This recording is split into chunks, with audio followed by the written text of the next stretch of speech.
side, cause it's going down tonight. Only here for one night, no lies, come and saddle up a ride. Need a yeehaw, you know how yee. Here for one night and we just wanna party. In a fast car, a Ferrari. It's a push start, I don't need a car key. Slide on Broadway, and it's gnarly. On a late night, but I'm not tardy. Right on time for the parties and Barbies. Strolling with a chunk of green like a golf swing. Hey, hey, hey, hey. Bottles on ice, mess around these skates. Hey, hey, hey. If I gotta say it twice, then I got nothing to say. It's going down like a rodeo. It's going down like I told you so. It's going down like a rodeo. It's going down like I told you so.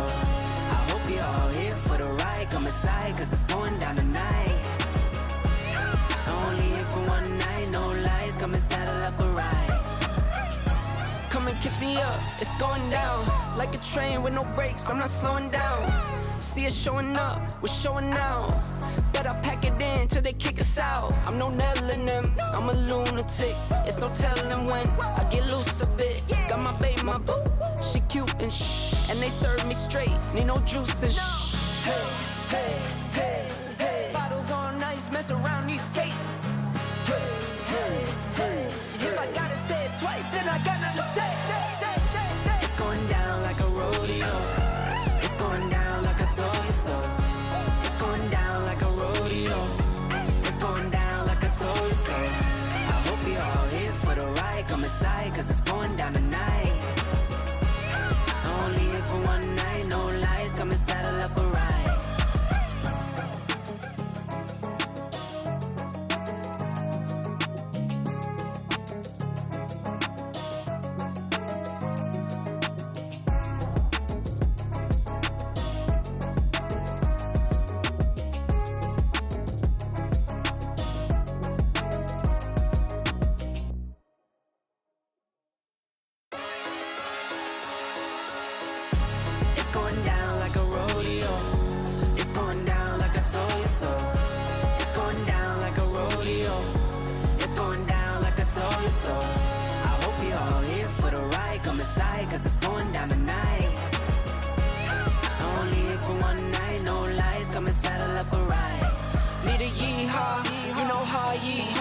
One night and we just wanna party. In a fast car, a Ferrari. It's a push start, I don't need a car key. Slide on Broadway, and it's gnarly. On a late night, but I'm not tardy. Right on time for the parties and Barbies. Strolling with a chunk of green like a golf swing. Hey, hey, hey, hey. Bottles on ice, mess around these skates. Hey, hey, hey. If I gotta say it twice, then I got nothing to say. It's going down like a rodeo. It's going down like I told you so. It's going down like a rodeo. It's going down like I told you so. I hope you're all here for the ride. Come inside, cause it's going down tonight. Only here for one night, no lies. Come and saddle up a ride. Come and kiss me up, it's going down. Like a train with no brakes, I'm not slowing down. See us showing up, we're showing out. Bet I pack it in till they kick us out. I'm no nailing them, I'm a lunatic.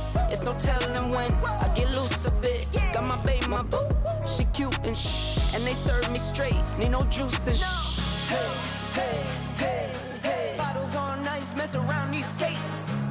Hey, hey, hey. If I gotta say it twice, then I got nothing to say. It's going down like a rodeo. It's going down like I told you so. It's going down like a rodeo. It's going down like I told you so. I hope you're all here for the ride. Come inside, cause it's going down tonight. Only here for one night, no lies. Come and saddle up a ride.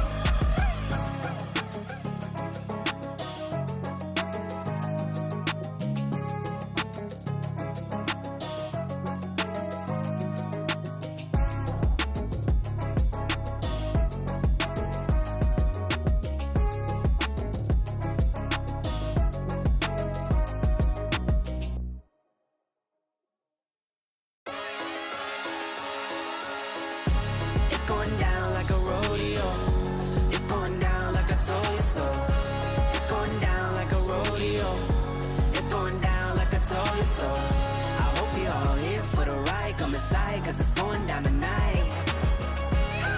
Only here for one night, no lies, come and saddle up a ride. Need a yeehaw, you know how ye. Here for one night and we just wanna party. In a fast car, a Ferrari. It's a push start, I don't need a car key. Slide on Broadway, and it's gnarly. On a late night, but I'm not tardy. Right on time for the parties and Barbies. Strolling with a truck of green like a golf swing. Hey, hey, hey, hey. Bottles on ice, mess around these skates. Hey, hey, hey. If I gotta say it twice, then I got nothing to say. It's going down like a rodeo. It's going down like I told you so. It's going down like a rodeo. It's going down like I told you so. I hope you're all here for the ride. Come inside, cause it's going down tonight. Only here for one night, no lies. Come and saddle up a ride. Come and kiss me up, it's going down. Like a train with no brakes, I'm not slowing down. See us showing up, we're showing out. But I pack it in till they kick us out. I'm no Nell in them, I'm a lunatic. It's no telling when I get loose a bit. Got my babe, my boo, she cute and shh. And they serve me straight, need no juice and shh. Hey, hey, hey, hey. Bottles on ice, mess around these skates. Hey, hey, hey. If I gotta say it twice, then I got nothing to say. It's going down like a rodeo. It's going down like I told you so. It's going down like a rodeo. It's going down like I told you so. I hope you're all here for the ride. Come inside, cause it's going down tonight. Only here for one night, no lies. Come and saddle up a ride.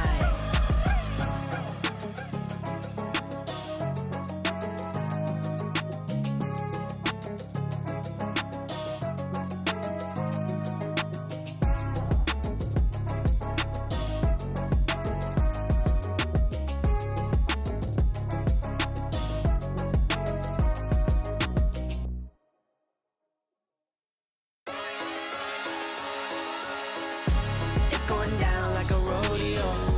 It's going down.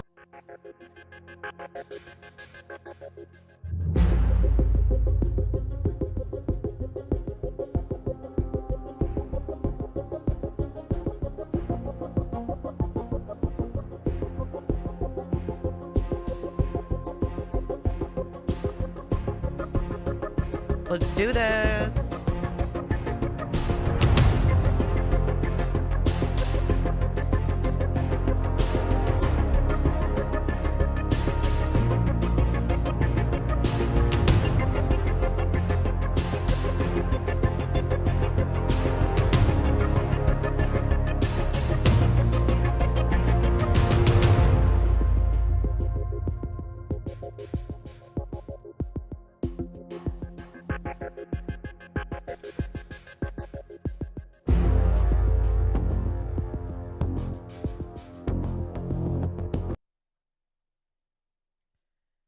Happy Thursday, everybody. I was so excited. I started early.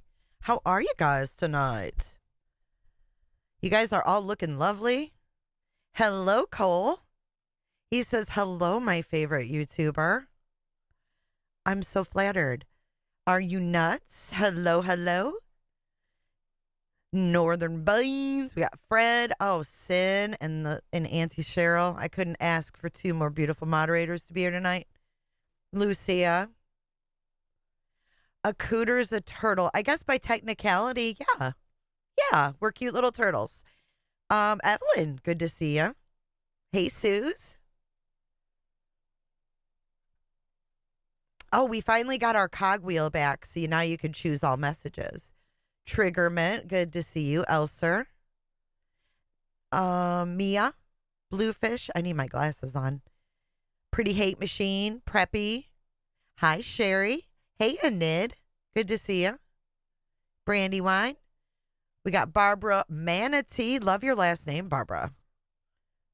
My favorite sea creatures are the manatees.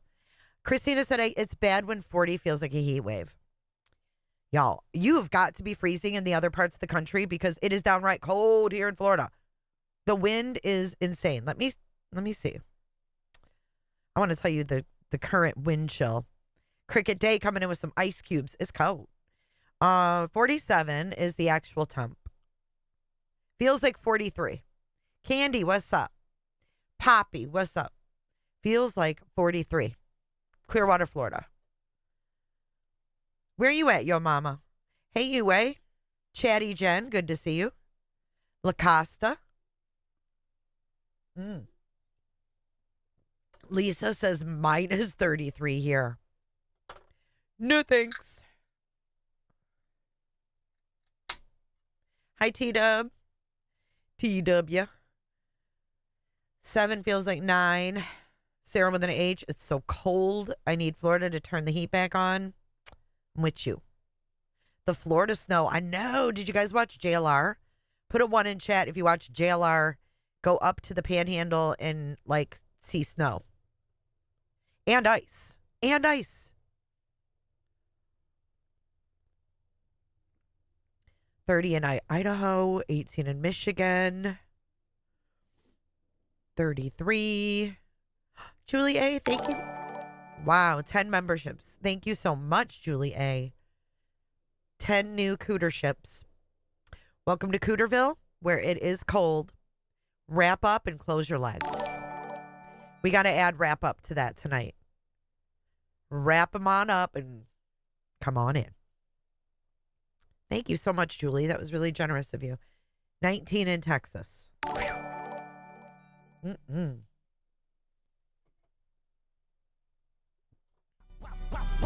That fuck 'em up. 54 in Mesa, Arizona. Can we all agree tonight that They not like us. They not like us. They not like us. can we agree on that one fact? Even if you don't like me and you're hate watching, you got to agree we're not like you. Get your granny Afghans out. Oh, there's nothing better than the granny Afghans, right?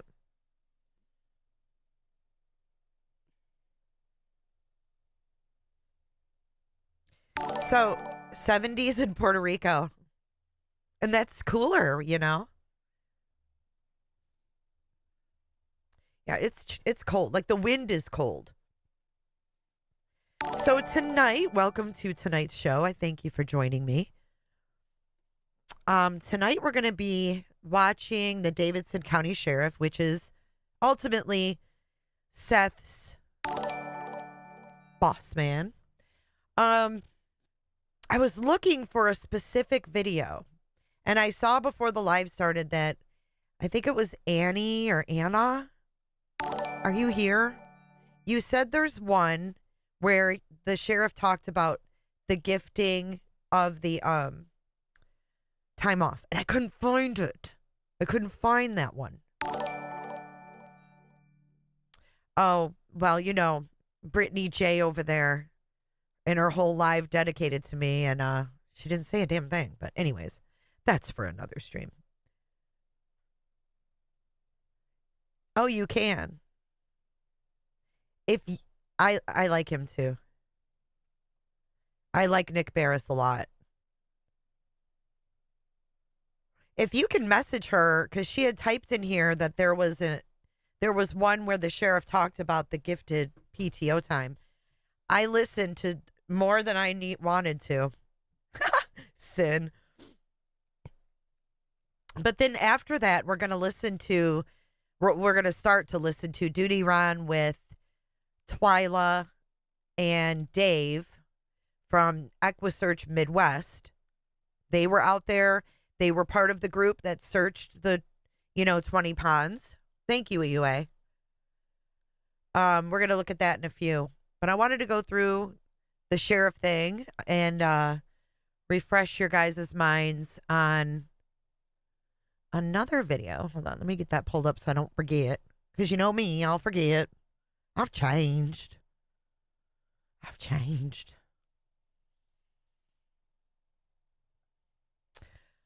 Where is it?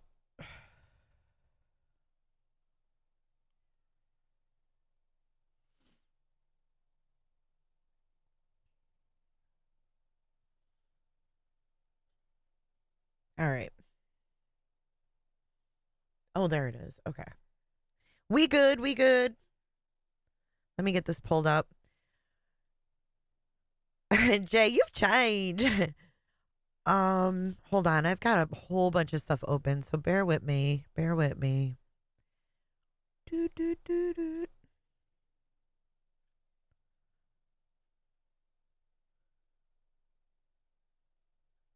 So this one, this was so much easier. So I want to give props to hindsight for this.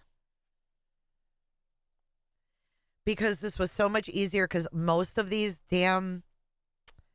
well, I should say all of them are either on the web, on their website, you know what I mean? Or on Facebook.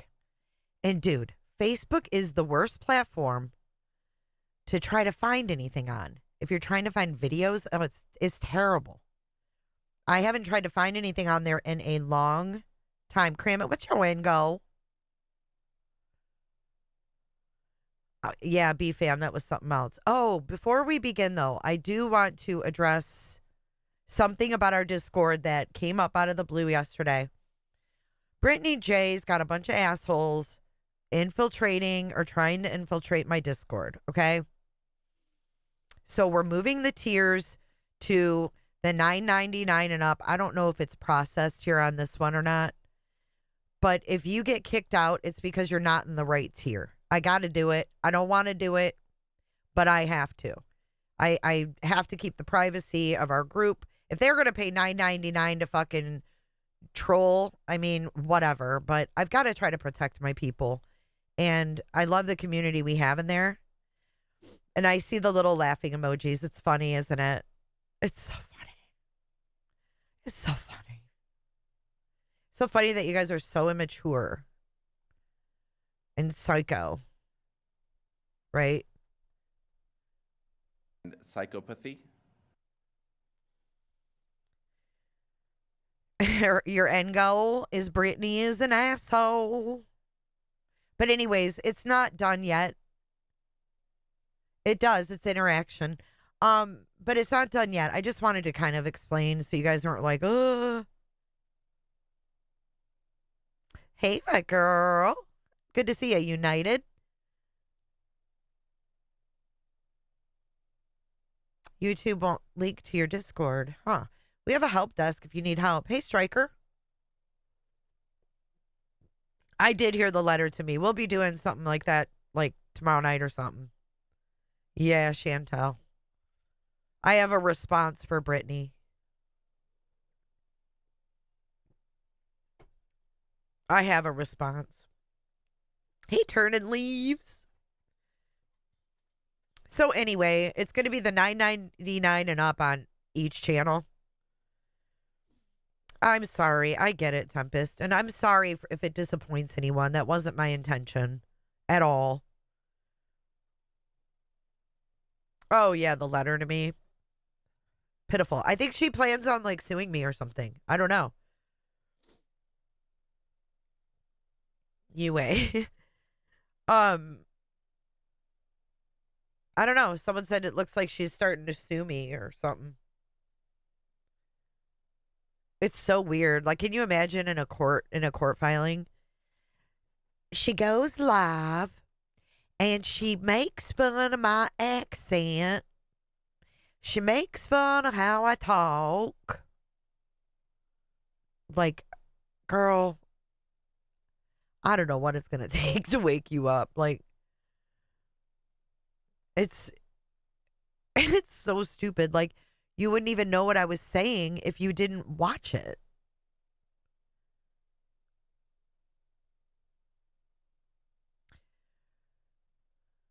Sheeple. I call him Sheeple. All right, so at any rate, UA, if you happen to get that, no big deal if you don't. Let's get into this, though. This is Nick Beres, which is Sean's favorite reporter. We know that, right? Sean plus Nick Beres. Remember, he was like, that's why I don't call him back, or a certain reporter knows why I don't call him back. Whatever. Okay, so this is Nick Beres, Sheriff Darren Hall from the Davidson County Sheriff's Office in Nashville. This is ultimately Seth's boss. Who knows? She's obviously, look at what she's done. She's filed a RICO against Granny thinking it was for harassment.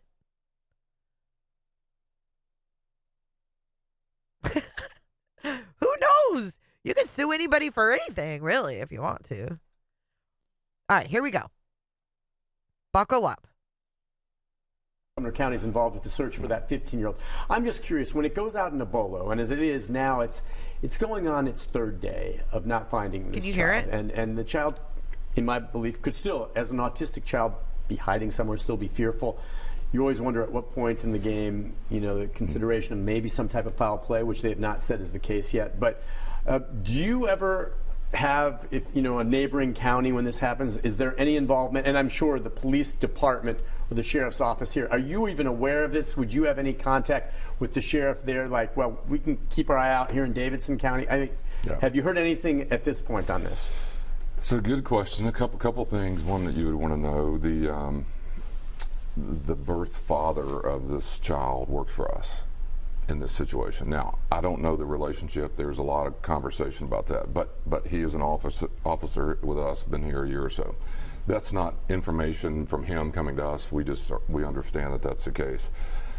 We always get asked to participate and help in these types of situations, some version of it. It could be, will you assist in helping? We have 2 staff members who work for us who have, in their private life, they have dogs that search, and so they go out, volunteer their time. They've been out there the whole time helping on their own. But we have to be really careful because it's their private dog. It's not the sheriff's office stuff, but they volunteer in doing that.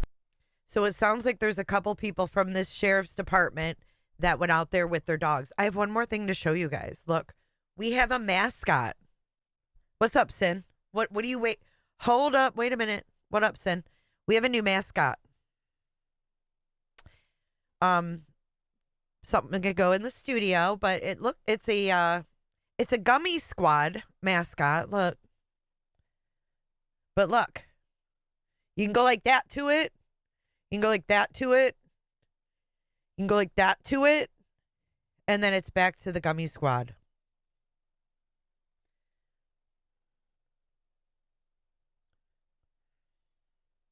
These jails has what is called man down button with GPS, so they know and if something happens to a CO. Well, they sure have had a lot of issues go on in their vet girl for being so on the ball.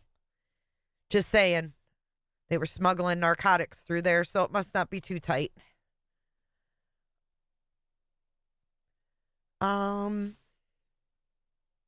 Is that the dog that hit on something? No. Well, it might be. I mean, I don't know. The one on the dispatch is Max, and that's from Sumner County.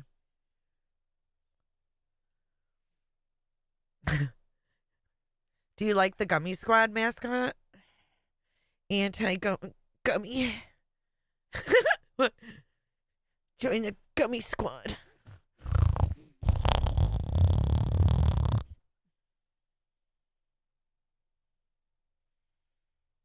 Oh no, Sunny Cat.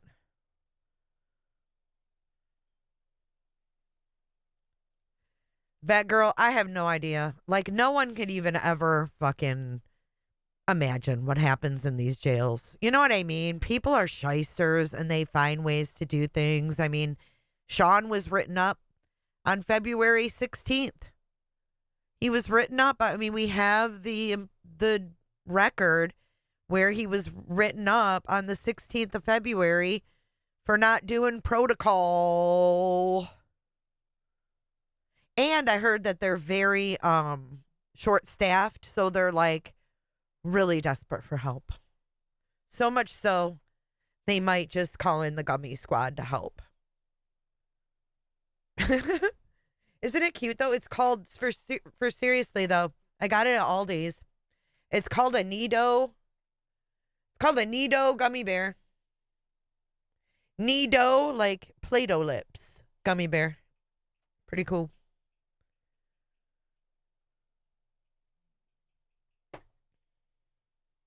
Isn't it? Thank you, LaCosta.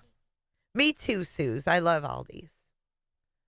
I think it was like $1.99 or something. It's the little things.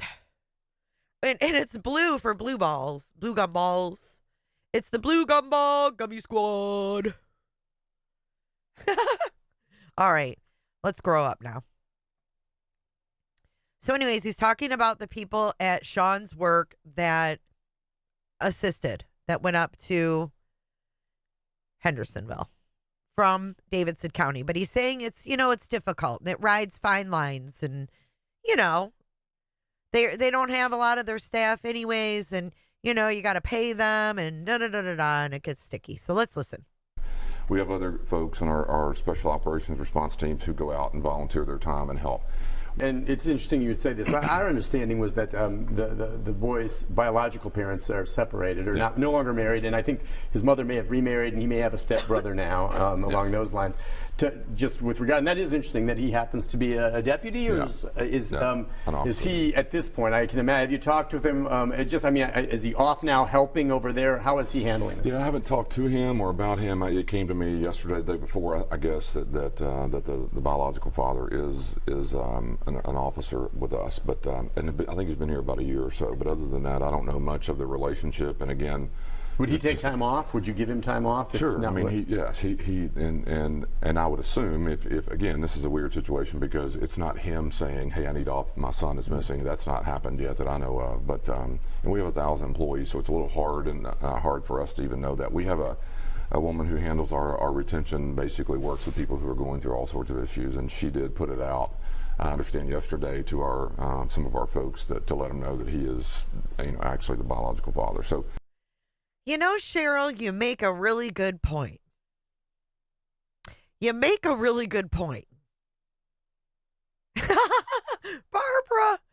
Barbara says the lab might try to shove it in his pee-pee hole. Keep the bear away from him. Flung. Josh, stay away from my gummy.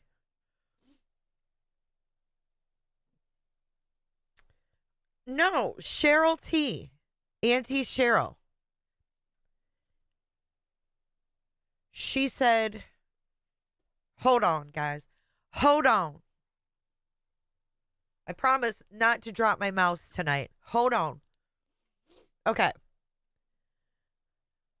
I have to say, I'm shocked that he didn't go to the sheriff for help. I sure as hell would. Right. It's wild. Okay, especially if you're not happy with the local. Why wouldn't you? It's really interesting. You think he was already on leave? I don't remember. UA will know. She knows everything.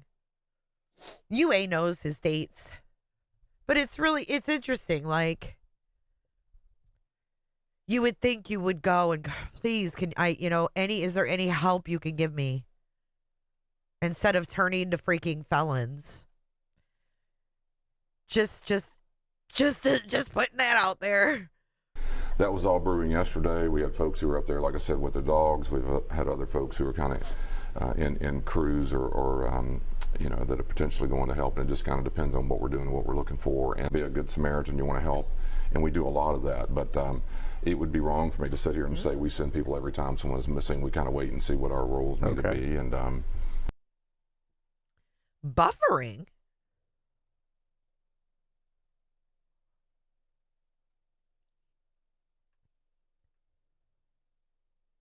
Did we buffer out for reals? Yo, my TV did finally kick back on. The Wi-Fi went off.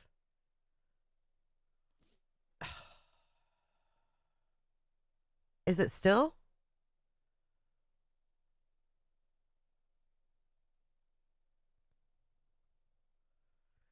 Y'all are killing me, man.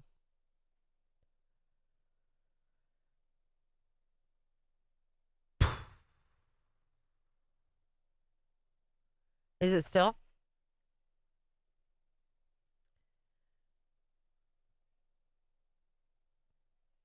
I'm getting sick of this, man.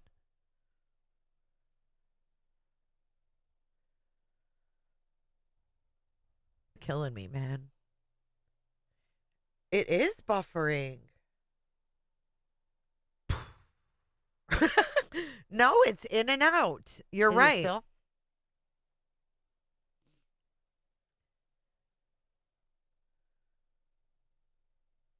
Okay, it seems all right now. Okay. I hate when that happens. Covert Coyote 313. Hey, 313. Detroit. Jay, hi from Detroit. I cannot understand why none of Seth's department partners are not giving him support. That's not how things go up here. I know. It's weird, and it's almost like Cheryl said. Hey, Georgia dog. It's almost like Cheryl said. He's distancing himself.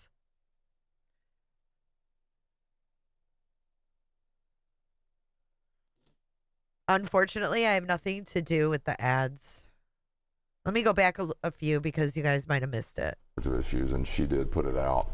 I understand yesterday to our some of our folks to let them know that he is, actually the biological father. So that was all brewing yesterday. We had folks who were up there, like I said, with their dogs. We've had other folks who were kind of in crews or that are potentially going to help. And it just kind of depends on what we're doing and what we're looking for. And be a good Samaritan, you want to help, and we do a lot of that. But it would be wrong for me to sit here and say we send people every time someone is missing. We kind of wait and see what our roles need to be. And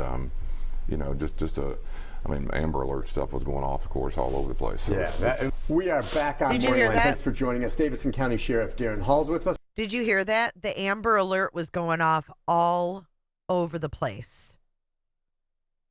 Remember, Sean was like, oh, nobody knows my son's missing. No one else heard about it.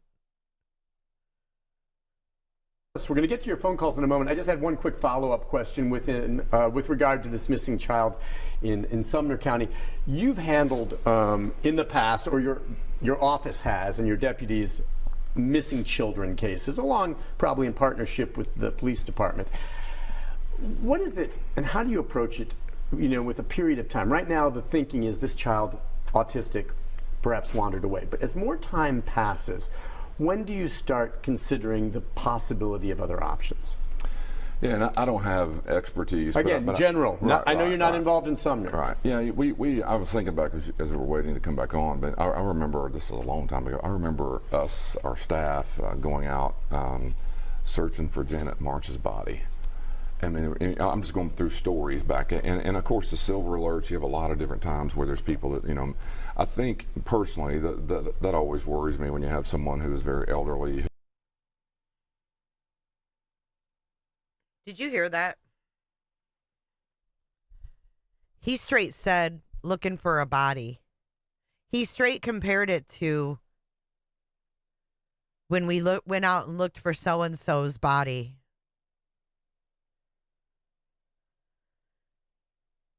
This is day 3. Remember, at 72 hours, things changed. As we were waiting to come back on, but I remember, this was a long time ago, I remember our staff going out searching for Janet March's body. I mean, I'm just going through stories back, and of course the silver alerts. You have a lot of different times. Who's Janet March? Does anybody know? Times where there's people that I think personally that always worries me when you have someone who is very elderly who may not know exactly how to get back in very unlikely that foul play is in that situation as much as it is just worry that they're lost and can't get in the children thing. To me, 24 hours, 48 hours, 72 hours, how can this individual be alive and functioning, at some stage of just the natural needs for an individual. And so, I guess I always think of it this way. It's just extra sets of eyes, bodies walking, talking, asking in the streets. Our staff, just like everyone else, would like to volunteer and help. That's what we do. We're usually a part of a large team sweeping areas. And, but again, look how big an area, and if you don't have some idea of where you're looking in some simple version of what you're doing, it's incredibly difficult to find. And entirely possible that the child could have wandered. But I mean, I'm just wondering, to me, and in my career following this, I just don't believe that a child completely vanishes without a trace and is never found. Okay, meaning on their own. And that's my take, is that the longer, and I'm not referring to the Wow. Sumner case, it's still early enough that I don't. She was unalived in Nashville in 96 by her husband. Where was she found? In the woods? And that's my take, is that the longer, and I'm not referring to the Sumner case, it's still early enough that I don't go there. But I'm telling you, long what as did I he don't say? believe, to me, and in my career following this, I just don't believe that a child completely vanishes without a trace and is never found. Okay, meaning on their own. And that's my take, is that the longer, and I'm not referring to the Sumner case, it's still early enough that I don't go there. But I'm telling you. So they're both kind of saying foul play. Assuming foul play. And this is day 3. If there's no trace of this child found in a week, or even this time next week, I will have serious questions about whether or not foul play was involved. Because Hi, Misty. Hi, Melissa B. Hey, Jammers. Hey, beautifuls. even if the child is not alive, eventually maybe you find, oh my gosh, wandered into the body of water. We found his body. Oh, how tragic. And you pull him, he wandered in there. Or he fell down a ravine and killed himself. Or something like that. But short of finding anything, that's why I think someone was involved to hide a situation. Oh, did you hear Nick?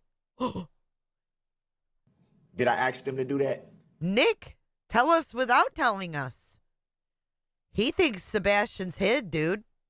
And killed himself. Or something like that. But short of finding anything, that's why I think someone was involved to hide a situation. Well, right. I mean, at some point, you know, I'm like you. I don't understand how someone, you know, that is not sophisticated, and I'm talking about in living, you know, in a survivalist or something like that. I mean, that's not the case. I mean, how are you going to live, and where are you going to live in today's world where, you know, I don't believe you'd have the skills to accomplish that. Therefore, something tragic or bad is going to happen, or it feels like that as the days go by. And I'm like you. You would think the body would be found if it was a fall or some tragic event in a reasonable area. Right. If it was an accident, don't you think he would have been found laying there? Like if he fell down a ravine, he would have been found at the bottom of the ravine. They have a point here. And I know you guys watched Coffin yesterday. And I know you guys saw a mob crew pull up that map. That map was crazy. That map was crazy. Area around the house, that's not hard to do. Once that is exhausted, then you have to go to, I think, the next step, which is foul play, and the body is potentially hidden or gone. And I'm just like everyone else. I mean, I can't fathom what that feels like if you genuinely don't know what happened to your child. I just can't imagine what that would feel like. On the other hand, you know, it would be very difficult for me to see a 15-year-old child be able to pull off hiding from people for an extended period of time. That's just a very unlikely situation.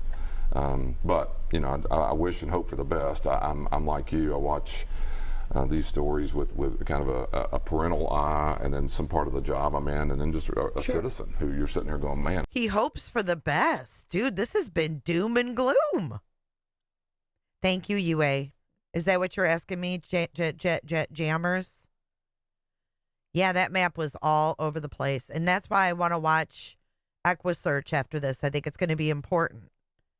I think it's going to be really important. Is that what you were trying to get my attention about, Jams? I'm sorry. I'm like into what he's saying. But he's like, you know, I'm hoping for the best. I think it is very weird having someone's boss on for an interview 2 days after. Grits, so do I.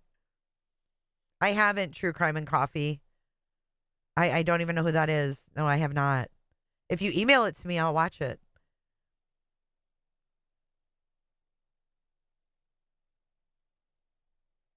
He wasn't very positive. I mean... And he calls him the birth father. Like, I thought that was interesting, too. Do you guys think that's wild? Like, not his father, not his biological father, but his birth father. Like, really? All this guy gave him was planting a seed. I hate to say it, but that's how I took it. Cheryl T says he clearly doesn't want to touch this case with a 10-foot pole. You're right. Oh, I just found out that he's the birth father. Like, what? Birth father?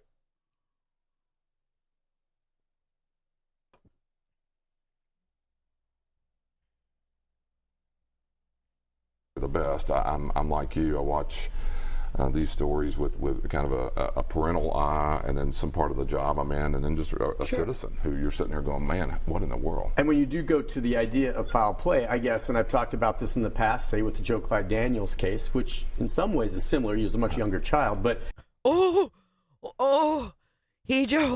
shit. Nick, and Darren. He just straight up compared Sebastian to the Joe Clyde Daniels. Joe Clyde Daniels' father was convicted of his murder. God almighty. Damn, Nick. Nick and Darren on day 3. Pine, right? In the past, say with the Joe Clyde Daniels case, which in some ways is similar. He was a much younger child, but that. Wait, what was that? AWOL. Hope for the best. I'm like you. I watch these stories with kind of a parental eye, and then some part of the job I'm in, and then just a parental eye. A citizen who you're sitting. This was on February 28th. And they're going, man, what in the world? And when you do go to the idea of foul play, I guess, and I've talked about this in the past, say with the Joe Clyde Daniels case, which in some ways is similar. He was a much younger child, but that what you'll do when you make that transition to maybe looking into the possibility of foul play is then you vet anyone close to, from the parents to the neighbors, to a friends, to the possibility somehow, some way that there is a stranger that maybe picked him up. That's what it is. All options are on the table, correct? I would say yes. I think the other thing about that is that begins to take a long time. I mean, a lot of these cases are years. I mean, look at some of this to solve. Once it becomes a potential criminal activity, everything changes. I mean, it is trying to prove and trying to get interviews and trying to get, it's years and years. I mean, sometimes before all that, and that's what right now it's trying to hope that the kid is alive and can be saved. That's first. The second part of it is, once you determine or believe it's foul play, everything changes. I mean, from lawyers in the middle of it to, potential, the law enforcement capacity once is to prove there was a crime. So often when there is foul play, it does come back to someone who is close to the child. When there's foul play. Jesus Christ, Nick. Wow. They're just dropping bombs. Holy shit. The law enforcement capacity once is to prove there was a crime. So often when there is foul play, it does come back to someone who is close to the child. When there's foul play, and again, I'm not saying that's the case here in Sumner County. One other thing I was going to say, these days so many homes, especially in neighborhoods, have Ring cameras and everything else. Would you imagine part of the investigation is if the child is said to have wandered off, going and canvassing all the homes, including, I don't know about the home when he left, to see if there's any video of him walking along the road, and how well they have that covered, and whether or not they see him or not. That, and the other thing is, I don't know his capabilities with phones, but there's so much of that today in the communication systems, and is it completely shut off? Did he have one? Was he using it? When's the last time? Where? Even if it's just him looking on his phone, that's not super hard to figure out anymore. Where is that device? Those things matter, and I don't know the surroundings, but it amazes me that really everything in this country is being videoed somehow. There's an angle to some camera. You would think there would be cameras, maybe if. Oh, now we're talking about cameras. Jesus. He wandered down a road or something. That would be part of it, wouldn't it? Right. You'd go check to see if there's video? Sure. I mean, and even if the police aren't doing that, the neighbors are worried. They're trying to help. If I lived next door and I had a Ring camera and I heard this, I would go to my camera and say, well, last night, do I see anything? That's right. And then you would expect, like I said, not even from a criminal investigation, just the kind of the Samaritan and the families around the community are wanting to say, hey, I found this on my video, or even if they didn't tape it, I saw him walking, or you just think you would feel and hear some of that. So far, nothing. Hopefully, yeah. And that's what we'll see how it plays out. And I hopes and prayers that this child. Wow! Wow! Wow! Wow! Wow! Wow! The sheriff's office in Sumner. Wow! Why would Sean's boss sit there on day 3, on day 3, and talk about the potential foul play with parents? And you know what? Hold on. That's wild. Do you guys want to hear it straight through without me talking? Let's listen. Let's put it on faster speed and listen. The sheriff's office in Sumner County is involved with the search for that 15-year-old. I'm just curious, when it goes out in a bolo, and as it is now, it's going on its 3rd day of not finding this child. And the child, in my belief, could still, as an autistic child, be hiding somewhere, still be fearful. You always wonder at what point in the game, the consideration of maybe some type of foul play, which they have not said is the case yet. But do you ever have, if a neighboring county when this happens, is there any involvement? And I'm sure the police department or the sheriff's office here, are you even aware of this? Would you have any contact with the sheriff there? Like, well, we can keep our eye out here in Davidson County. Have you heard anything at this point on this?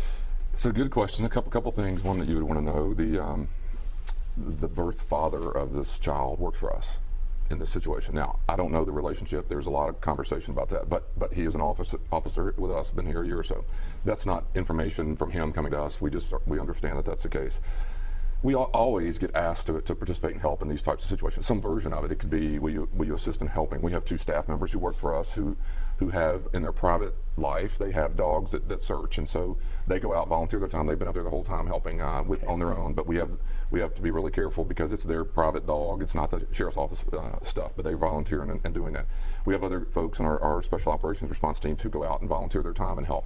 And it's interesting you say this. Our understanding was that the boy's biological parents are separated or no longer married, and I think his mother may have remarried and he may have a stepbrother now along those lines.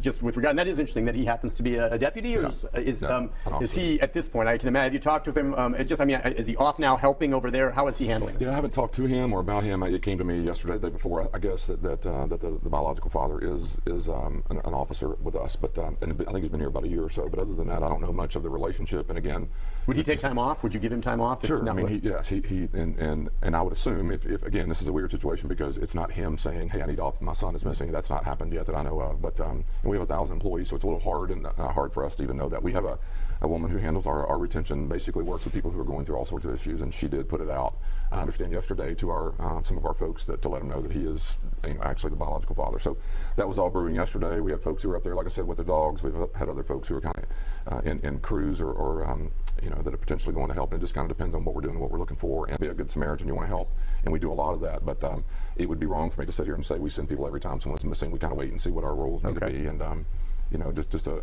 Amber Alert stuff was going off, of course, all over the place. So we are back on Morning Line. Thanks for joining us. Davidson County Sheriff Darren Hall's with us. We're going to get to your phone calls in a moment. I just had one quick follow-up question with regard to this missing child in Sumner County. You've handled in the past, or your office has, and your deputies, missing children cases, along probably in partnership with the police department. What is it, and how do you approach it, with a period of time? Right now, the thinking is this child, autistic, perhaps wandered away. But as more time passes, when do you start considering the possibility of other options? Yeah, and I don't have expertise. Again, general. I know you're not involved in Sumner. Right. Yeah, I was thinking back as we were waiting to come back on, but I remember, this was a long time ago, I remember our staff going out searching for Janet March's body.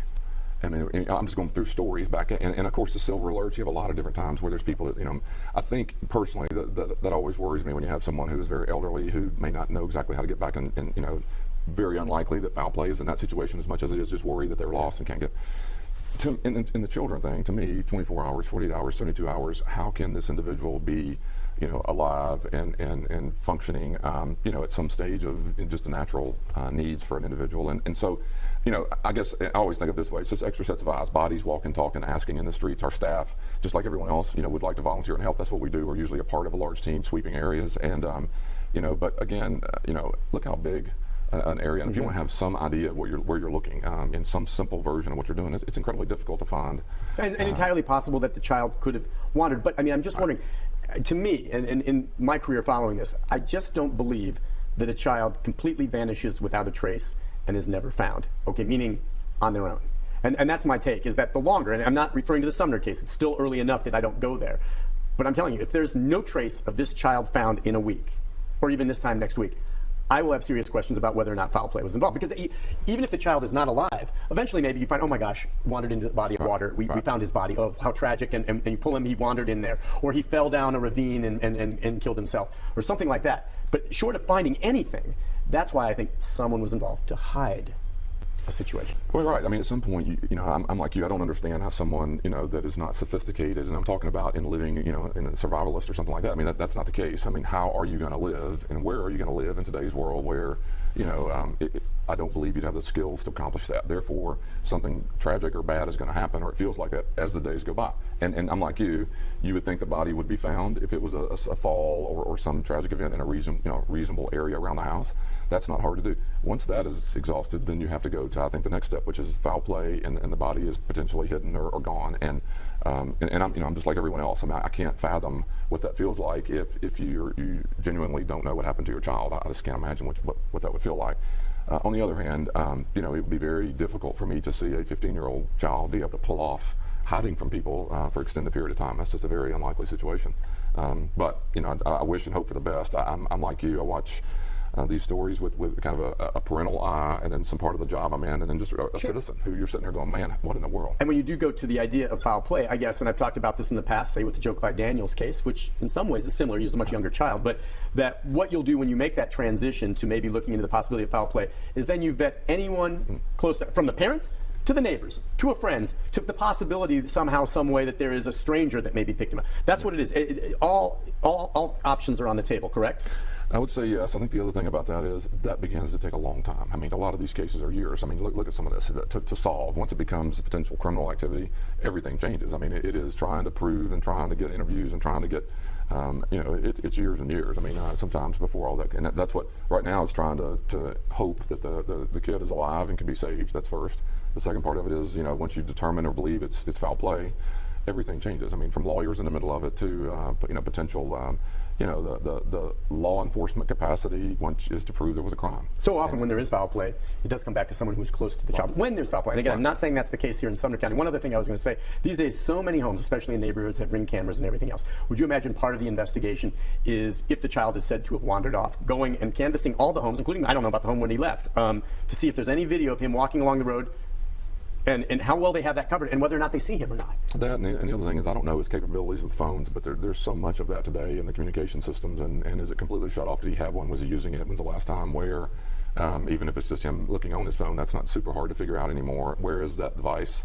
You know, those things matter, and you know, and I don't know the surroundings, but it amazes me that really everything in this country is being videoed somehow. There's an angle to some camera. You would think there would be cameras. Right. Maybe if he wandered down a road or something, that would be part of it, wouldn't it? Right. You'd go check to see if there's video? Sure. I mean, and even if the police aren't doing that, the neighbors are worried. You know, they're trying to help him. If I lived next door and I had a Ring camera and I heard this, I would go to my camera and say, well, last night, do I see anything? That's right. And then you would expect to, you know, like I said, not even from a criminal investigation, just to kind of the Samaritan and the families around the community are wanting to say, hey, I found this on my video, or even if they didn't tape it, you know, I saw him walking, or you just think you would feel and hear some of that.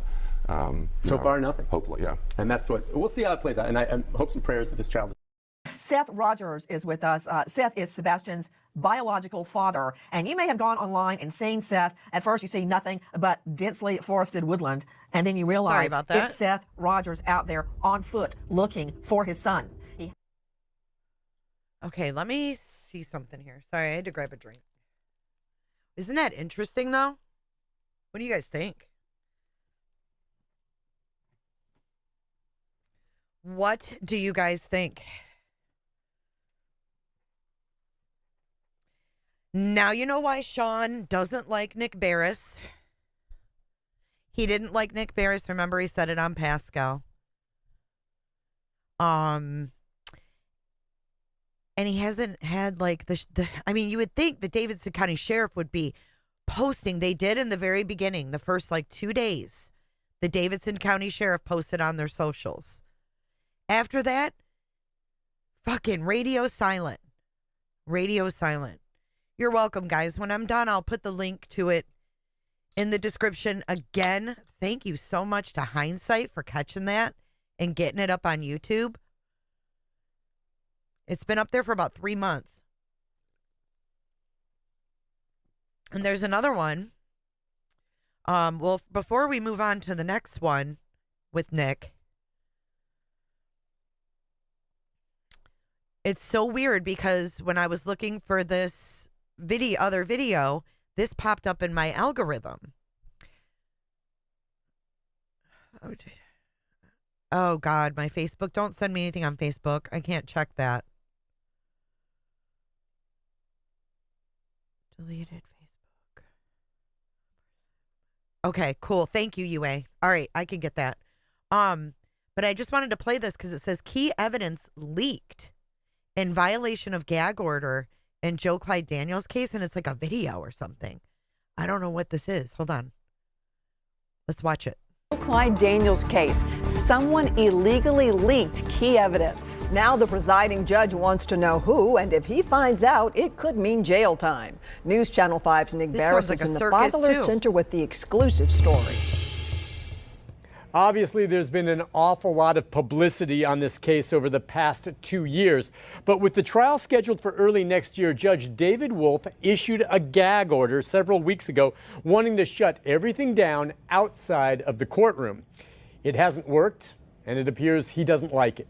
Joseph Daniels is charged with homicide in the death of his 5-year-old son, Joe Clyde, more than 2 years ago. The mother, Crystal, is charged with child neglect. The boy's body has never been found. There are many questions about evidence in the case. They don't need a body, and in y'all. recent weeks, someone with access to the discovery file has been posting online or sending to media evidence from the criminal case in blatant violation of the gag order. The person who has done that could be held in contempt of court and sentenced to jail. So what type of evidence? Video clips. For instance, this showing Joe Clyde and his father participating in a sleep study, making the case that the boy rarely slept through the night and that he may have wandered off the night he disappeared.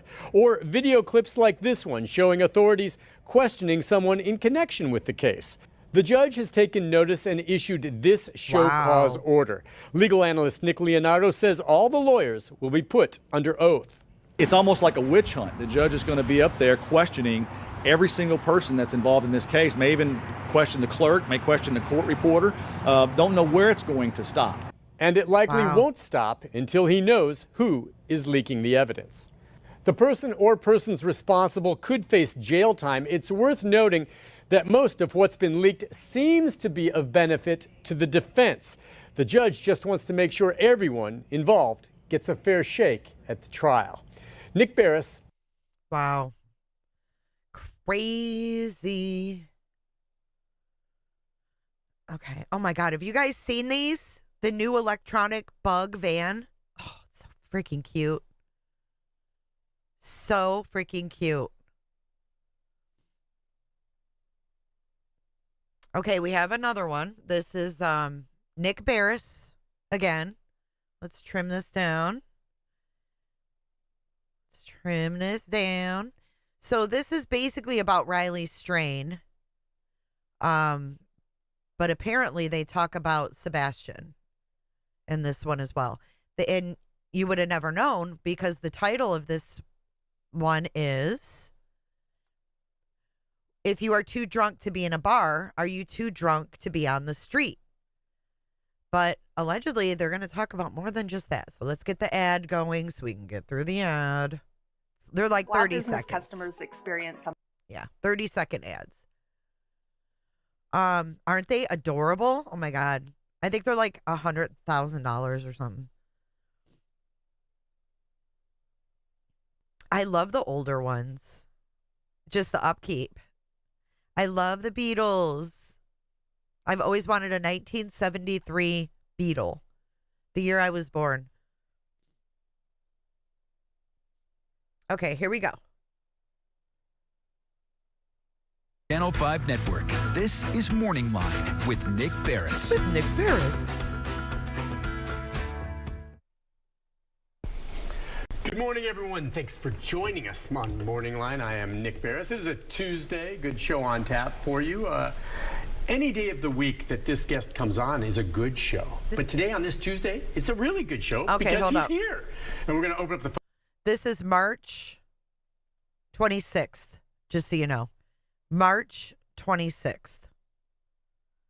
I don't think anybody's sending tips to Channel 5, but phone lines, and you have a chance to talk with Davidson County Sheriff Darren Hall. Good morning to you, sir. How are you?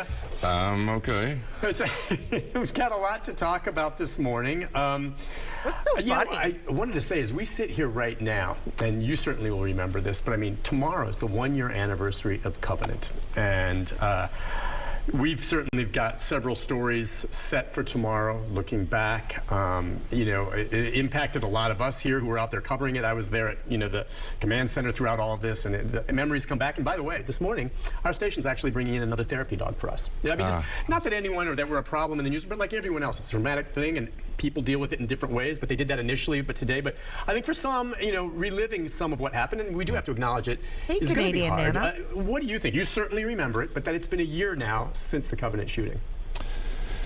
Yeah, so by the way, it falls on my 25th wedding anniversary tomorrow as well. Wow. But so I remember that day as a regular work day until you start. We have obviously some staff members who are involved with different responses. And so I remember the first call that we got was there was a shooting at Hills. And so, and I remember that morning, of course, you all draw connections. There's an innocence lost. I know that sounds silly. Feel that. Then there was a sense of pride on how the response had been. My kids had gone to different private schools many times because of another school today, and I can give you all the money who are involved with these types of shootings. You're going to prevent people from coming to in an environment of a school to protect where you can't live. And some people seem to go there. I'm really glad you went to this, because my point is, a year later, this isn't just to look back, and it's going to give a lot of us bad feelings, okay? And certainly remember those who were lost, which is important. But it's what have we learned? And I'm glad you kind of went to that. And I see some people, say, well, let's metal direct hackers, and let's put bulletproof glass, and all this kind of stuff, and it's just all on fortifying it. And you're right. We're going, if we keep going in that direction, toward turning our schools into looking very much like the jail that you operate over here. And I don't think anyone wants to learn in that environment. And so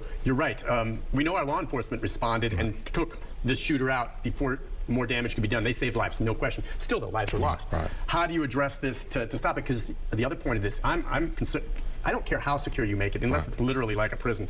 Thank you, Anna. If someone doesn't care about whether they live or die, and they're thinking of trying to get into a school, there's just no way you can stop them. Okay, there's not. They're going to either wait. Kids go in and outdoors. They're going to come in with a group. There's going to be a way for that to happen. And so. And you usually have knowledge of the school. Yeah. You usually you're have. Right. There's just things and they've said nothing about being drunk yet. I've been going to in the very near future, but they've been at the church going to school. Have done a really good job. We didn't have to go, and others who didn't live through it have to acknowledge that, and you, along with everyone else that followed this, with regard to the writings of the shooter. That's all still tied up in court even a year later. There's going to be a case, and what we learned from that. No matter what the issue is, people are going to find their lane that they want to find, and this will be the same way. Is the biological father of Sebastian Rogers, your correctional officer. Here we go. Hold on. But yeah, it'll be a year tomorrow, and we'll be observing that. Something else, Justin, we can take calls along those lines. I was going to ask you to, if you've continued to follow, he's probably still off the job. One of your correctional officers is the biological father of Sebastian Rogers, who is still missing, and as of today, he's been gone for a month. And I don't know if you've had any contact with him. He did an interview again last night. He interviewed first with me a few weeks back, and he interviewed with Jason Lamb last night.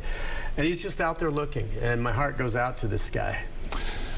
Yeah, so, and I haven't spoken with him personally, but I do know, and we have a program in our agency where if you run out of leave for whatever reason, sick leave, vacation, and so forth, we can donate days to you if you've had a traumatic event or you're out of leave for any reason. And so that all is set up in case or when he needs more time off to go help, and his colleagues can donate their own days. But I, from a total outsider, don't know the family, don't know even the officer well enough to say this, but I do give somebody credit. There's not a lot of accusations in a typical estranged or divorced life. It's a pretty easy thing to point fingers. I mean, when you're not living in the house and something were to go wrong with your children. And so I'm pretty fascinated with that we haven't seen, and I don't know of anything where, the father or the stepfathers or however all that works. I'm pretty fascinated that it has not, that hasn't become an issue where typically, there's some accusations going on. And there haven't been. And at least law enforcement says at this point, they don't rule it out, but there's no evidence of foul play. They certainly have not said there's any evidence that the stepfather or mother were involved, based on what they've seen to this point. And same thing with the biological father. My thing, coming back to it again, is that you just don't have 15-year-old autistic teens barefoot in the middle of the night. vanishing without a trace on their own. I continue to believe that. Can it happen? Sure, but that would be rare. I mean, what do you think of that? Just that, could he, you know, who knows, maybe he met someone online and they picked him up or whatever, but I just don't believe a month later, without a single trace, he did this all on his own. No, I agree with that. I don't, and I don't know, I'm not sophisticated enough to understand, but with all the technologies that are out there, and I'm talking about phones and computers, that information that clearly the police, FBI, whoever else can get to it, there's got to be some pretty good stuff in there. I mean, you're either, because if you're communicating with someone, that's easy to detect and to track.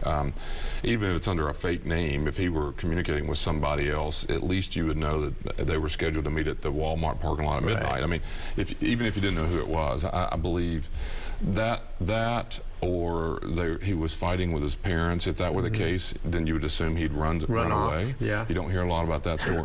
and there's just not a lot of options for a person to just vanish in the wee hours of the morning. And so I don't know. I mean, I'm somewhat like you. I don't know if I'm optimistic, but it feels like some of the information by eliminating technologies and eliminating that age, you know, communicates in so many different ways. If they can get all that cleaned where there wasn't someone, I just don't. Yeah, and I'll say this: I've been in touch with, you know, the sheriff's office there, EMA, and to me, from the very beginning, they've done, and I've covered my share of missing persons, a terrific job. I think they've done it by the book. They've covered their bases. They've done what they can. I don't say, oh, they missed this. That's what gets me. They've done such a good job, and not a trace of him found. Makes me believe somehow, some way he was taken from the scene by someone else, whether it's foul play or he left on his own. Something else is up. Listen, we got to take a break.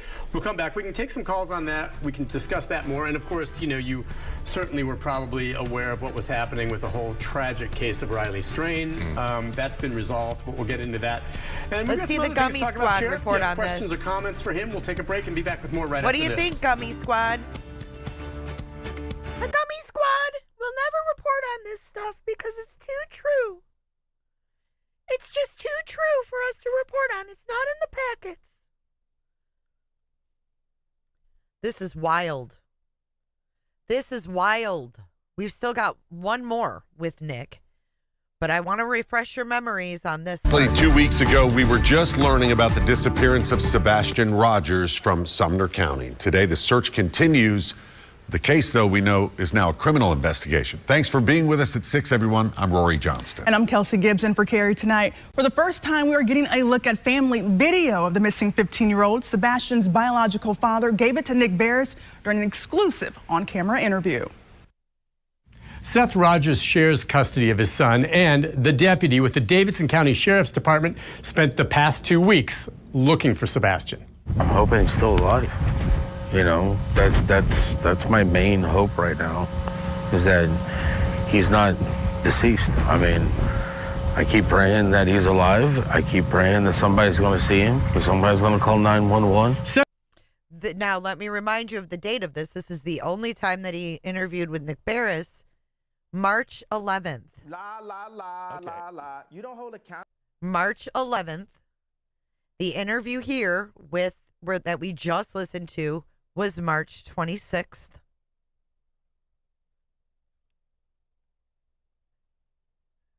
And the first one we watched, the sheriff's office in Sumner County, is February 28th. So we had this happen, then Seth talking to Nick Beres, then Nick and the boss sat down again. Okay. Seth's 15-year-old son disappeared barefoot and with a flashlight from his mother and stepfather's home in Hendersonville either late on Sunday, March 3rd or early that Monday. Seth knows the key to finding his son may come from a tip. Several photographs have already been made public, and now he's released 2 video clips of Sebastian.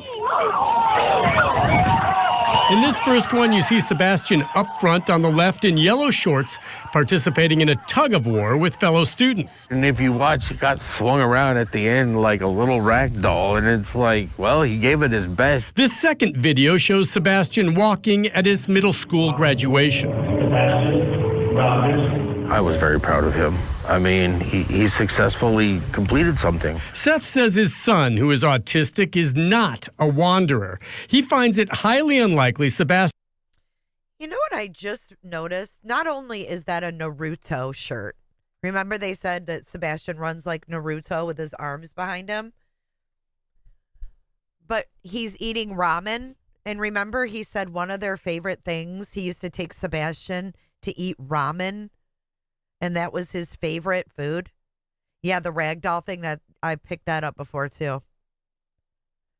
Who is autistic is not a wanderer. He finds it highly unlikely Sebastian would leave in the middle of the night barefoot, based on an experience his son had as a child. He decided that he wanted to step into a mound of what he thought was dirt, and it was fire ants. And since then, it's always been, he doesn't like to get his feet in the dirt. He likes to have his socks and shoes on. Seth won't rule out the possibility of foul play, that someone is involved in his son's disappearance. And if Sebastian is able, he says he needs to call for help. He needs to call 911. And if somebody has him, you need to give him back. He's my son. And he doesn't belong to nobody, but damn it, he's mine. And he's mine. Nick Beres, News Channel 5. Today, authorities have named no suspects and say that all of Sebastian's parents continue to cooperate with the investigation. Damn it, he's mine. It's so weird. Like, we know he's your son, but you got your boss is calling you the freaking birth father.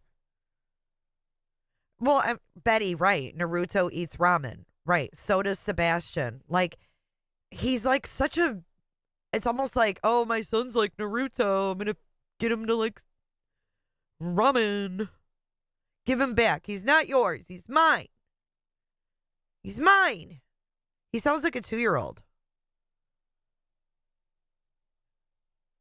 He's mine. Give him back. Freaking weird. Why did I just close that?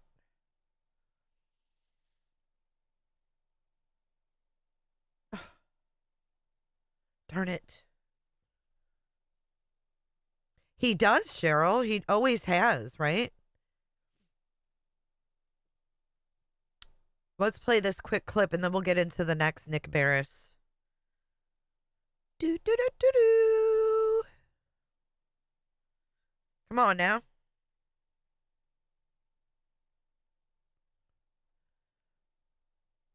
There it goes. Oh, shit. Got 2 of them now. Okay, here we go. Probably another ad.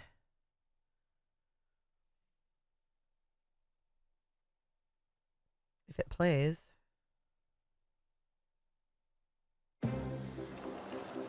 Another 30-second ad. I need cash now. Call J.G. Wentworth, 877 cash now. I'm playing it just to annoy you guys. Call Nick. This is Brittany. I need cash now. Use it when you I'm need calling Nick. Call 877 cash now to get a $100 gift card for a free quote. A significant shift in the case of Sebastian Rogers, the missing autistic 15-year-old. It's a case we have followed closely since he disappeared. We care what happens next, just like you. And now 1 week after Sebastian vanished from his Sumner County home, authorities are scaling back the search effort, and they are now calling it an investigation. Nick Beres shares the latest details, and we also hear for the first time publicly today from the missing teen's mother and stepfather.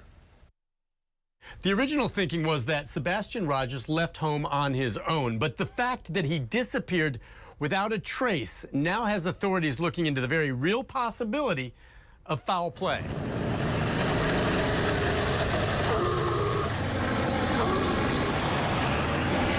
Consider 7 days of intense searching from the ground and air. Hundreds of officers and citizens, bloodhounds, and nothing. No security video of the teen and no trace of Sebastian. We're used to producing, and this is one of those cases that we haven't been able to produce yet. No one is giving up. Sebastian could still be alive somewhere, alone, hurt, lost, or trapped. The search effort will continue, but... we're scaling it back a little bit. What exactly does that mean? Well, sources close to the case confirm authorities are now considering foul play and that this missing teen case could become a criminal investigation. Sebastian's mother and stepfather broke their silence, talking about how he disappeared from their home overnight a week ago Sunday. The two spoke on a YouTube podcast called Missing Tennessee with Duchess. And when I went to wake him up for school, he wasn't here.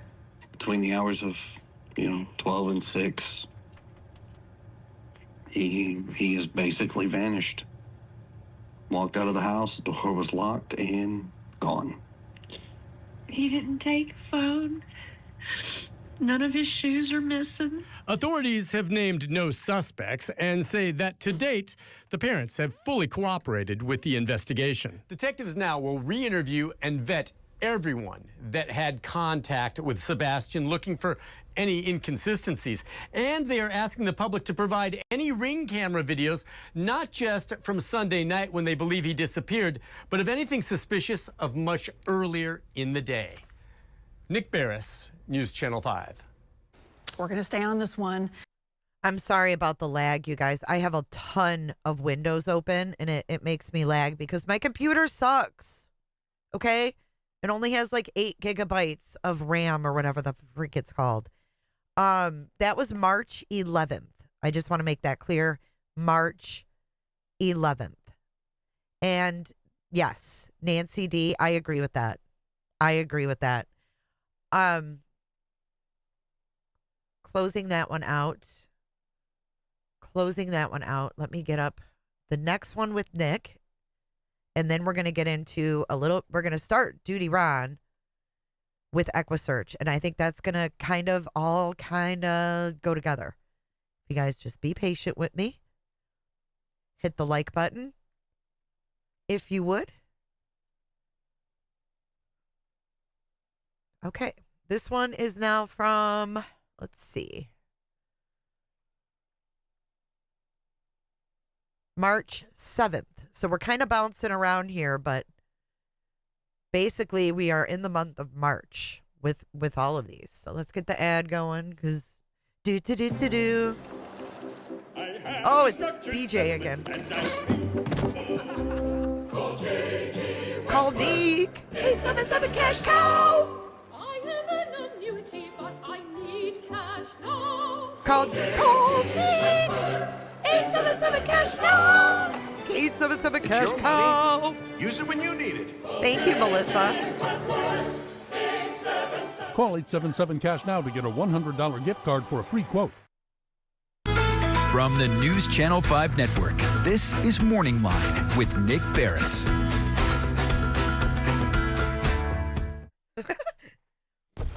Good morning, everyone. Thanks for joining us on Morning Line. Nick Beres here with you on a Wednesday, a special edition of Morning Line. No guest coming on this morning. It's just going to be me and you. And we are going to talk about the ongoing search for 15-year-old Sebastian Rogers, who has been missing now by just about 10 days since he vanished from his home, as many of you know, in Hendersonville, Tennessee, there in Sumner County. And we're going to take phone calls this morning. Just let you know that right now we are on News Channel 5 Plus. Okay, that's cable channel 250 on Comcast. If you're watching, you know that. We also right now, if you have an antenna, are at 5.2. You can tune into the antenna. And today, we don't do this with every one of our programs, but today we wanted to do this because there's so much interest. We are also right now streaming live on Facebook at newschannel5.com. If you go to Facebook, it'll be on there. You can message us with questions on the Facebook page. You also can call into the show, as always. 737-7587 is the number if you'd like to join in the conversation, ask a question, or offer an opinion. We're open for that this morning. Just before we get to that, real quickly, first thing off the top of the show, no new developments to report at this point. Over the past couple of days, there really have not been any updates from investigators. They've early on held some news conferences within the first few days. Since then, not, and I understand that. They're very busy, and unless there's something new to report, they won't. But the important thing, despite the fact that there may not be news conferences with updates, is we don't let this story fall back down into the news coverage pages, you know what I mean, the back pages. This, to me, remains a very important story until we find out what happened to Sebastian Rogers. So we'll continue to do shows like this. I continue to post on my Facebook page, Nick Beres NC5. Thank you, Beres, and we'll for do all more you've done Facebook for Lives on that Sebastian. down the road. And I know many of you are very interested in this story. So before I get to your questions and comments and offer some of my points of view of what I've been working on the last couple of days, we have a story that aired on our newscast that I put together from 2 days ago. And since then, not much has changed from what I've said along these lines about the transition, where they have started, they said, scaling back on the search effort, and I'll go into why, and now have turned more to what authorities officially publicly said was investigative angle to this. I know from sources close to this investigation, they're not saying so publicly, but I know that means they are focusing more on the possibility of foul play. Bing bong. That this is becoming potentially a criminal investigation. So let's take a look at the story from just a couple days ago. As I said, not much has changed from that, just to set the table. And then we're going to open it up to phones. Thank and you, I'll Snazzy. look at the comments that many of you send in on Facebook. So let's take a look at that story. Thank you so much, Snazzy. The original thinking was that Sebastian Rogers left home on his own, but the fact that he disappeared without a trace now has authorities looking into the very real possibility the of video? foul play. No. Wait. What day did Nick Beres release the flashlight video? Does anybody know? Because this video is March 7th. This is really early on, guys. Consider 7 days of intense searching from the ground and air. Hundreds of officers and citizens, bloodhounds, and nothing. No security video of the team, and say that to date, so that's the very latest. Not much that you've seen there has changed. What I can tell you, and some people have already asked about this, what about the biological father? And yes, I did do an interview with the biological father. He lives in Clarksville, all right? And he does have a relationship and has had a relationship with his son. He was not there, obviously. He's in Clarksville. Sebastian disappeared from the home in Sumner County where he was staying with his mother and stepfather.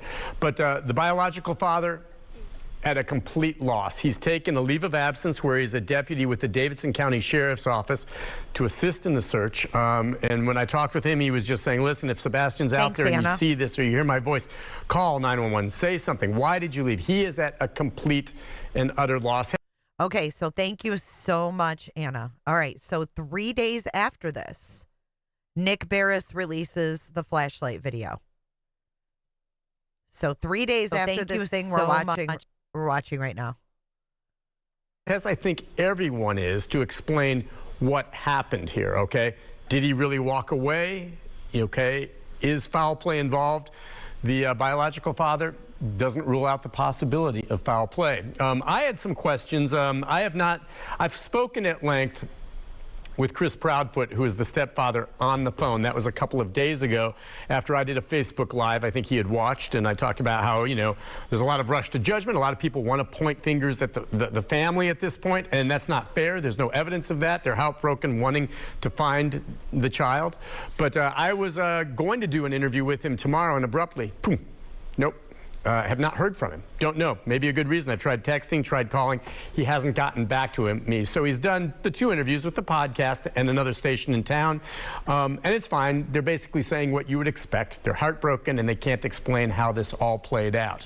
Against this backdrop, we know now that law enforcement is switching to an investigative phase. What does that mean? All right. And why?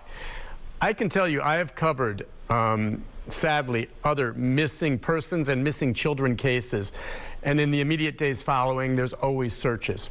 I can tell you, based on what I've observed in the search effort and the way they've gone about it since Sebastian disappeared 10 days ago, it's been textbook. Law enforcement, TBI, citizens who have helped, the way it's been organized with the grid search, the way they've handled it, I think they've done a terrific job. I don't think anyone can say, well, you haven't done this, you haven't done that. I mean, they have done a terrific job searching from the ground, searching from the air, using bloodhounds. I know I've talked firsthand to neighbors in that area who said that authorities have come to their door, knocked on the door, explained what they were doing, searched their homes, allowing them to search the homes, the neighbors did, asking for any of the Ring camera video that they have from the time that Sebastian disappeared. And neighbors, of course, as far as I know, have been very cooperative. They've done all this. Nothing. No trace of Sebastian whatsoever. And as I've said, and as others have told me, children do not disappear without a trace by themselves. So that leaves them now with the working theory that someone else was involved, which leads to the possibility of foul play, which is another reason why I think, you know, after a day and a half or 2 days, they went ahead and went with the Amber Alert in this. Now, again, authorities have not said that this publicly is a criminal investigation. They just call it an investigation. That's what it is, okay? They have not said that they suspect foul play or have any evidence of that at this point, but they're looking at that. We don't know what they have, and I'll say this. They've been very closed-mouthed about it. They haven't shared a lot of details other than just some of the video you see here of the search and talking about where they've gone and how they've done. And I completely understand this, but I can tell you behind the scenes there's a great deal of frustration. Of the frustration in that they wish they could find this child, and the pressure is on to find the child, and they haven't been able to, and they can't explain where he went. I agree. The fact that the dogs picked up no scent. Yes, they probably would have picked up scent around Sebastian's backyard. Well, he played back there.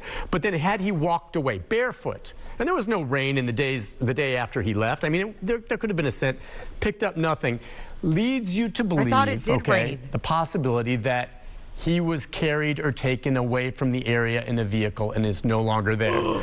That being said, we cannot rule out the working theory that he still wandered away, and perhaps, as I said, haven't shared a lot of details other than just some of the video you see here of the search and talking about where they've gone and how they've done, and I completely understand this, but I can tell you behind the scenes there's a... Dude, they're like pulling sheets of drywall out of this retention pond. There's all kinds of debris in there. Oh my God. Great deal of frustration. Of the frustration in that they wish they could find this child, and the pressure is on to find the child, and they haven't been able to, and they can't explain where he went. The fact that the dogs picked up no scent.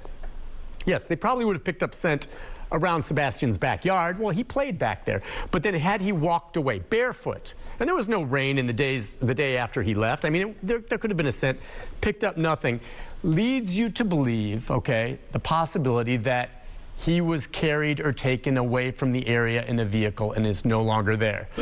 That being said, we cannot rule out the working theory that he still wandered away, and perhaps, as I said in the story, he's somewhere lost, locked into a shed or a doorway somewhere he can't get out, has fallen into a ravine or cave somewhere that we don't know about where he can't get out. And the thing is, if that happened 10 days later, that doesn't sound good either. You worry about, could he have survived that? But that's still a possibility. But in the absence of all of that 10 days later, the working theory, in my opinion, and from my sources are telling me from behind the scenes, is they're looking more and more at the possibility of foul play. And we're going to talk more about that. Wow. We're going to take your phone calls. Lines are open. We'll also look at some of your comments on Facebook. We're streaming. Oh, there's more parts to it. I think. I didn't see that. Did I miss other parts on the other ones? Because there's 4 parts to this. I wonder if there's any call-ins. They state they are, Evelyn, but we don't know. The sheriff said, I'm not going to say he's barefoot. That's what he said when he was asked. I'm not going to say he's barefoot. Here we go. Okay, back on Morning Line. Thanks for joining us. Nick Beres with you, talking this morning about the continuing search and mystery around the disappearance of Sebastian Rogers, the 15-year-old autistic boy out of Sumner County, Tennessee. A lot of really good questions, and we're going to take phone calls here in a moment. Let me address some of these that have come across here, and let me say just up front right now, again, I know a lot of people are going to look, and it's obvious, okay? I've said before, if my wife were to disappear this morning and I had nothing to do with it, the next day when law enforcement responds, I'm instantly the #1 suspect, whether I did it or not. They'll look at it, they'll find evidence linking me to it. So, yes. Exactly. When a child disappears, the #1 suspects, okay, are those closest to him, period. Then they're going to clear. Now, again, many times that's not the case, but that's it. And I know a lot of you are pointing toward the mother and stepfather. And let me just say up front, we understand they've been cooperative, okay? The stepfather said in one of the podcasts that they've been cleared of any wrongdoing by authorities. Authorities have not said anything about anyone being cleared. Authorities have confirmed they've cooperated, but authorities have not publicly said that anyone has been cleared. And I imagine at this point, everyone potentially is a suspect that knew the child as they shift, I believe, to a criminal investigation here. That being said, many of you are asking about potential inconsistencies that you've heard in some of these interviews, which may be one reason why the stepfather and mother backed out of an interview with me yesterday. I didn't hear anything from them after they had done 2 other ones initially. And Chris and Katie, why you backing out of the interview with Nick? Oh, this sounds suspicious to me. Let me fix the window. Why are they backing out? Maybe the day later they started having some folks ask about, wait, you said something in this interview that you said differently in the interview with the TBI or police. I don't know that that's the case, but some of you have pointed this out. For instance, the mother said that she put him to bed, and the next morning she got up and he was gone. And the stepfather and mother said along the lines of, yeah, he just left through the front door barefoot with a flashlight. Okay, well, how do they know that he went out the front door? Maybe the front door was open. They didn't provide more details. But how do they know that if they were asleep? They woke up. Did he go out the back door? Did he go out some other way? How did they know he's barefoot? I guess his shoes were still there. And many of you making the point, why would this child, who liked to keep things clean and, was very, I think, he's set in his ways, why would he just leave in the middle of the night barefoot? And how do they know that he grabbed a flashlight? Well, I guess the flashlight's missing. Maybe that's it. There's questions. Some other people say she has a couple of dogs, Yorkies, that were maybe sleeping with her, if they are indeed Yorkies. Would they have not heard him and started yapping and woken everything up? I know I've got little dogs, and they hear anything at night, and it's like a fire alarm going off. All right, these are all fair questions, but it doesn't mean that the parents had anything necessarily to do with it. But other people asking the possibility of lie detector tests. Could they be asked? Again, they're not suspects. Police have not said anything in this, and gosh, it's horrible to shine the light on the parents, though that's part of the investigation, when they may just be heartbroken and had nothing to do with this. But as it progresses, if it gets to that, they could be asked if they'd be willing to take a lie detector test. It's up to them if they want to do it. Lie detectors are not admissible in court, but they can be a valuable investigative tool for law enforcement. At this point, too, I do not know whether or not the family, the stepfather and mother, have hired an attorney. Don't know. Don't know. Possible. If they have, doesn't mean anything other than they're just being prudent and want to protect their own interests so things don't get out of control. But I don't know that. People are asking about have they hired a lawyer. Let's take a few phone calls. Ashley, good morning. Hi, Ashley. Are you there? I just wanted to know, do we know when the stepdad left to go out of town? Okay, and maybe some on Facebook or others here can weigh in on that, and that's a great question. Wait, what was it? I mean, he supposedly left town, supposedly is a crane operator, a heavy equipment operator, maybe doing work in Memphis. In one of the interviews I heard, he talked about how it was his wife who called him the next morning and said, oh, he's not here. And they talked about it, and she immediately called the sheriff's department that then responded to the scene. So, yes, I don't know when he left. He is saying that he was not there at the home that night. Sounds like in the house the night that Sebastian disappeared, my understanding, it was just his mother and Sebastian with the father on business. Now, when did he leave? Yes, Mrs. Smith. When did he get back the next day?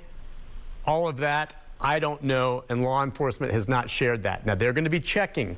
Maybe that's one of the reasons they're asking to see ring camera or security camera video from earlier in the day on Sunday to show if, maybe they can see when he left the house or when any suspicious character might have been around in the area.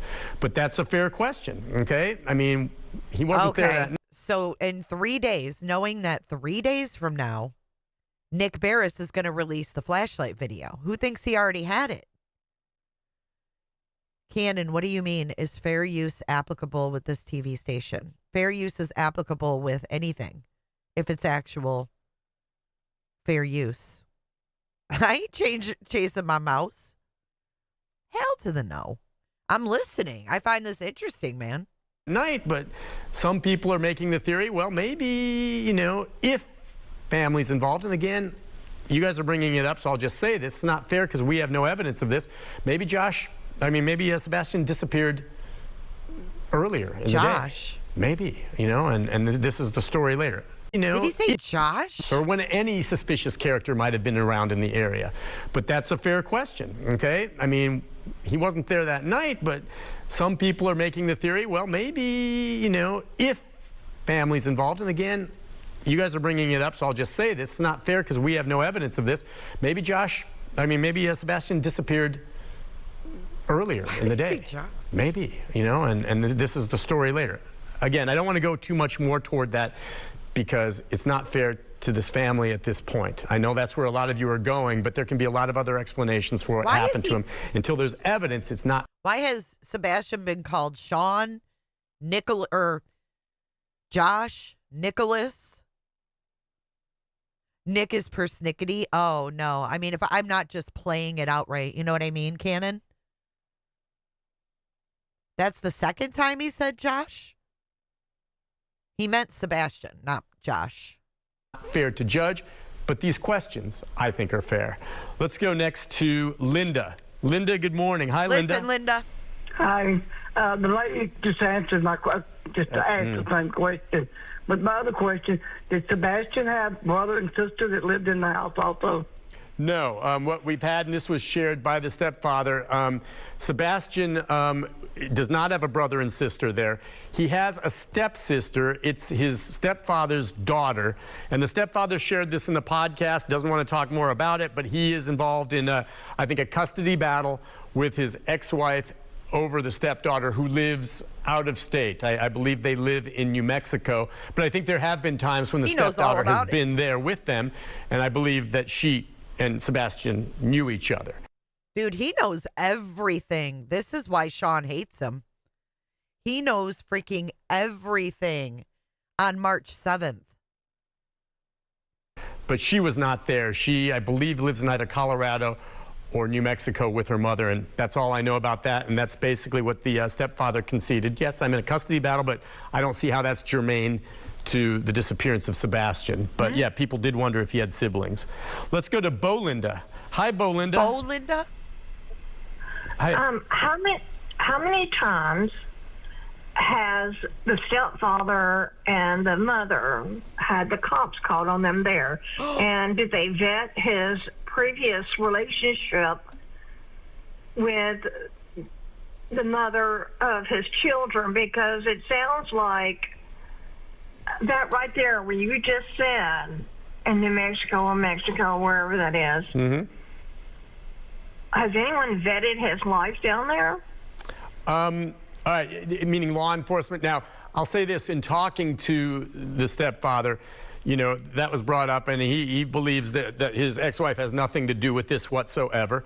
I have been in touch with some people close to, you know, the ex-wife of his, and my understanding is she, to this point, has not been contacted by any local authorities, and I would take it to mean that maybe they will at some point, but I don't believe that there's any indication that she's involved, and the stepfather told me as much as well.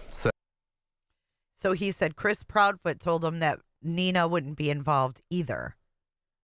That was Bolinda. So yeah, that's what we know about that. Let's go next to Briley. Hi, Briley. Good morning. Are you there, Briley? Oh. Hi. Yes, what's on your mind? Brittany. Oh, I'm sorry. Go ahead, Brittany. I'm sorry.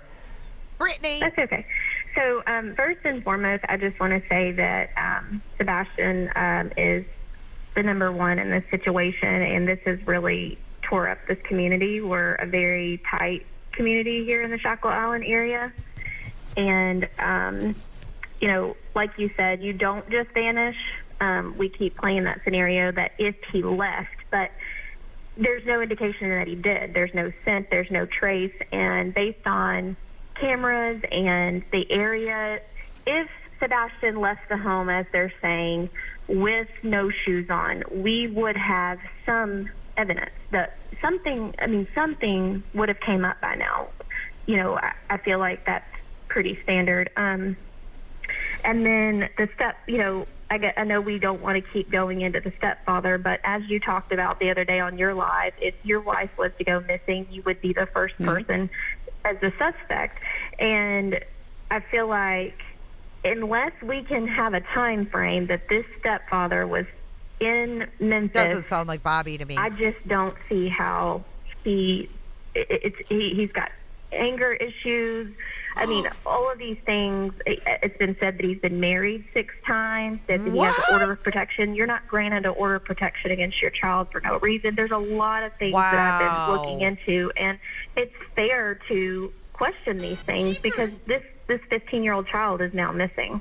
Right. It is fair. And again, careful with what you pick up on Facebook. She mentioned a few things. I have no knowledge of prior criminal wrongdoing or violence or anything like that. And I know there's a bunch of stuff on social media. Yeah, and I talked to the stepfather about that day, and it's frustrating. And you have to wait for things that are confirmed. But she's correct. I mean, these are questions. So let's just go then a little bit beyond this.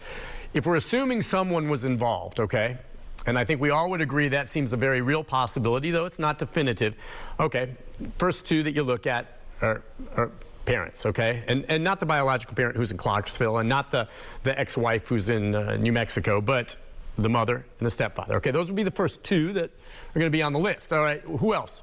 Potentially any close friends, any neighbors. They're probably running through and checking to see if there are any convicted sex offenders or others with violent criminal records that potentially live in the area. Could someone else have grabbed him? We understand that the family was very strict about social media, so they don't think he was on a video game and made contact with someone who lured him out. But who knows? Maybe they've gone on to his media and found that this kid found a way around that and was doing it. So what are the options then? Is it just random? Let's just say he did someone else hit me up on this. I mean, when you talk about you're considering everything, little boy walks out into the road, and someone late at night, on a late Sunday night, had a little too much to drink, doesn't see the kid, hits him, freaks out, takes the kid in the car and drives away. And I don't think that's what happened, but I'm just saying, if you want to start throwing theories out there, something like that. They would take the kid because they don't want to be charged with hitting and killing a child when they're drinking, so they disappear. So that was a theory that was thrown out with Joe Clyde Daniels, the little boy that disappeared out of Dixon County several years ago. He brings up Joe Clyde again. His father again. ultimately was convicted in that case, confessed under questioning, but that little boy's body has never been found. And I can say this, Joe Clyde Daniels' father would not be serving life in prison had he not confessed, because without physical evidence and without the body, the police would not have had much. But he confessed, okay? Oh, damn. In this case, let me just tell you, as we move forward, and we sure hope Sebastian is still alive, as more time passes, you're going to have to assume something bad happened. And if his body's never recovered, it's going to be more difficult to convict whoever's responsible for this. That's all my point is on that. Let's go next to, is it Briley on? I took Beth. Brittany. Let's go to Christian. Christian, good morning. Hi, Christian. Yes, thank you for taking my call. Quite a few of the questions that were answered by others, I'm glad.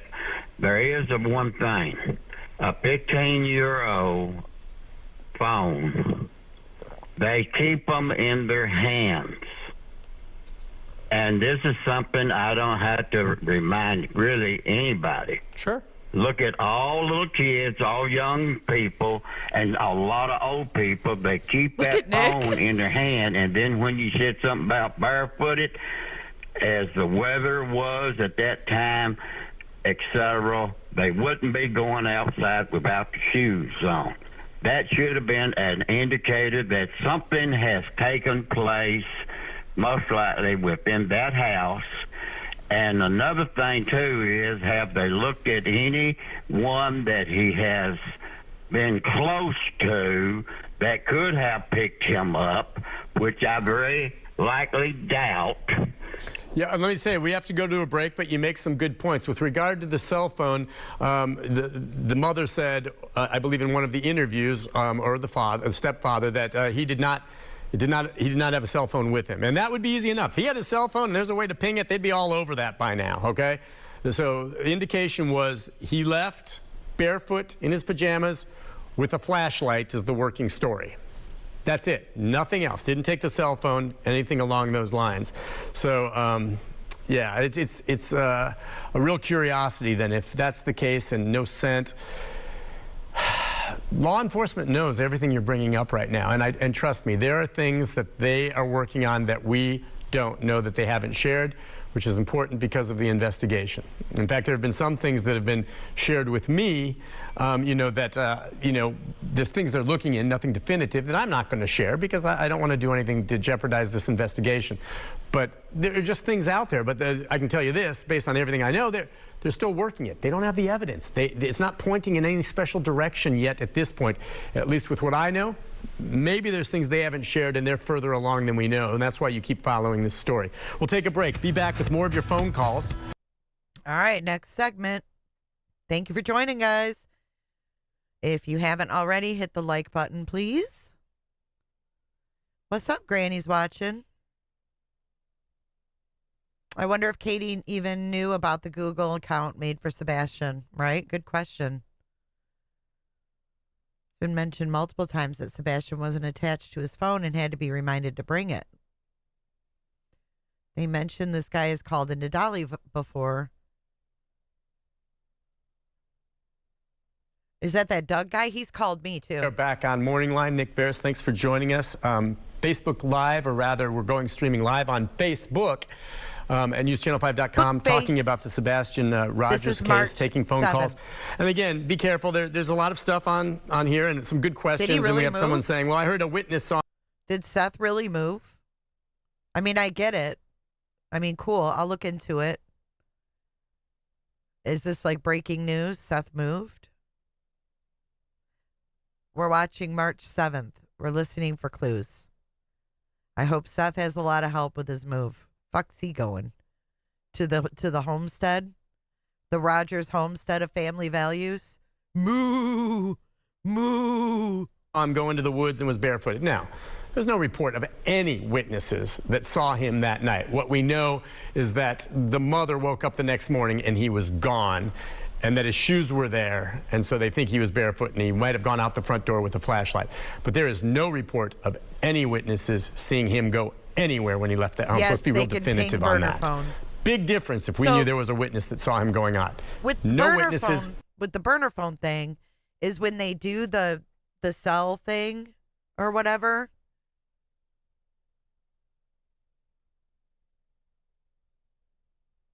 Yeah, okay, great. Quit talking about other people's lives. I'm in the middle of one that's focused. Now I got to get back on track. You know, I actually put thought into like my show. Like I have everything fucking ready. So you guys aren't sitting here listening to me go, hold on, or email me this. Oh, I can't play that unless you email me that. So please don't be rude. I mean, I get it. Shoot me an email. Say it once. He's moving. We'll look into it. It's a rumor. It's just, I put a lot of time into this shit, man. I just like to stay on track because chat, you guys keep me going. Like, I want to bounce off of you. And when I look over here and it's Seth being evicted, I'm like, what the fuck? I'm off. I'm off. Okay. The house was for... I've never seen this. Thank you. You're welcome. Oh, the burner phone. So when they do the cell, I don't know what the fuck they call it, like geofencing, it's okay. It's just, it's frustrating because I got everything going on. I got 2 screens. I got my phone. It's just a lot. So I'm trying to keep it focused tonight. I mean, we have streams where we're like going off track, but tonight I'm trying to keep focused. Geofencing. Thank you, UA. So when they geofence, if there's any phones in the area that aren't supposed to be there, or you know, aren't someone's in the neighborhood, a new signal that isn't supposed to be in that area, they can look into that.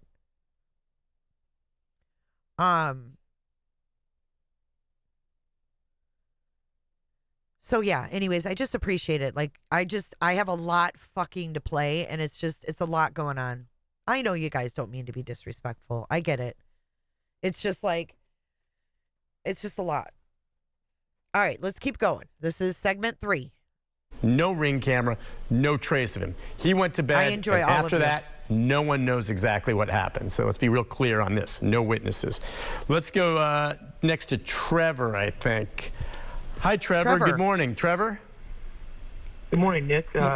Amazing work you do on this case, and just Trevor in general. I was actually the co-host for the podcast originally that the family went on. Yeah. And I know that they had started mentioning things about being cleared and such, and I was curious if you've heard since the day that the press conference came out that the investigation began, or that it shifted to an investigation, if we've heard of any comments about cooperation following that announcement. Oh, that's good. Well, do you know? Because I guess, and I saw you on the podcast, and you do nice work also. I don't know. I mean, that's a good question. And did you know? Aw, that's so cool. So this is March 7th. This is March 7th. Thank you, guys. Notice that, though, in that where the stepfather said that they'd been cleared. And I was like, wait a second.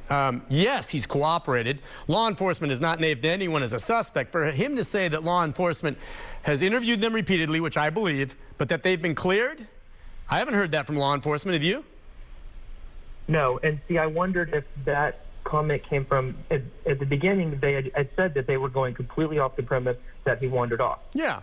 So at that point, they're not even looking at people, so they can more easily say, well, if you were gone, or if this, that, and the other, and he wandered off during this 6-hour time, see, he may be cleared for that 6-hour gap, but let's say law enforcement doesn't know if he disappeared during that 6-hour gap. Well, then now, if being cleared won't count for if it's prior to that, possibly, if they don't know when he disappeared. Yeah, okay, right. And I've not heard since that happened, since they've made this shift.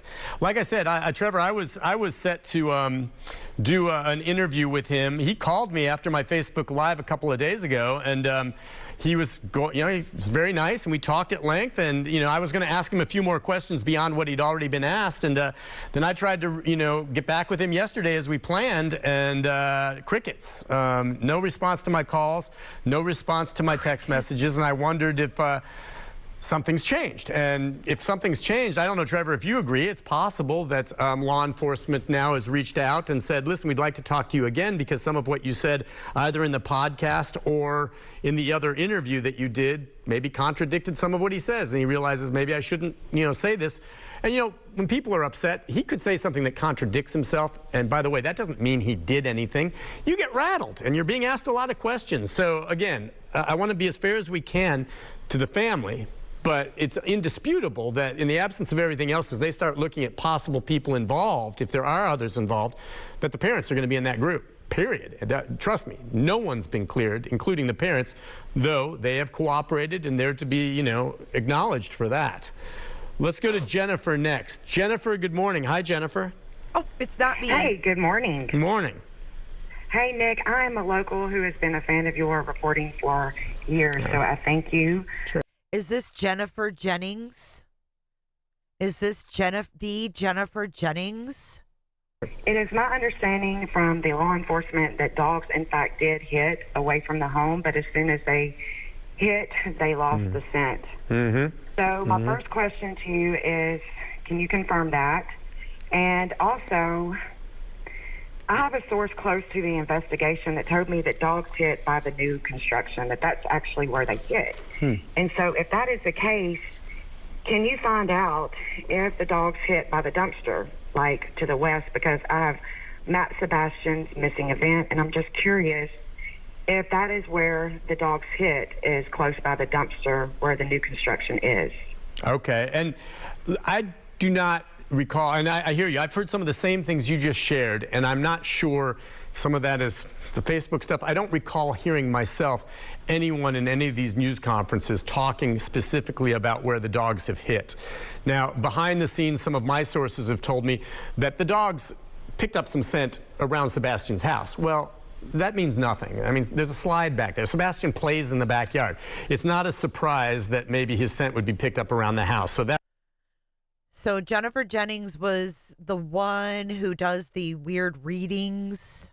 She does like these land readings, and she tells them where to search. Choo Choo, you do think it's Jennifer Jennings? Sounds just like Jennifer Jennings. Where you at, Jennings? That's not of note. Where you at, Jennings? But Where you if it's at? correct that he was picked up, or there was a scent that was caught off the property, and the sense is that Sebastian would maybe wander, as sometimes autistic kids do, but not too far, and certainly not barefoot. And then all of a sudden, abruptly, that scent that the dog was on disappeared, maybe at the construction site, which I've not heard. That tells me, all right, how does that happen? That tells me, at that point, that's where he left the ground. Either someone picked him up, he got into a vehicle, something along those lines. I mean, the scent just doesn't, for no reason, stop at one point when they were on it. Whether or not his body could have been placed in a dumpster, I don't know. I don't know that. The construction site, I guarantee you, has been searched. They have searched waterways. A lot of people talk about autistic children sometimes being drawn to water and all of this. That's true, but Sebastian was a smart kid, okay? 15, highly functioning according to his teachers, and I've been told that he was relatively water safe, that from an early age, he was taught how to be safe around water. So I don't see him walking to one of these ponds and falling in and drowning unless he's over, you know, some bridge and falls into really deep water. I don't see him walking to a pond and walking in and falling. No, I mean, this is a smart kid. He's not going to do something like that. So I don't buy that Sebastian has drowned himself by accident going out there, especially being relatively water safe. But we saw divers search some of the water. That's prudent. I think that's part of it. You search everything. But they found nothing. Let's go next to Takoria, I believe. Korea. Good morning, Takoria. Yes. Takoria. Hi. You actually said it correct. Oh, okay. I have a couple of questions. So my first question is, when was Sebastian's last spotted public appearance? Okay, spotted by who? His mother posted a photograph showing that he was at Costco with her having lunch on Saturday. And that's the photo. I don't see a time date on it, so I don't know, but that's what she says. So Saturday, according to the mother, there's a photograph showing that he was at Costco with her eating. She claimed they went to BJ's, another box store, the next day, but there's not a photo of that. So Saturday is what we're hearing. I assume he was at school on Friday, but that's all I can ascertain there. Okay, so hopefully they can look into seeing if those photos are actually true. Right. That's right. As far as his house, on one of the interviews I saw on YouTube, she said the door was locked. So which door was locked? Was the front door where any doors left unlocked?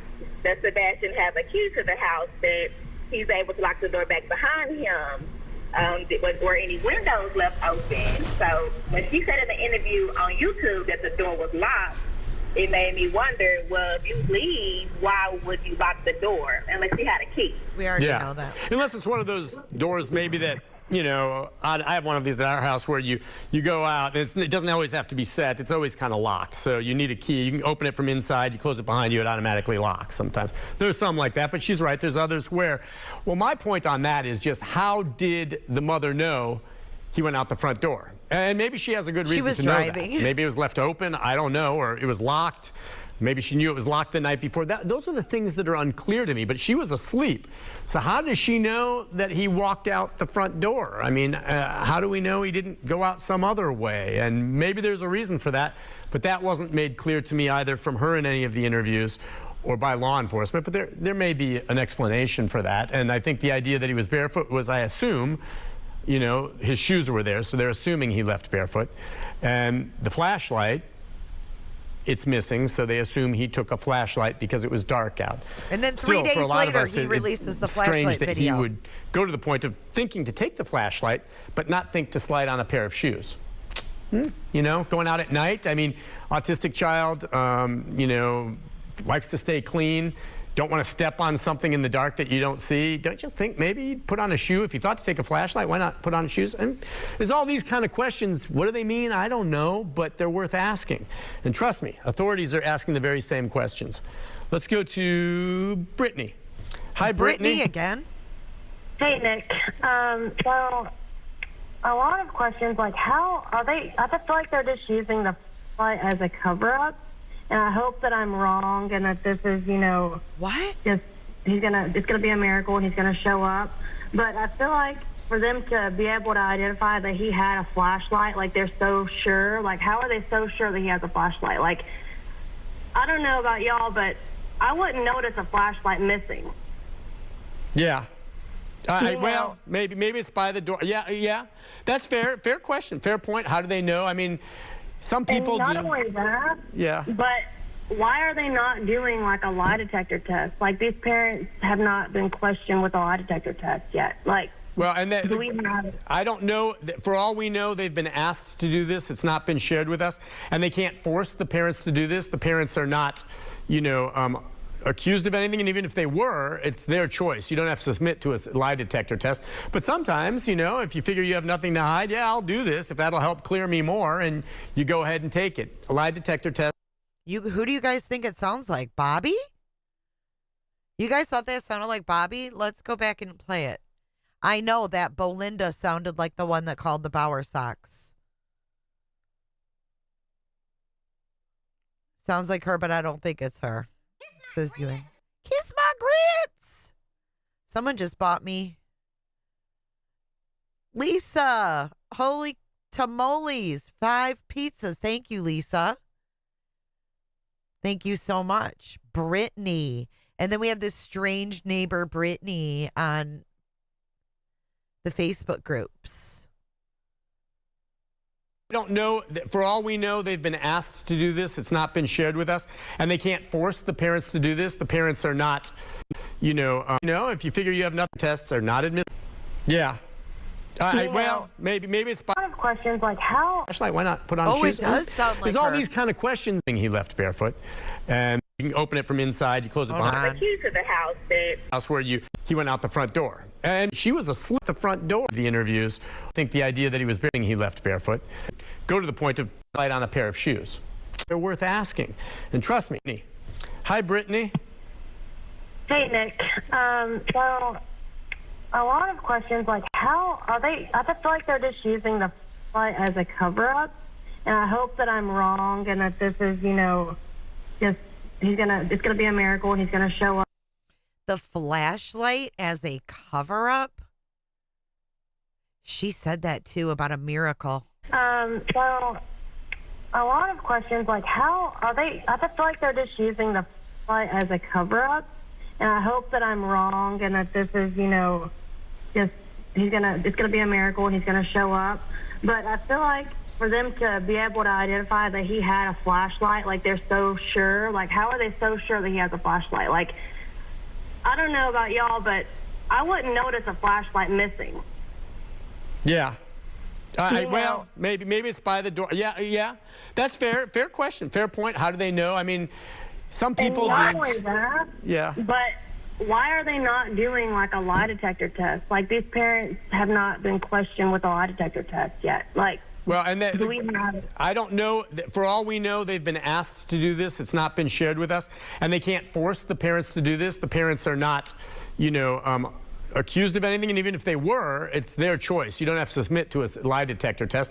But sometimes, like if you figure you have nothing to hide, yeah, I'll do this if that'll help clear me more, and you go ahead and take it. Lie detector tests are not admissible at court. Lie detector tests can be beat, but lie detectors are still used by investigators as a valuable tool. Interesting that she brings up the first thing she says. I think they're using the flashlight as a cover-up. A cover-up for what? The video hadn't even come out yet, y'all. Listen, this is 3 days before Nick Beres put out the damn video. This is 3 days before. All we knew was that he had a yellow keychain flashlight. And she's like, all talking about it before we all even saw the video of the flashlights.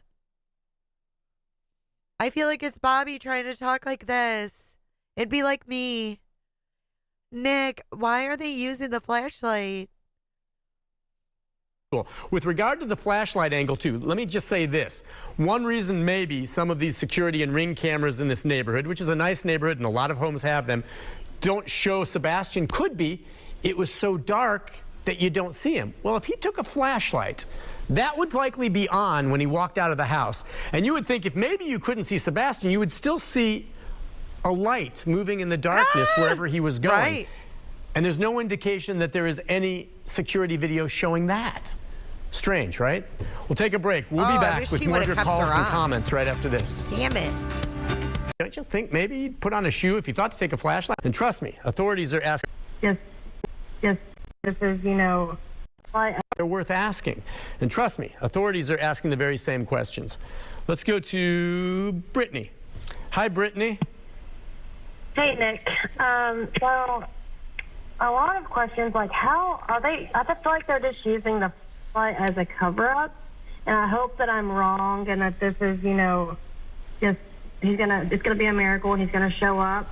But that's exactly, dude, verbatim. Verbatim.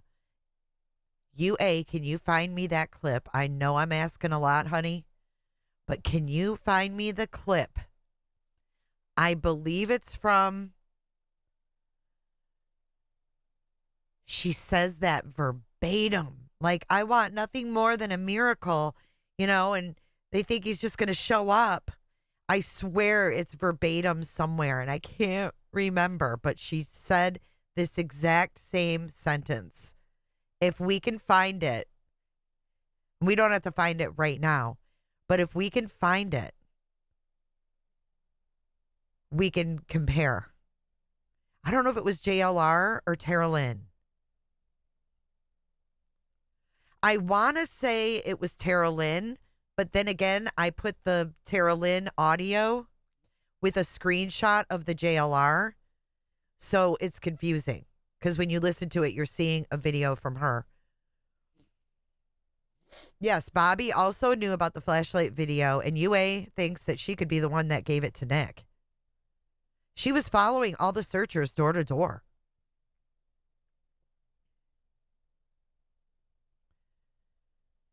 On Tara Lynn, it was voice only, but I put a screenshot from JLR's interview and made it audio. You know what I mean? And she says that too. Think. Oh, it does sound like her. Damn. And I hope that I'm wrong and that this is, I hope that I'm wrong. And trust me, authorities are asking the very same questions. Let's go to Brittany. Hi, Brittany. Hey, Nick. Well, a lot of questions like how are they? I just feel like they're just using the flight as a cover-up, and I hope that I'm wrong and that this is, just it's gonna be a miracle and he's gonna show up. But I feel like for them to be able to identify that he had a flashlight, like they're so sure. Like, how are they so sure that he has a flashlight? Like, I don't know about y'all, but I wouldn't notice a flashlight missing. Why is this person so worried about the flashlight? Whoa, UA, this is wild. We need to do a poll. I need to know if you guys think it sounds like her. Whoa. UA, why are they so sure? Like, why does that bother her? Why would that bother anybody?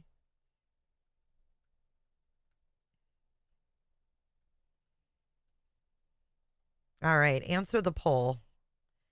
Yeah, she's all about the flashlights and the lights and what they show. And I don't know how many callers back Belinda was, but yeah, we agree that, she sounded like the lady too. You guys could clip it and go compare them. As a cover-up, and I hope that I'm wrong and that this is, just it's gonna be a miracle and he's gonna show up. But I feel like for them to be able to identify that he had a flashlight, like they're so sure. Like, how are they so sure that he has a flashlight? Like, I don't know about y'all, but I wouldn't notice a flashlight missing. Yeah. Well, maybe it's by the door. Yeah. That's fair. Fair question. Fair point. How do they know? I mean, some people and not do. Not only that. Yeah. But why are they not doing like a lie detector test? Like these parents have not been questioned with a lie detector test yet. Like, well, and I don't know. For all we know, they've been asked to do this. It's not been shared with us, and they can't force the parents to do this. The parents are not, you know, accused of anything, and even if they were, it's their choice. You don't have to submit to a lie detector test. But sometimes, you know, if you figure you have nothing to hide, yeah, I'll do this if that'll help clear me more, and you go ahead and take it. Lie detector tests are not admissible at court. Lie detector tests can be beat, but lie detectors are still used by investigators as a valuable tool. Let's go to the next segment. This is the last segment of this one. We got more? But wait, there's more. Check this out while we wait for this. Someone said Nick Beres looked uneasy. Look at this screen grab. She says, but I want to know about the flashlight that's missing. And look at Nick. Look at Nick. This is March 7th, you guys, again. Back on Morning Line, thanks for joining us. Special edition talking about Sebastian Rogers. Just me here today, but I've been following the story, and we're streaming live on Facebook as well, of course, on the Plus. We're taking your phone calls and comments. And you know what's odd about this? Let's go next to, I believe we've got Brooke. We have two Brookes in a row. Brooke? No, we got Brooke. B, it's B. Every name is B. Belinda, Brooke, two Britneys. Now we've got two Brookes coming up. I can't remember what I was going to say. Damn it. Oh, he made mention in the very beginning. They're streaming on every platform they have. They don't typically do that, but they did. All right, here we go. Brooke, good morning. Hi, Brooke. Hi. What's on your mind? I was just wondering, why has it not been addressed about the picture taken at Costco on Saturday? When you blow it up. Is that chasing crime with her kid in the background? Look at Nick. He's like, oh, dear God. It's the green team. It's the motherfucking green team. Who is this? Crabfoots. That is Crimson. Okay. I hear a baby in the background. Chasing Crime's kid was always in the background. I even know that, and I don't listen to her ass just from watching a few TikTokies.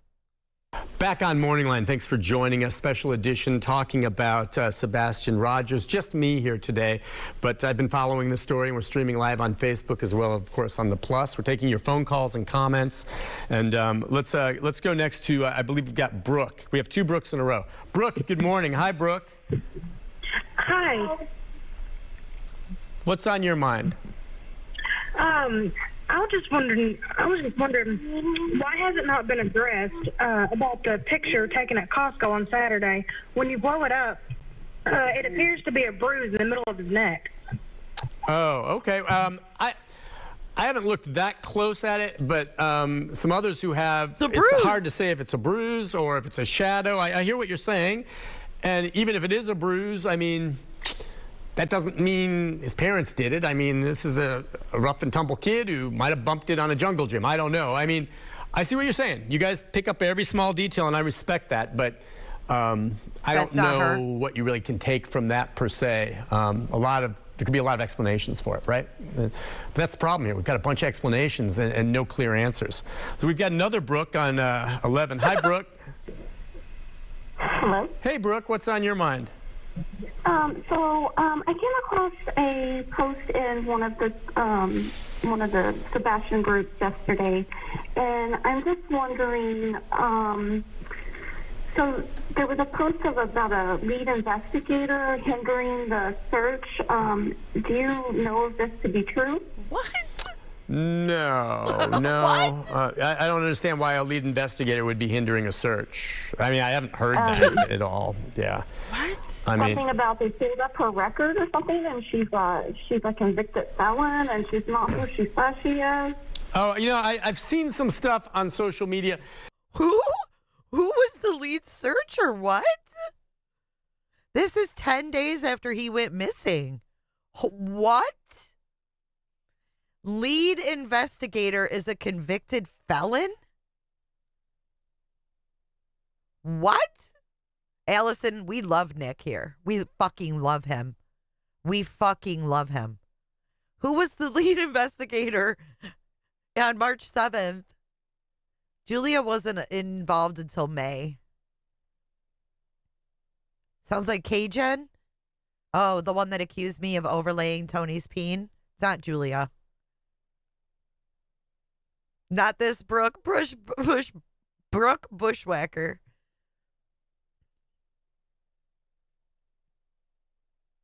Oh, she's talking about, oh shit, the lady that went to the school with the gun. Carrie, what's her name? Carrie Foster. Carrie Foster. She was directing the searchers to go in the wrong direction. Of what? Where were they supposed to be going?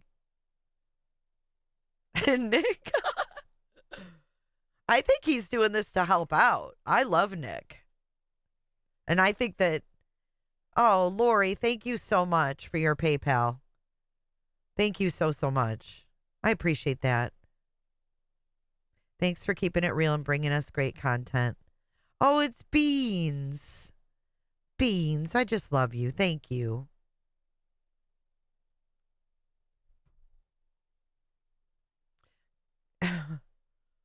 Yes, it's Carrie Foster. It's Carrie Foster, the blonde. She looks like Bullhorn Betty's cousin.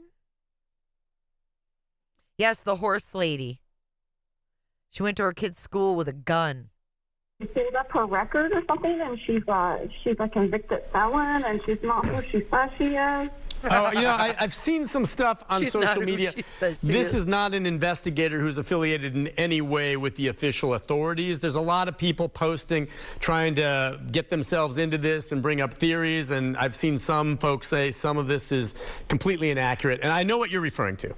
And all I can say is I understand going on social media, a lot's out there and there's kernels of truth, but there's a lot out there that is just fake. There's a lot of people hoping to take advantage from this to get attention for themselves. They make things up. The best thing you can do is get it from a credible source. Hopefully, you think I'm credible. I'm going to try to be fair and do what's best. I offer my opinion on occasion, but I'm no investigator. You get it, the official stuff from law enforcement. But what you're referring to there, I think I know who you're referring to. I don't know anything about her, but she has nothing to do with the official investigation. Nothing. Zilch.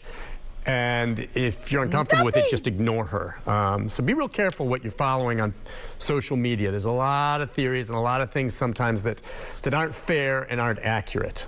But I do believe there's kernels of truth out there. Let's go to Garrett. Garrett, good morning. Hi, Garrett. Morning, Nick. Hey, it's important to note that Miss Carrie Foster was affiliated with Bobby's son's girlfriend, Autumn. They were all a part of the Facebook group, if I'm not mistaken. All right, next caller. Say what everybody's thinking, okay? Dude did it. And there's 2 points. If he didn't do it, if it was me and I was going to be accused of this, my butt would be on TV pleading with the person who took the child to bring him back, crying my eyes out, being upset and emotional, being obvious. The vibe would be off of me that I was upset about this. Number one, dude did it. Number two, this is going to get tiptoed around, and we don't want to say anything unkindly and da-da-da-da, like John Benet Ramsey, to the point where it'll never be solved. And as long as he don't confess like the other guy did, he's going to get away with it. Here we have John Benet again. Here we have John Benet again. Look at Nick.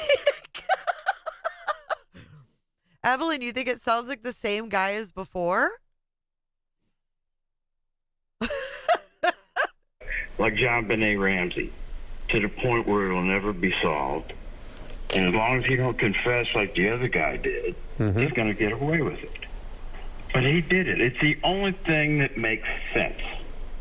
Okay, and listen, I hear you, and I think other people are thinking, again, at this stage, it's 10 days in, and I understand where you're going. It's not fair to say that at this point, certainly, without any evidence. And, you can try to judge. People can hear the interview with the mother and the stepfather and say, oh, well, her tears are crocodile tears, and he doesn't seem to be that upset. And that's not fair. I've covered a lot of horrible, horrible cases, and I talked to the family and loved ones of those who were hurt or killed. And I have seen a range of emotions from people, some that don't make sense to me, and people react differently in their own individual way, and so I try not to make judgments on those, okay? I hear what you're saying, in the absence of all else, but that's not enough. Some hunch it's not fair. I've seen cases where it points this way, and then later it turns out to be a neighbor or some stranger who happened to be passing through, or someone somehow this kid made contact with on social media. So I'm just saying we have to throw that in. What I'll agree with you on, Garrett, at this point, it is my very firm belief that someone was involved in his disappearance, or more than one perhaps, involved in his disappearance. I will be actually stunned if somehow it turns out that he just wandered off on his own and, God forbid, fell into a situation where he got hurt, couldn't get out, and after 10 days, what are the chances of him surviving? But I will be stunned if that's the case. I believe someone was involved. Who that is, it's not fair to say at this point, but you certainly know the immediate people who are on the list, and Garrett just named one of them. Now, keep in mind, too, in my opinion on this, if you're going to believe that, okay, and we don't want to go too far on this, I don't know how this father does it, stepfather does it, without the mother being aware of it. Okay? I mean, if every time he says stepfather, he says father and then stepfather. But he just said, listen again. How this father does it, stepfather does it, without the mother being aware of it. Okay? I mean, if Garrett's right, then you've got to assume that someone took the child prior to that evening when they said he disappeared. And so the mother would have known that she didn't put him to bed that night. And again, we have absolutely no evidence of that whatsoever. And can you really believe that the mother and stepfather were involved? I just, it's going to keep coming up, and let's move on, but let's just remember there's a lot of other options. Interesting. No one has said anything about suspects, and it's not fair to call them out like that at this point. But certainly that's part of the investigation. Let's go next to Tanya. Tanya, good morning. Hi, Tanya. Hi, good morning, Nick. Morning. I have a question. I'm not sure if it's been asked or answered yet. But since the stepfather was possibly working in Memphis, do you know if the Memphis area, if they have conducted any searches around where they have been working at the time? Great question. And I can tell you, at this point, knowing law enforcement, the pressure they're under, and the resources dedicated to this case, I guarantee you they have vetted that. The stepfather himself told me, Nick, they have questioned me and my wife repeatedly separate. I know the sheriff's department has, the TBI has, separately, and they're probably going to interview them again, looking for inconsistencies, not just them, but everyone. I've heard people say, oh, they weren't, interviewed separate, blah, blah, blah. We don't know if they were. Well, here's your bing bong, okay? He really says a lot of things that lead you to believe that Chris and Katie aren't on his radar, in my opinion. Told me, Nick, they have questioned me and my wife repeatedly separate. I know the sheriff's department has, the TBI has, separately, and they're probably going to interview them again, looking for inconsistencies, not just them, but everyone. But he says his story, they're vetting it. They're going to check to see, was he in Memphis? What's the story there? When did he get there? Where did he go? Can they track his cell phone? Can they ping that? Any other cell phones in the area? Why are you guys mad at him for putting out a video? Dude, he's a news reporter. That's what they do. They have sources all over, right? I mean, this dude's sitting down in the morning with the sheriff of Davidson County getting the lowdown, asking about Sean's leave, asking about Sean's, work and getting answers, right? I think that if he put it out, it was strategic. I don't think that he's like some smut reporter that's just going to throw things out there, because here he is sitting here on March 7th, 3 days before that video was released, taking these weird ass calls, right? area. Will they ping that to see if anyone was in the area the night that he disappeared? They're going to be checking all of that. Absolutely. Let's go next to Tandy. Tandy, good morning. Hi, Tandy. Good morning. So I kind of have the same similar question as Tanya. I just wanted to know if the stepdad's work site had been checked. Wow. I mean, he is a heavy equipment operator, and you can do a lot with those things. Sure. And listen, I don't know if they're checking He's a the crane ground operator. there or whatever. What are you going to do with a crane? They're vetting his story about where he was and where he went and all of that. And I would assume then that they may search out there. Now, I've not heard that there have been any bloodhounds or anything like that searching up there, maybe, say, for a body or something. I've not heard that. I have not heard that. But at some point, they're going to keep expanding the investigation. That could become part of it, but I have not heard that's the case. Let's go to Penny. Penny, good morning. Hi, Penny. Good morning, Nick. How are you? Yeah. I have two separate questions. Okay. The first one, there's a rumor out that there was 12 different dogs that searched for him. Can you verify how many? I don't know how many dogs. I've just seen video of dogs out there. Bloodhounds. Okay. And the second question is, have they checked the black box on his vehicle to verify where he was at? I don't know. Now, do all vehicles have black boxes? Maybe the new fancy ones. I don't know what he drives. Yeah, I mean, whatever he said he was, trust me, that's all. They're looking to verify it. Some things. I just want to make note of something. Okay. This is 10 days in, and Nick knows a lot, right? But he doesn't know what Chris Proudfoot drove because it obviously wasn't important to him to even know. Do you get what I'm saying? Like, Nick wasn't sitting there waiting with bells on to find out what Chris's black box in his truck said. And, you know, he wants to break any story he can, right? So you think that he would at least know, like, oh, yeah, you know, he does have a truck and they're checking or whatever, but he doesn't even seem to care. It's just an observation. This can be verified. Some things can't. But yeah, they're checking that. They've interviewed neighbors. They're interviewing people that are close friends. They're checking all of their stories out. So it's not just the parents. It's everyone. Yeah, I wish, you know, we're going to do more. Listen, and then we're talking about this with the producer. As long as Sebastian remains missing like this, and judging by the interest, with more than 2,000 people at one point following us on Facebook and all of these calls, we're going to try to do this every week with a Facebook, streaming, and with me. As long as we have the openings, we'll do this for you every week to update you on the latest, take your calls. Keep in mind, I'm going to continue to update this and do Facebook Lives on my Facebook page, Nick Beres NC5. Okay, Nick Beres NC5. Go to that, follow it, and stay tuned. Any new developments will show up there as we continue to follow it. We'll take a break, and I'll be back to wrap things up right after this. Okay, that is Jesus, Nick, and your music. We've got this one. We've got one more, y'all. April 1st. Are you guys ready for this one? I just found another one. Frickin' April 1st. Let's see.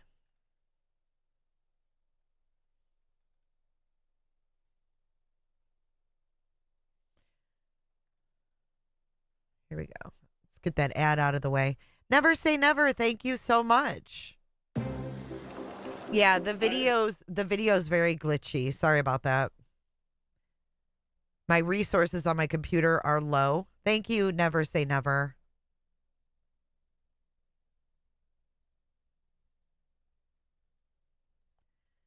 Yeah, the video's off. That's my fault. I mean, it's my computer. As long as you can hear it, though. I mean, he's just sitting at a desk. Get a $100 gift card for a free quote. Sorry. From the News Channel 5 Network, this is Morning Line with Nick Beres.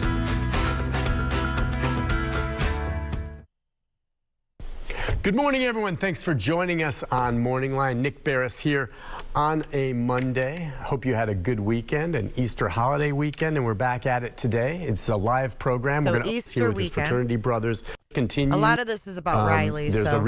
with his blood alcohol level. I'm going to Bass says it's possible because of talk to Metro Police. And again, some people want. All right, hold on. It's on this next one. There's 4 pieces to this one, so I haven't listened to this one because I just found it. Can you guys hit the thumbs up for me? Hold on, y'all. Please hit that thumbs up. I really appreciate it. It means more to me than you ever know. Thanks for joining us. Nick Beres here. We're coming to you live on Morning Line, also streaming live on Facebook at News Channel 5, talking about 2 cases. Riley Strain, the 22-year-old whose body was pulled from the river a week ago Friday, and also about the latest updates, and we'll get to that in a moment, on Sebastian Rogers, still missing, the 15-year-old. Ann, good morning. Hi, Ann. Good morning. With the Riley Strain case, he's brush every bit by fire ants in that situation, and that's something you trait that is consistent with autistic children. Feet wet. He would have shown signs of his clothing or his same thing. With the Riley Strain case, he was extremely tall. I'm extremely short. When I go to sit on a guardrail downtown, I lose my balance, and he would have done the same thing. If he went to sit down on a guardrail, he would have flipped backwards. But the embankment was so overgrown, he would have shown signs of his clothing or his body having abrasions. Do you know if there were any tears to his shirt? Because if he went down that embankment, he would undoubtedly have been hit with rocks, twigs, trees, brush, everything. And when it comes to Sebastian Rogers, I just have one thing to say. I have a 20-year-old grandson who, from the time he could walk, would not get in grass. He would not walk in the sand. Everybody compares their kids and grandkids to Sebastian Rogers. Wet. One trait that has never changed in the 20 years of his life, whether going into a school building, a grocery store, that boy's feet would not be barefoot or wet. And that's a trait that is consistent with autistic children. That boy would not have gone out barefoot. And I just like other people's comments on that, because I truly believed that boy would not have walked outside barefoot. Okay. And that's where I'll leave it at. Thank you. Unless it was something quick. I talked to Sebastian's biological father, who said that there was an incident he had as a young child. And I think you're absolutely right about some of these kids that are autistic. But as a young child, he walked into a fire ant hill barefoot. And boy, they lit him up. And Sebastian never forgot that. And ever since then was very, very diligent about only going outside with his shoes. That's all Seth talks about, is this damn anthill thing. And when Taco came on my panel, Taco was like, oh, yeah, I was there. Sebastian was like 2.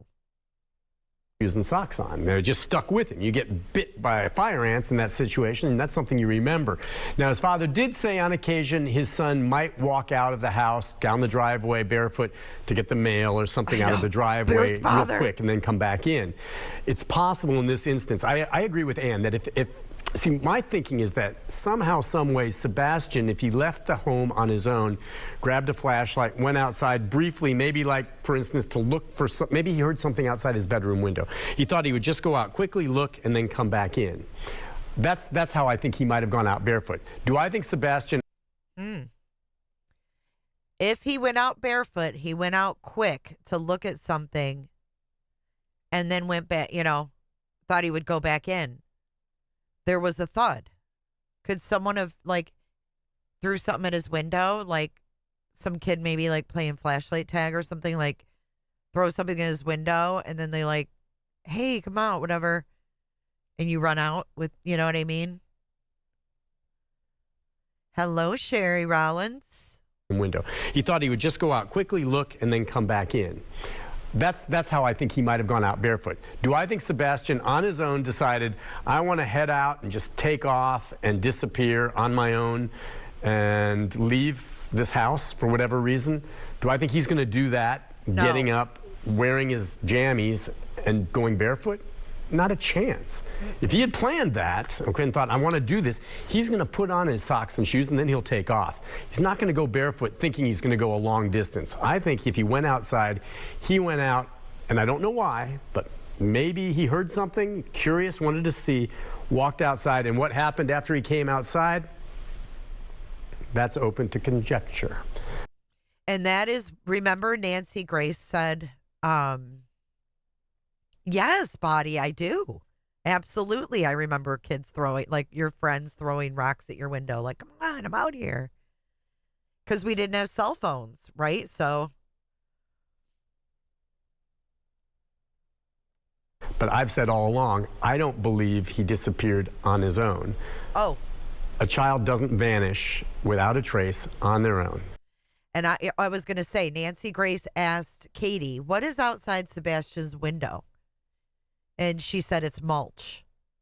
So I think what, Nancy was getting at in that interview was if he's barefoot, you step on mulch and that's not very, you don't like stepping on that on your feet. It just doesn't happen. They can vanish, but you're going to find some evidence of them. They're going to leave signs on their own and vanish completely. That happens if someone else is involved. That is my belief. Now, who this is, it's not fair to blame the parents. It's not fair, but, we don't know. The parents have cooperated. There's no evidence that they're involved.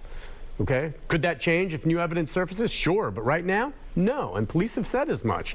It's not fair to call the parents out at this stage of the game. But my belief is somehow something lured him outside that window that night. What? I don't know. Let's go next to James. James, good morning. Hi, James. This is 3 days before Nick put out the flashlight video, and he said, I think something lured him out that night. Oh, mulch also won't leave a footprint, right? Tinfoil. All right, here's the next one. James. Hey, how you doing this morning? Good. What's on your mind? That Riley Strange, they found his bank card on the river. That's right. Now, I just the bodies and whether or not it isn't doing at this stage, and it's just not leading them to anything. So what I did last week was I had a chance to go out and meet with the EMA director. Strain walking, that security video. I mean, he wasn't wearing big, long, flowing, baggy pants or something like that. It looked like, pretty nice, tight, straight-leg jeans, okay? And I don't know if he was wearing a belt or not, but once something like that gets wet, I don't think it's that easy for a pair of tight jeans just to slide off you. Could it happen? Absolutely. The boots, maybe, if you go down deep enough and you come back up, the boots, there could be a suction in the water, maybe pull them off, but the socks remained. What? Bing bong. This is April 1st. That was an old message. What did he just say? Suction? Shut the front door. When did Bobby say suction? I'm so done right now. I am so done. If you guys don't hit that freaking like button, right meow, I'm done. Look at Nick's face. I want to see the like button hit. What in the pure fuck did I just hear? The suction of the boots? Oh my God. Long, flowing, baggy pants or something like that. It looked like, pretty. Who cares pretty what nice, he's saying tight. about Riley? Listen to what he's saying about Sebastian. We're skipping Riley shit right now. Straight leg jeans, okay? And I don't know if he was wearing a belt or not, but once something like that gets wet, I don't think it's that easy for a pair of tight jeans just to slide off you. Could it happen? Absolutely. The boots, maybe, if you go down deep enough and you come back up, the boots, there could be a suction in the water. Sorry, this is about Riley. He's talking about Riley, but still. Wild. Sorry, it was about Riley. It was. I'm getting confused. Oh my God. But that's weird, right? Or maybe pull them off. I know, Snowflake. But the socks remained. It's just curious. It's just curious. I've got more questions that I think are coming across here. What I'd like to do real quickly with regard, since we just followed up on a question about Sebastian Rogers, a lot of people frustrated about what law enforcement is or isn't doing at this stage in the investigation for him. And I can tell you unequivocally, they continue to work it. They don't have news conferences every week if they have nothing new to share, and unfortunately they don't. That doesn't mean they're not tracking down every lead they can. It's just not leading them to anything. So what I did last week was I had a chance to go out and meet with the EMA director there. Was Riley wearing boots, though?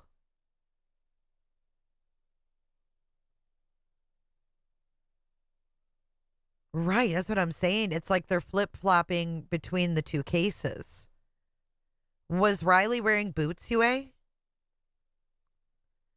I don't know what Riley was wearing. I know, I'm going to go get one, Big T. I know. I'm just waiting to see if Riley was wearing boots. He was? Oh, he had boots on? Okay.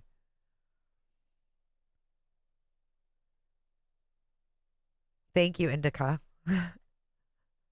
Okay. Wow. Oh, he was wearing cowboy boots.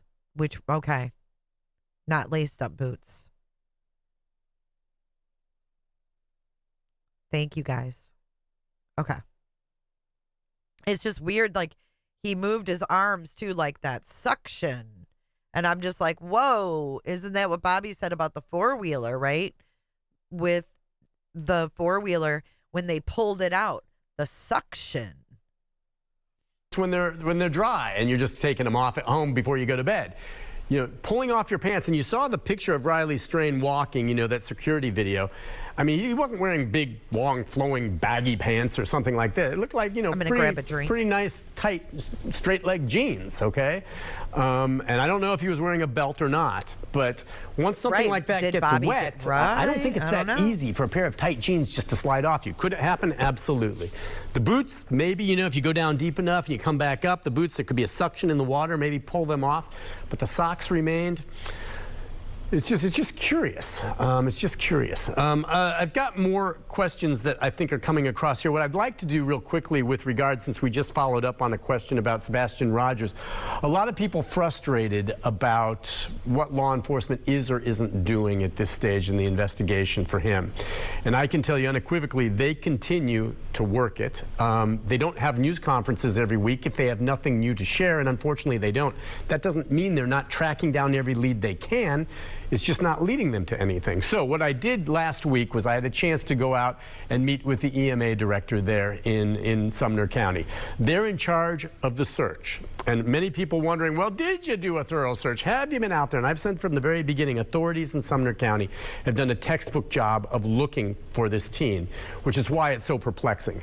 As thorough a job as they've done, it's just shocking that no evidence has been found of him. And in the wake of that, volunteers, the father leading teams of volunteers out there searching beyond the radius of the original search, and they haven't found anything. Very, very odd. What kind of I wanted to show you in this story just how much has been done to this point and what else can be done beyond it. Let's have a look. It was 1 month ago that Sebastian Rogers disappeared from his Hendersonville home. Now, this is one of the first times anyone's been inside the Sumner County Emergency Operations Center with a chance to take a look at all that's been done on this map to help find the teen. Well, this is the system that we use to track all of our searchers. Ken Widener is director of Sumner County EMA, and from the beginning, he has spearheaded the official search for Sebastian. The investigation's still active. It was nonstop during the first 8 days after the teen disappeared. No trace of him. The professional search effort has since been scaled back, though Widener appreciates volunteers who continue to look following their own leads. I'm not going to beat up psychics and things, but we've got to vet what we do before we do it. Widener says they follow up credible leads from law enforcement. And anytime the sheriff's office indicates or TBI indicates that we've got an area of interest that we need to search, we go. We're ready to go. And this sophisticated mapping system in the Emergency Ops Center shows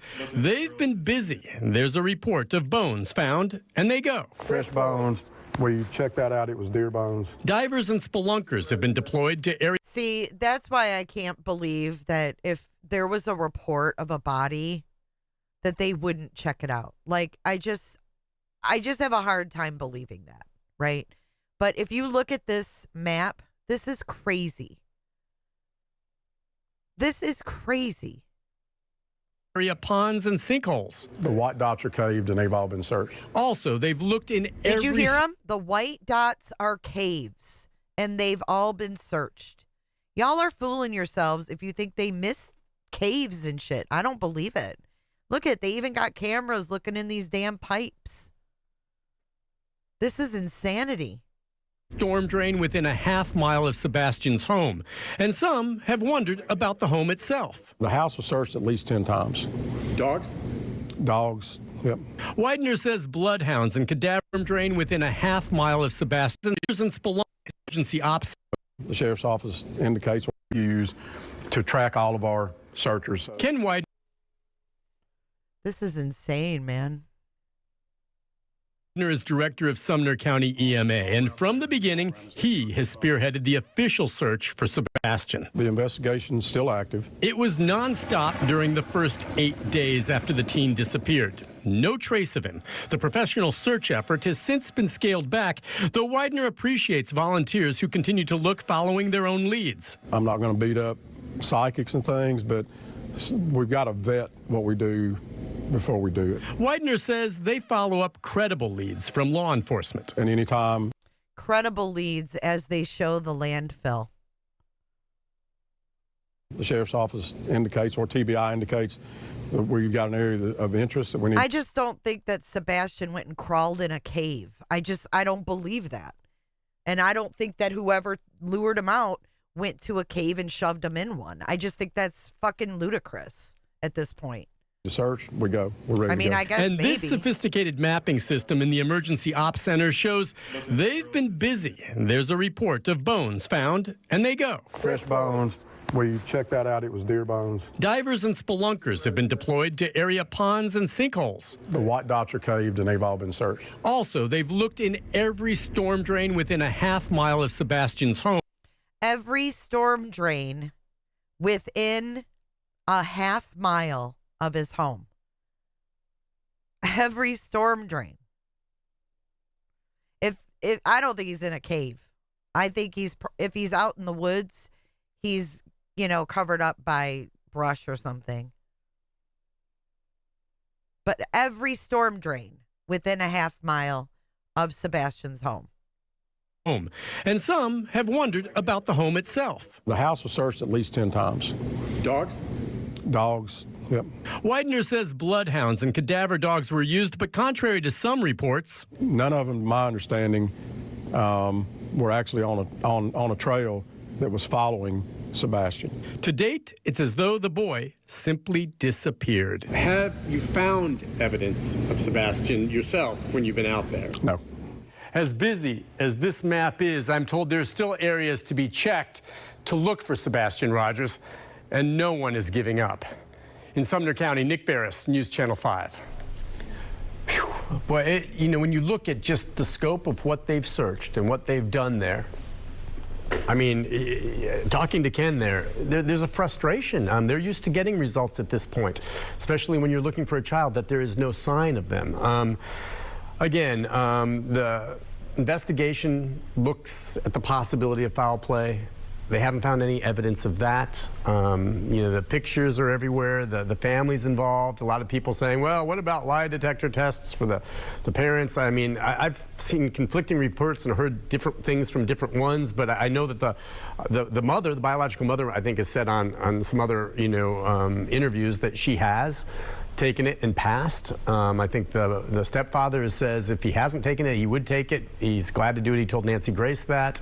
I don't know about the biological father, but here you see some of the independent groups out there searching. What I have seen at times are some of these groups, complaining or saying, oh, what is, law enforcement doing? And they're out.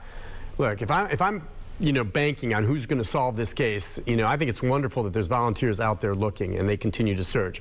But for anyone to be calling out law enforcement right now in the Sebastian Rogers case, saying that they haven't done enough, is simply wrong. They're not looking at that story and others.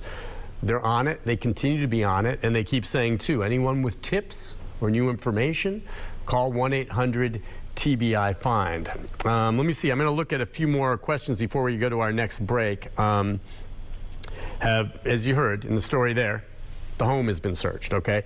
Not once, but like a dozen times. Dogs have been in there. I don't know if they went in there with luminol. You know, they have found no evidence that anything bad happened to Sebastian in his Hendersonville home. Has the car been searched? Yes. I mean, if they looked at, you know, here's the thing. A lot of people make these suggestions. Well, they thought to search nearby. Look, if you've thought of it, they've thought of it. I've yet to see a comment where someone says, have they done this yet? And said to myself, whoa, there's something they missed. They've done it. And they've gone back more than once to revisit some of these things. So, where is he? We'll talk more about that, take a break, and continue our conversation about Riley Strain as well right after this. All right, next segment. Snazzy, thank you so much. Hold on, let me get this playing and then we'll read it. Excuse me. Across from Seth's apartment area is a recycling dumpster area. My son lives in Clarksville, so that is how I know that bit of info. Interesting, Snazzy. Thank you for your super chat. Appreciate you. Well, we did listen to Seth's boss actually refer to him as the birth father on day 3. That, to me, I'm having a hard time even getting past that, to be honest. All right, back to Nick. Joining us, Nick Beres, coming to you on News Channel 5 Plus, also streaming live on Facebook at News Channel 5. And we've got the phone number up there, 737-7587. Your thoughts on either the Riley Strain case, as I think an investigation, at least on the part of the parents, wanting some more questions answered into exactly what happened to him continues as we wait for toxicology results to come back from the autopsy. And then a lot of questions still hanging out there with regard to Sebastian Rogers, who remains missing now 6 weeks later. The case is not closed, but after 6 weeks, you have to wonder, where is he? What are the chances that he's still alive? You know, obviously, if he wandered off on his own and somehow fell into a sinkhole or a cave or something like this by himself and has not been found, that's a bad situation. Hard to imagine him surviving that. But if someone took him, or if he's wandered off somewhere and is away from the area with other people, then there's the possibility that he could still be alive. You know, that it's just a tough situation. Talking to investigators who look into this, they continue to talk to the family members and neighbors, scouring security and surveillance video. You know, I did a story, you know, very early on, first week after he disappeared, with some video that was provided to me from one of the homes nearby that appeared to show some lights in the general area around Sebastian's home the night he disappeared. Now, at the time, all I said is, it looks like there's some kind of lights out there. We don't know if that's Sebastian. We don't know if that's someone out there walking a dog or what. But I just said, look at this. It appears though there's lights outside the home the night he disappeared. That's basically it. A lot of people took that and ran with it, thinking, well, that's Sebastian or that's someone grabbing him. I didn't know that. Now, in the wake of that and in the wake of reviewing other security video that came from homes in the neighborhood, the TBI has basically said in general, none of the video they've come across to this point, including, I assume, the stuff that I showed you, was of any evidentiary value. They have not said publicly what they thought those lights were that were in my story. They have not said so. Others have said what they believe them to be, but the bottom line is, at this point, they don't believe that they're of evidentiary value. So I would like to know from the TBI what they thought those lights were, but they don't think it's related to his disappearance, which again, so no lights, it's the middle of the night. You know, they also searched a landfill. I'm told that the landfill, having been searched, did not find anything. There's all kinds of rumors that they found a body part or they found signs of Sebastian. No, there was nothing found there. And the way investigators described that to me is they said that while we didn't find anything, allowed us to check that off, okay? Meaning, okay, it's not in a landfill. Could he have ended up in a dumpster somehow? No video. A lot of people continue, like I said, to, in my opinion, at this stage of the game, unfairly point to the stepfather and biological mother. Remember, it was just the biological mother home alone that night with Sebastian. The stepfather works away from the area, but trust me, everyone's like, well, did you check his GPS? And do we know where his phone was? And all this. All these things that you're suggesting, law enforcement has done. And it's all checked out. It's all checked out to this point. Okay, so it's just not fair to point at any of these folks in the absence of any evidence. And that's the other thing is, I know law enforcement in both these cases, but especially now in Sebastian, in the vacuum that we have right now, without having much information coming from law enforcement, because they have nothing new, so they're not calling press conferences. Fine, they should spend their time and their resources investigating, not holding press conferences to say there's nothing new. But in that vacuum, all of a sudden, conspiracy theories and rumors run wild. It's just crazy. In my opinion, to the detriment sometimes of the actual investigation. But there's so much out there that is just garbage, or false, or goes nowhere. I understand people having theories. That's fine. We all have theories. But there's all kinds of stuff out there that is just patently untrue or wrong. And just be careful about what you're looking to on social media with regard to these cases, because a lot of it is just pure crap. Let's go to Linda. Amen. Linda, good morning. Hi, Linda. Listen, Linda. Good morning. Did I hear a report on Sebastian's case that the father was wanting somebody to search around the Natchez Trace? I don't know if I dreamed that or just what. But, I'd like information about that. That sounds like our Pearl girl. Pearl, is that you? So the Natchez Trace, I believe, was on March 22nd. What's up, Lippy? I think that was March 22nd when he was out there with JLR. This is April 1st. This one's from April the 1st.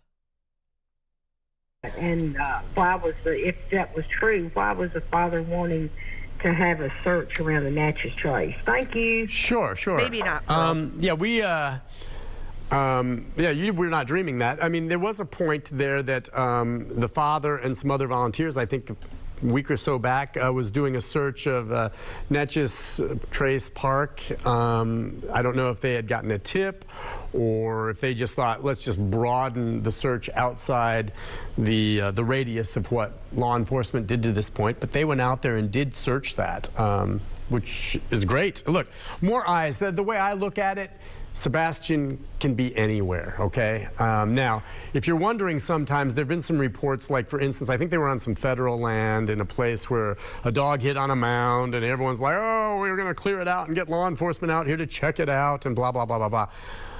Law enforcement doesn't go out there immediately, and they're like, why aren't you coming out here? You know, I mean, as you heard Ken Widener say, they have to vet all of the tips they come in. And when they find a fresh mound of dirt and they think maybe someone's buried in there, that's been checked out to some degree, okay? And they were on federal land and had to leave, and the search and how that works out. These volunteers out there, it's great they're out there looking, but law enforcement is not going to run and jump every time they think they find something of note in an area that's completely off the grid of where they believe Sebastian might have gone. Now, if they find something of substance, fair enough, and they're going to go out there and search it. Right. But there have been a lot of cases like that where, you know, they're saying they found something and law enforcement tries to look into it, but they're just not going every step of the way to every different place that they hear about. But yeah, she's right, and I think the biological father, Seth Rogers, continues to take time off of his job with the Davidson County Sheriff's Office. He's a correctional officer there, to continue personally leading search efforts out there. A lot of people talking about the Cajun Navy, which had been here helping a bit in the search for Riley here, and I don't know any details about whether or not they actually got threats or if any actual police reports were made. I'm not sure why they would, but my understanding is that they are continuing maybe to assist and help in the search. I wonder, you know, aside from just randomly choosing locations to just go look, which is fine at this point, if they're basing it on any other information to determine, well, let's go look here and let's go look here. That's what law enforcement's trying to do. They can't just react to something that, you know, is random. They're looking for legitimate things. Let's see, some more comments from people. Yeah, so what was the video that everyone thought was flashlights? You know, when I did that story, that's the one where it looked like it was such a small light, it could have been some type of flashlight. I don't know what those lights specifically were. I mean, the TBI has not officially made a statement on that, other than to say none of the video that they've recovered from any of the homes, including that video that I posted, is of evidentiary value at this point. Now, I don't know what that means. It could mean, yeah, we see something there, but you can't see anything else, so that doesn't help us at all. I don't know what that was. Was it someone out walking dogs? Is it a reflection off something? But it certainly seemed to me like you saw some lights moving through there, and I've heard some people say, well, they're floodlights or headlights. No, that's not what they are. I'd like to know what they are or what they thought they were, but they've kind of ruled those out for now. Okay, so he says they're definitely not floodlights, but he doesn't know what they are. Steven, what are you talking about? Is that recorded, you said? Right, so April 1st, he's had it with the bullshit. Let's see. Someone asking, is the video that they saw that I had cropped? All I know, the video that was, I don't have the full video of this. The video that was provided to me is of the portion showing these lights, and it's probably a portion of the screen. So there may be more of it that could have shown more that I don't have. So yeah, that's possible. I don't have the entire video. I just have the video clips, and this was with the first few weeks, or the first week after Sebastian disappeared. But again, regardless of what it is, they say no evidentiary value at this point. It's just another piece of the puzzle that didn't go anywhere. People talking about how Natchez Trace has over 300 miles of just trails. Yeah, I mean, is that a place to look? Sure. Why not? Everyone's saying we all know Sebastian did not just up and leave in the middle of the night. Barefoot, you probably wouldn't think he would, right? Under those circumstances, something led him out of the home that night for some reason. To grab a flashlight and then go out barefoot, something had him go out that night to look at something. Maybe outside the window, maybe he heard something. That's my theory, okay? That's my guess. You're good, because I think Steven. If he really planned on going somewhere and running away from home, he would have put on his shoes and socks. Doesn't that make sense to you? These same things I'm bringing up are the same things investigators have thought of. People asking if there's other landfills they could search where other debris was sent, possibly, because the one they searched was in Kentucky, where at least that week, the garbage was taken from the neighborhood there, and that's where they wanted to go up and look and see if he is somehow or if there was some evidence in the garbage, and they didn't find any. Let's see, again, people wondering about tracking cell phone activity and everything else, and all of that has been tracked. All of that has been tracked. Most of the things that are being brought up here has been done. Tammy. And I think some of it they're revisiting again. Let's go to Garrett. Garrett, good morning. Hi, Garrett. Again? Morning, Nick. Morning. What do you think? Yeah, it's odd, huh? Well, I told you about what I think, but there's only one little thing that's left. I know that everything's been examined back and forth, up and down, back and inside out. But everybody starts with this premise that the mother discovered him missing the following morning or some morning.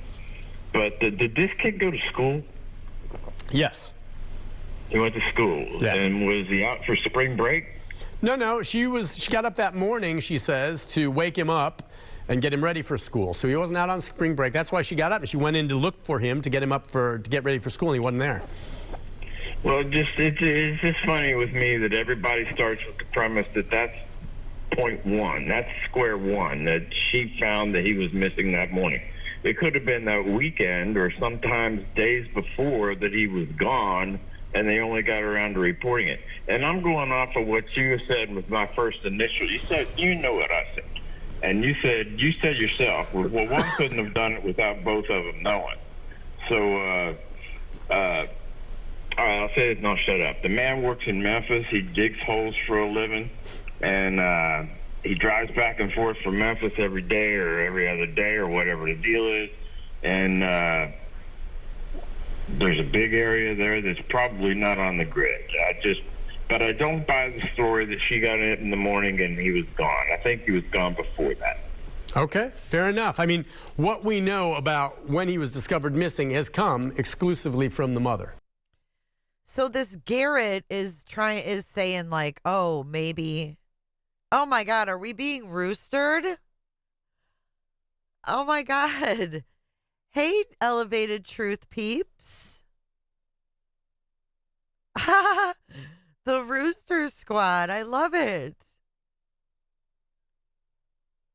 Thanks, guys. Roosters. Thanks, you guys. That's cool. Hey, Truth. Hope you're doing good, too. Oh, I love seeing all the roosters. All the cocks in chat. Aw, thanks, guys.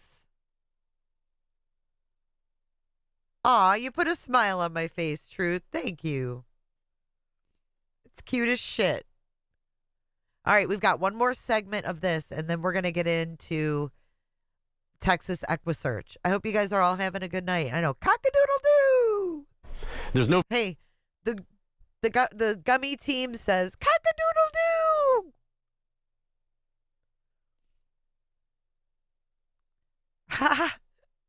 Thank you.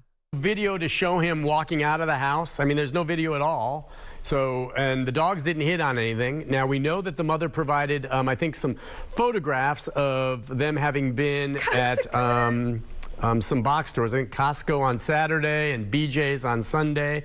Maybe that they had gone there and had lunch and that Sebastian had a big popcorn. But you're right. What we know about it is what we've heard from the mother. And again, I see people here saying, well, they've got to... Before I got roostered, what I was going to say, thank you, Christy. I hope you're having a good night, too. You guys are so fun. Fuck, now I forgot again. Be, you know, involved with this. No, I mean, in any missing persons case that's not explained, if my wife disappears today, and I'm here at work, but she disappears today, I am instantly the #1 suspect because I'm the closest person to her and most likely the person. All right, let's move to the next segment. I feel like we heard that part. That was almost over anyhow. Let's get into the last segment. These have been wonderful, though. Hey, Lisa Joe. I'm newer to your channel, and I love how warm and inviting you are. It's not stressful being here like other channels. I definitely don't ever want anyone stressed out in my chats.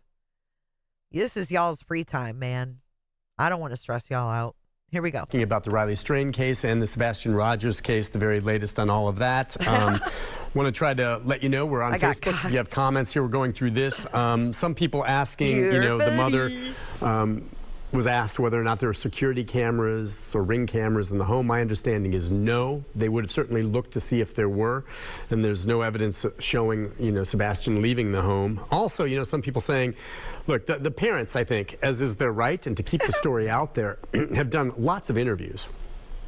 And I can tell you that law enforcement pays close attention to each and every interview they give. Ooh, and why? Bong. They're looking for inconsistencies and contradictions.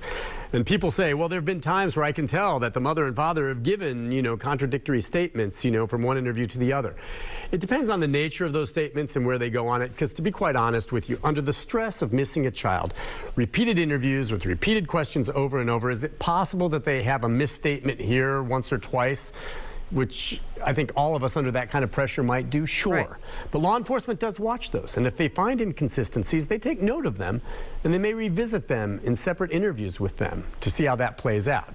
Oh, would that be something, Nick, like the what if game that law enforcement played with Seth? What if you had someone take your kidnap your son? I don't know. If law enforcement was playing the what if game with me, I'd be really scared. Oh, and please, roosters, come on in and close your legs. Because they've certainly done a lot of interviews, which I think is good because that keeps the story out there. That keeps the story out there. But yeah, police pay attention to that stuff. Let's go to Mark. Mark, good morning. Hey, Mark. Good morning, Mark. Hey, good morning, Nick. How are you? Good. What's on your mind? Well, in regards to Riley's case in Nashville, I've listened over the course of the last weeks about fences, guardrails, and different things. So us know that you bet a lot of revenue. Riley Strain was there drinking. He's a. I mean, to put more responsibility on the bars. There's a certain degree of personal responsibility. What else do you do? It's nothing new and very rare. But he's not wrong about a culture of drinking down there that's... So I have a couple questions. Here we go. on there anymore because I don't want to be around a bunch of drunks. Let's go next to Alyssa. Alyssa, good morning. Hi, Alyssa. Hey, how are you? Good. What's on your mind? So I have a couple questions. Yeah. So from what I've heard, I've been following since day one. They said that Katie parked in the garage when they got home from doing everything they were doing. So there's no way to tell if Sebastian ever even was in the car, got out of the car at that house. Okay? All right. So is there not a way for, I'm sure with the neighborhood they live in, multiple people have Ring cameras. Sure. Can they look at those Ring cameras to see if he was actually in the car when she made it home? That's a great question. Great question. And I bet they've done that, but that's a great question. Go on. Go on. And then also, and I'm not accusing anybody. This is just a thought, you know, if it was my kid. Now, he does construction, so I'm assuming he's good at doing stuff in houses. Let's just say, in theory, what if he's not alive, if somebody, like, wrapped him up and put him in a wall or under the house or done something with him being good at the construction stuff, it'd be very easy to hide that kind of stuff. You know what I mean? Well, again, that's a theory. Now, I have to say, Okay, now remember, Kathy Bowersox's brother owns a construction company. That being easy to do, I think, is difficult under these circumstances. Was this a premeditation? Did they prepare for it? But we've already said they've searched the home a dozen times with dogs. And certainly they would notice if something, was out of the ordinary. So there's no indication of that. And I guarantee you they've checked cameras time and again to see the very things that you're saying. And that's an excellent point. Let's check and see, was he in the car when they came back? And we've not heard anything along those lines. But I guarantee you, if they had any evidence linking someone to Sebastian's disappearance that they felt was strong enough to bring an indictment, they would have been there with District Attorney Ray Whitley yesterday getting that indictment. They don't have any evidence on anyone of a suspect at this point. Let's go to Shelby. Shelby, good morning. Hi, Shelby. Hi. Would you go over the time frame of the last sighting of Riley? I think there hasn't been. And Riley walked past. Who knows? But there was going to be some type of announcement with regard to his case. This would certainly wait for toxicology. One of these cases. Safe to say neither one of these cases closed, and we'll continue to follow it. And I do appreciate all of the interest from so many of you to follow this tragic cases. All right. We are done with that one. And there might even be more if I go back and look. But I do want to get started on the Equusearch, because we're going to have to break this into parts. We'll watch some tonight, and then we will keep watching them until we're done, because there's 3 that I want to go through. 3, and I want to go through them in order, right? So let me get the first one going, and this is going to be from Duty Ron. Is it this one?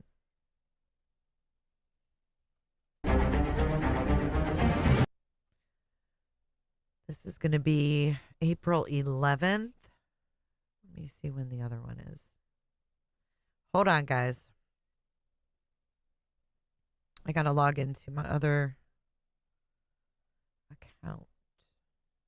I save all these and watch later, and then I have to find them.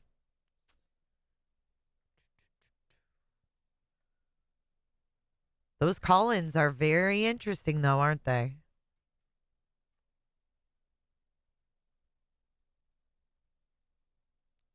Dude, Granny played a clip of Bruce Castor today. It was so funny. Did you guys see that?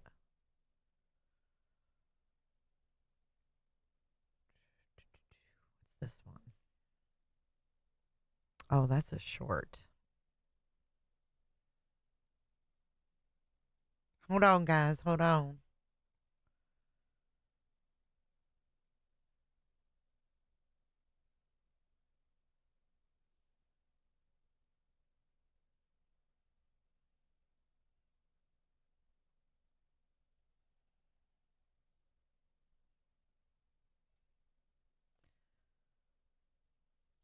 think this is the same one. Okay.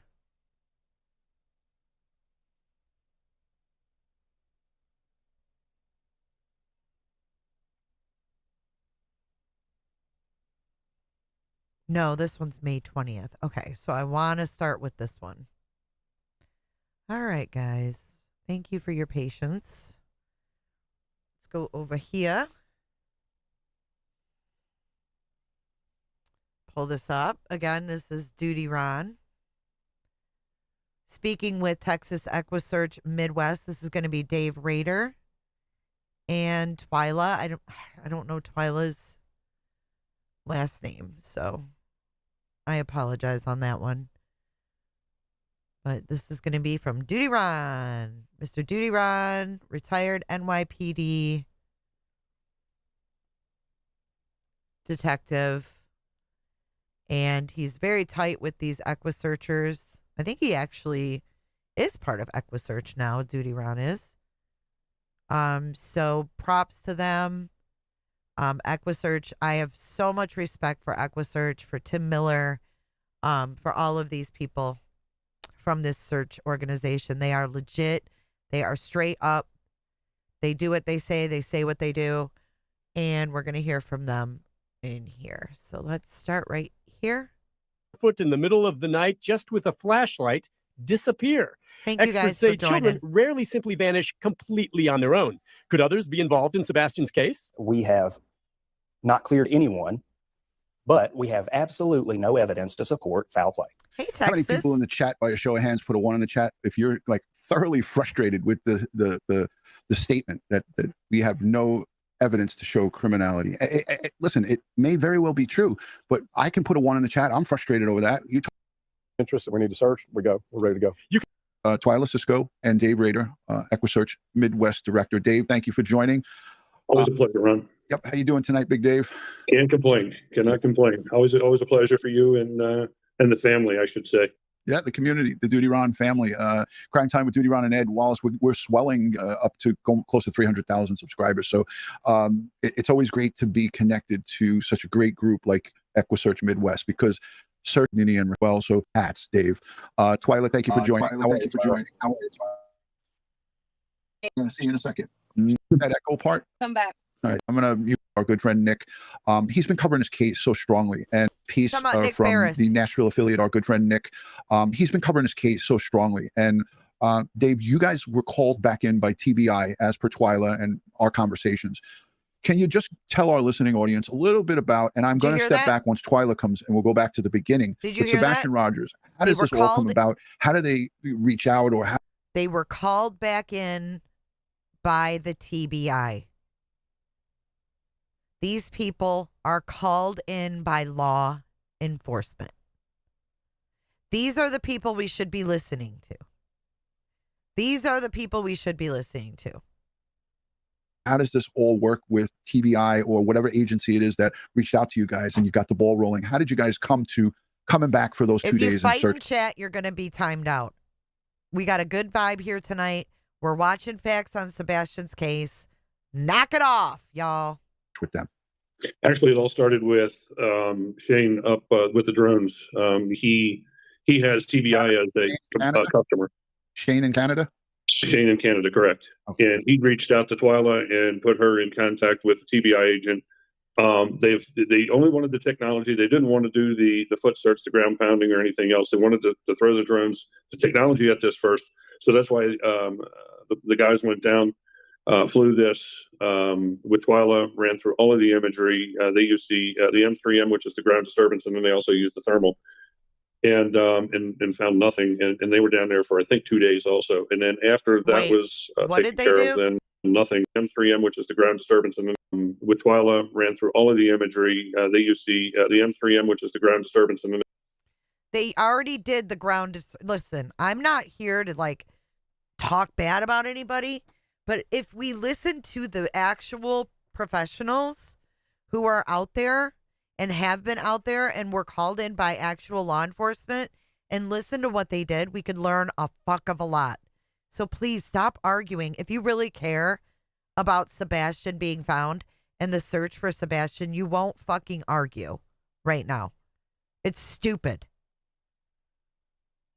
And they also used the thermal. We flew this with Twyla, ran through all of the imagery. They used the M3M, which is the ground disturbance, and then they also used the thermal. And found nothing, and they were down there for I think 2 days also. And then after that was taken care of, then Twyla was of course, then she's the search coordinator on this. She was the one who was in contact with the main TBI agent, and at that point in time, but let her. UA, if there's no ground disturbance, why would something be under there? I mean, these guys are the end all be all when it comes to missing person searches, right? They are the ones that law enforcement is calling in, right? And if they do check for disturbances, how can there be something under the ground if it wasn't disturbed, right?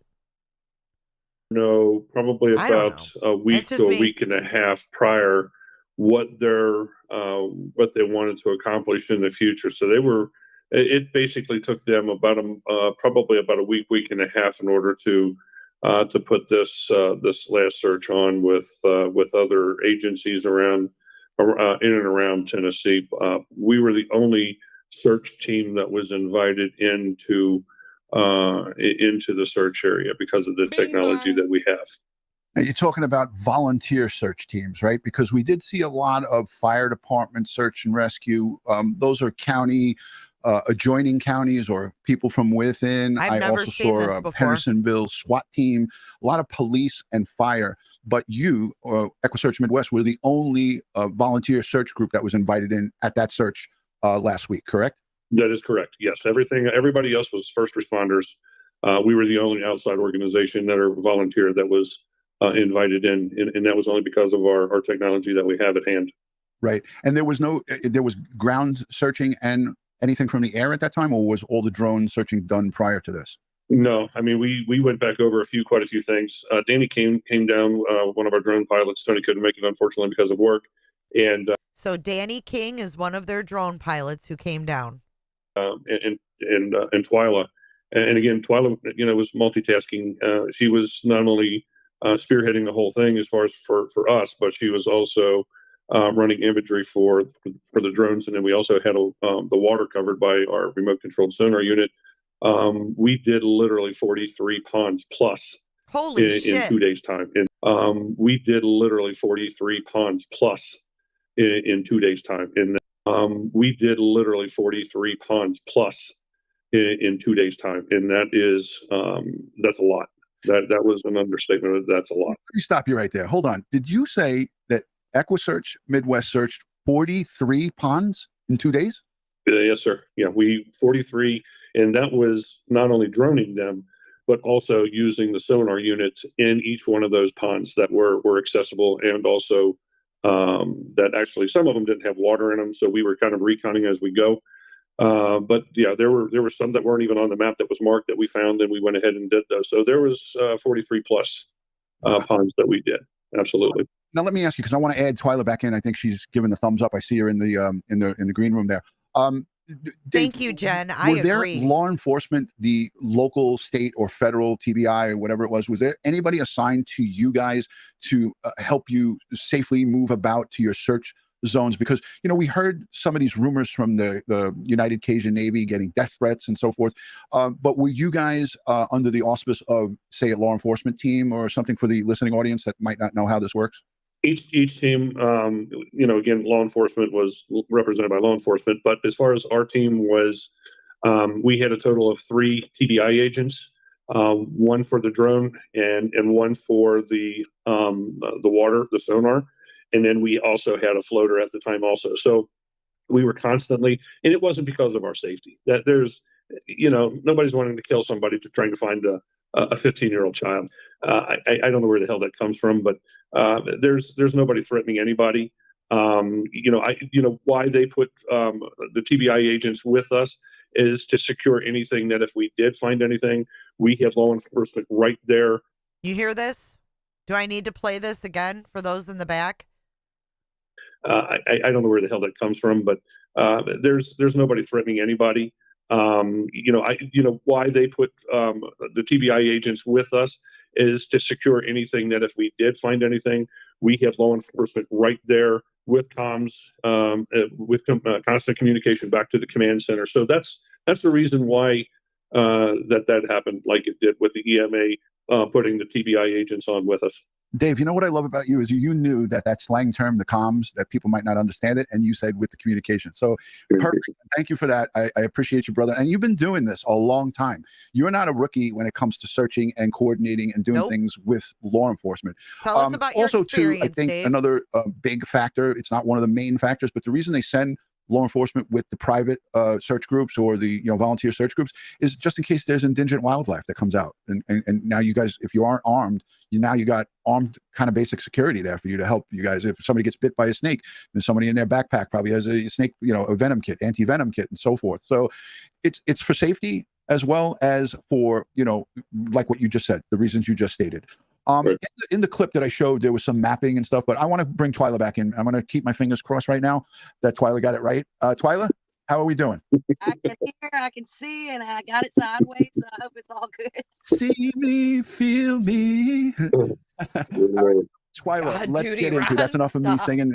Listen, I'm again, I've got the shoulder rig on, and I went to my first day of physical therapy, so I'm feeling a little sore, but not too bad tonight, folks.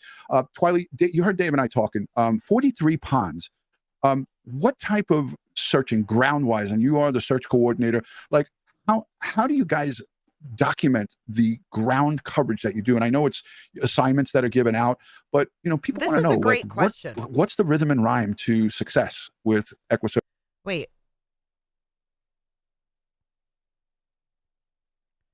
They've done all this crimes. If you listen, if you stop yelling and listen, this is really good information because they were called in twice by LE. So if you listen, they're going to tell you about it. Okay? This is really, really good information if you are truly following the Sebastian Rogers case. Search Midwest and searching for the missing. How do you guys do this? So we have different types of, if it's a search that we're doing, we have different type of resources that help us out with putting us in different areas. Dave is very, very, very good at looking at a map and saying, okay, from my experience, this would be a good area, that would be a good area. When we went in for Sebastian's case, we were under EMA is the one who coordinated the search, but we went in under TBI, and they had areas marked in sections and had different groups going into different. See, TBI told them where to go. TBI told them where to go search.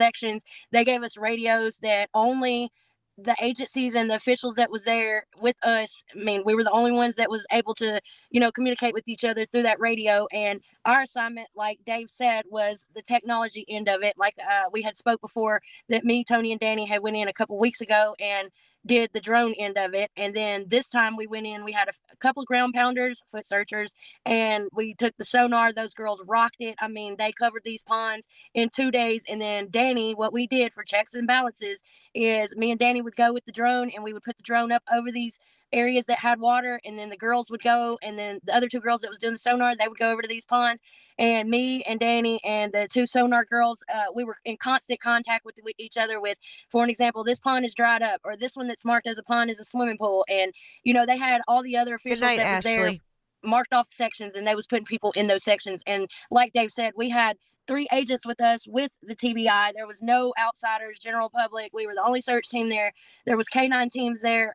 This was a really big search. And I can tell you, with me and Danny and the sonar girls traveling throughout the day to get to our different areas, there was not one area around that child's house or even in that neighborhood that did not have people in it. And Dave can back me up with that. I mean, there was people, officials everywhere. The FBI was there, the TBI, every county surrounding that area was there. Yeah. And, people are saying in the chat, and some folks, I've heard this on social media, they should search the house. They've been in and out of that house. And listen, if there was any evidence or any possibility that he was there in that house, they would know about it. Did you see on this secondary search, which was just the last week, and I feel bad, Danny was here for like 5-10 minutes in the down below, but I guess he had to go to work. If he comes back, we'll put him on quick because he was doing a lot of the drone stuff, but I know you could speak for him. But hopefully Danny could come back just for a couple of minutes because I was just about to add him on and I saw him tap out. Equusearch has the team.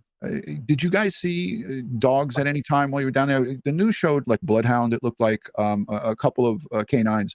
Twyla, I'll go to you because I know, Dave, you're all over the place. I was looking for you and I was misidentifying you with other people and I got all screwed up and I apologize, Dave. But Twyla, did you see dogs? Was this like, did they throw as Dave would say, the kitchen sink at this thing? 200 plus people there?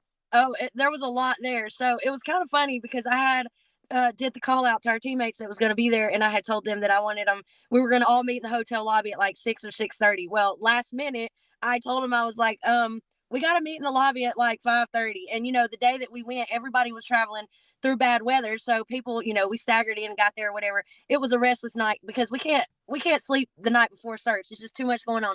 So we met, and then we got to the command area where they had us staging at, and we got there maybe 10-15 minutes ahead of time. And when we pulled up, hey, SF. I don't think I meant wasting time. I'm saying they did it and there was no disturbance, but I would be curious about that construction site because obviously houses are built, things are done, right? Dirt's moved. I never think it's a waste of time to search for Sebastian, but I think it's important to listen to what they did. Let me tell you something. They had people there. Everybody that was there was official. They either had TBI, FBI jackets. I even shook hands with the mayor. The mayor was even there. And as far as canines, Terry Lynn's best friend, the mayor. I want to say exactly how many canines, but I can tell you it was more than I can count on both of my hands that was there. So yes, I never seen the same dog twice, and I don't think Dave did either. Hey, Dave, any thoughts on that?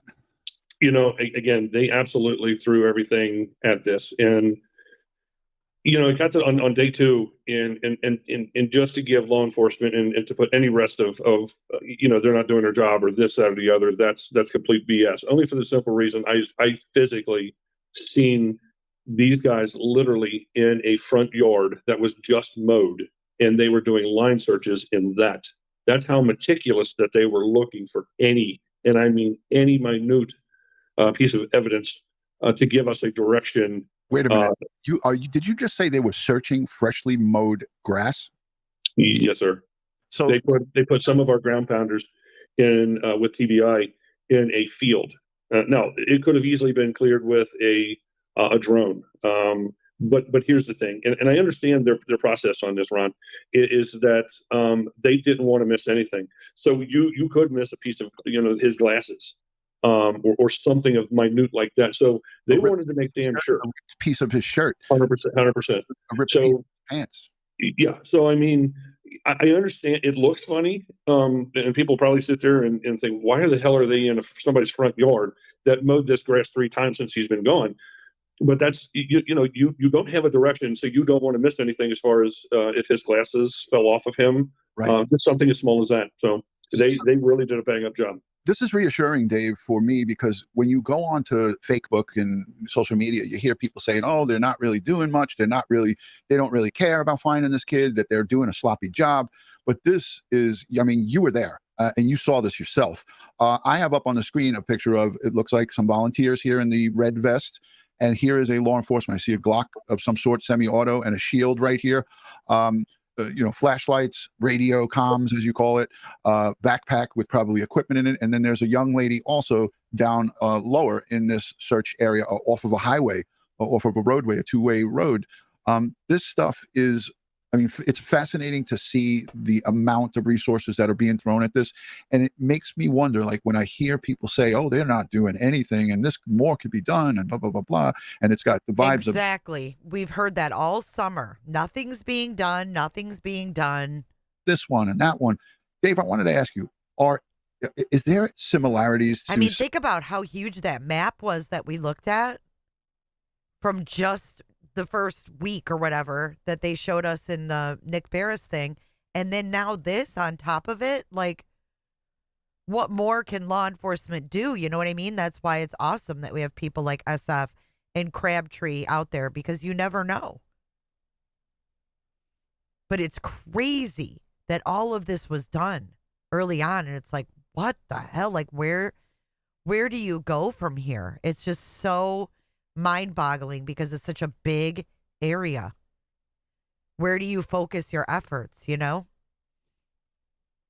Searches, or are each individual case that you go on have their own intricacies? Are there some things in all of these, like the way people are saying, oh, this resembles Summer Wells, this resembles, I mean, can you put that into perspective here, Dave? It's kind of tough, but there are similarities. I mean, in the search world, it's not cookie cutter because you do have different scenarios, you do have different terrain. So I mean, there's similar. The similarity is that we have an individual missing. From the search end of it is where it gets tricky, because then you have to figure out, okay, where was he or she last seen from? And then you're looking at what resources do you need? There's some resources that you don't need. There's some that you need more of. So I mean, we have to be honest here with everything we've watched tonight. Goes from March. Actually, we started February 28th with Sean's boss talking about foul play, not talking like Sebastian's even alive. And then here we are on April 11th, and these guys are, have been called in twice to search all these things.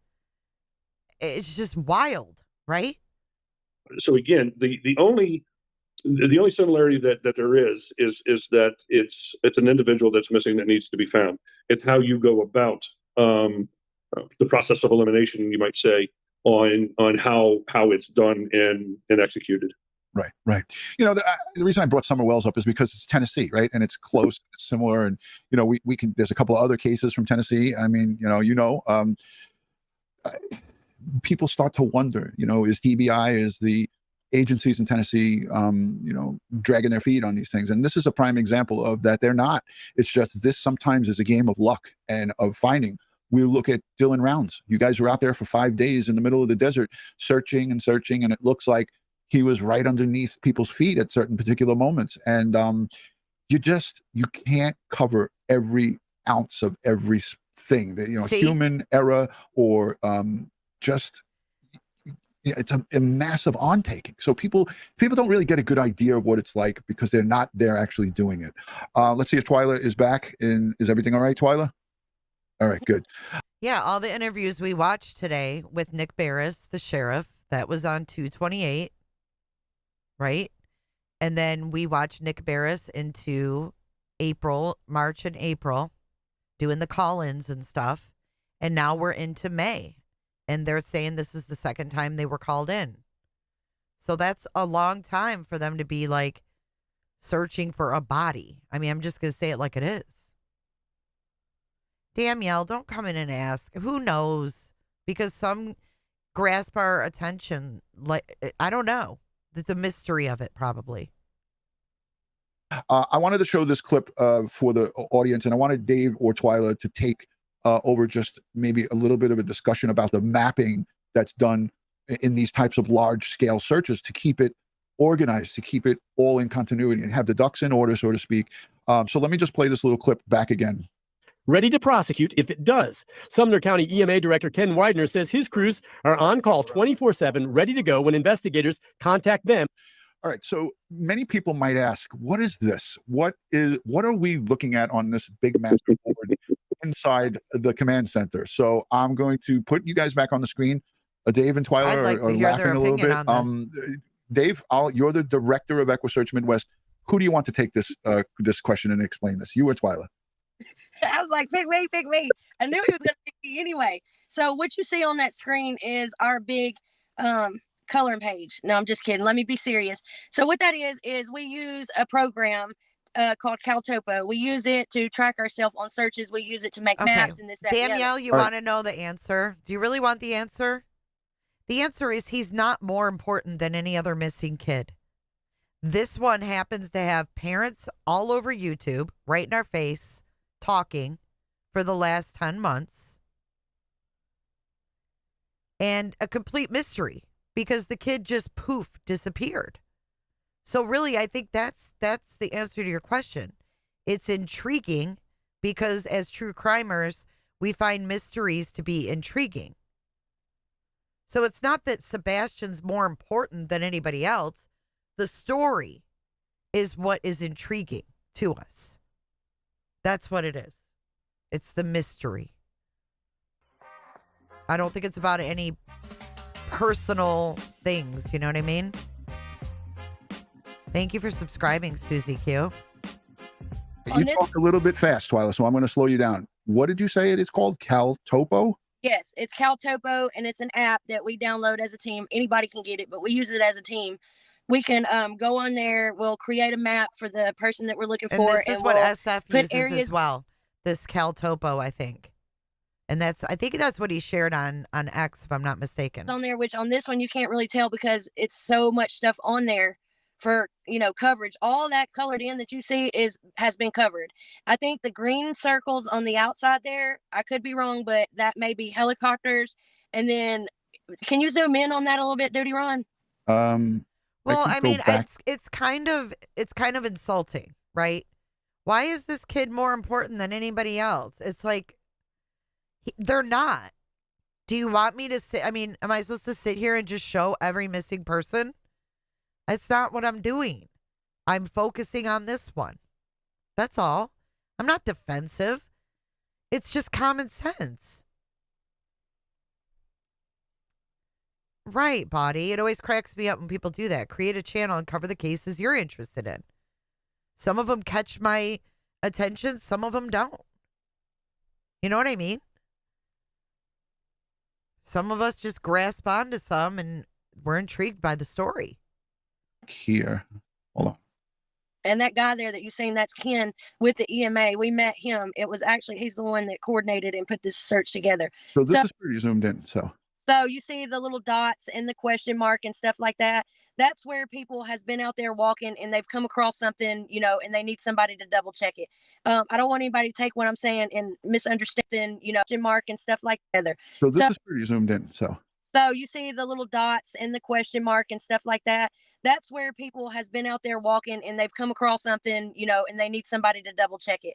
I don't want anybody to take what I'm saying and misunderstand that. There's nothing on this map that you see right now that is of importance. This map here has been shared all over the news, and if it had anything of importance, it would not be out there.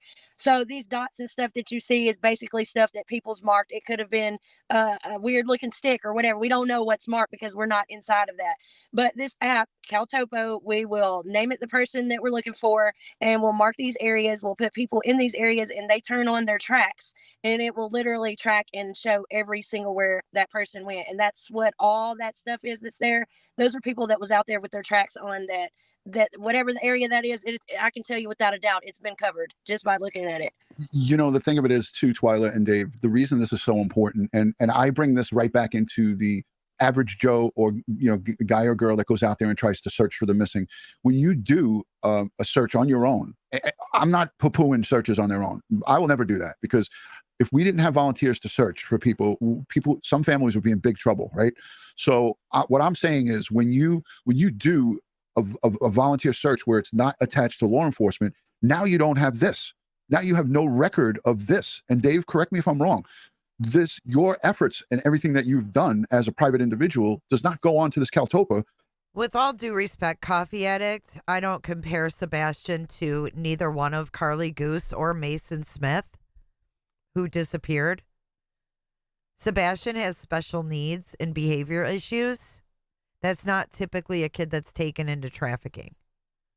So that's least on my list anyways.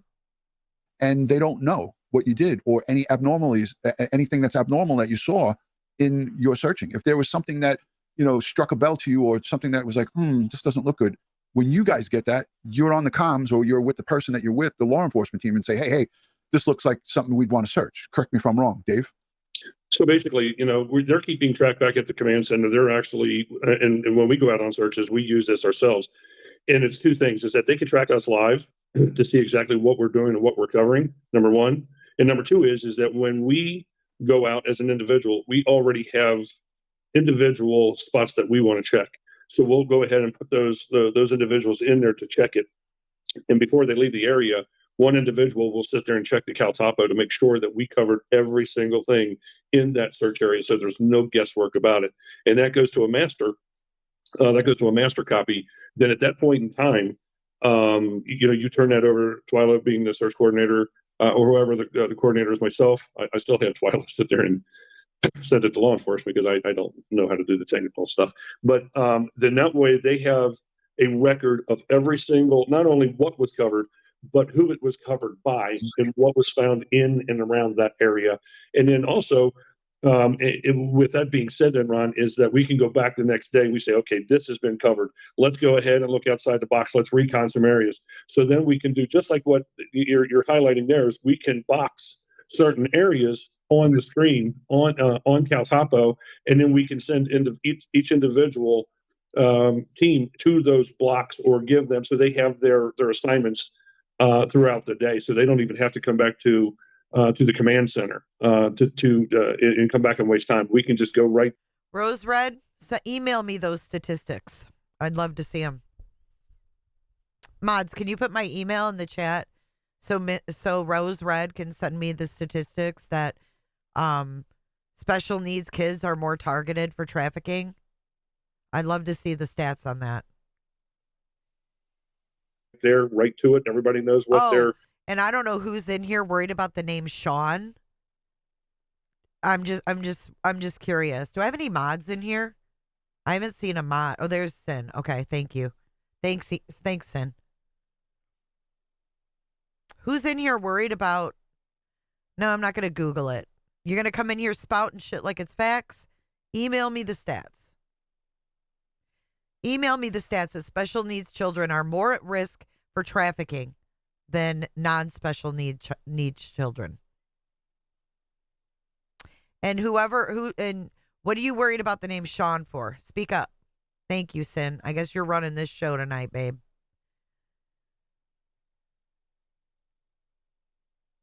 Susie Q, what's your problem? What's your problem, Susie Q? I can't believe I have one moderator in here right now. Oh, there's Kels. Hey, Amy. Okay, you guys must have been listening. I'm like, where is everybody?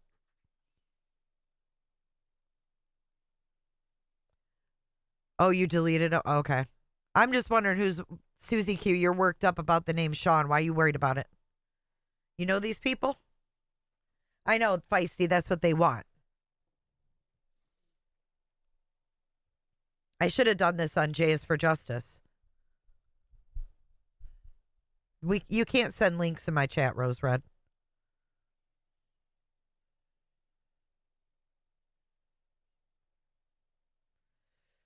I heard a name Sean mentioned several times and wondering who he is. Okay. And that's all you have to contribute to the discussion?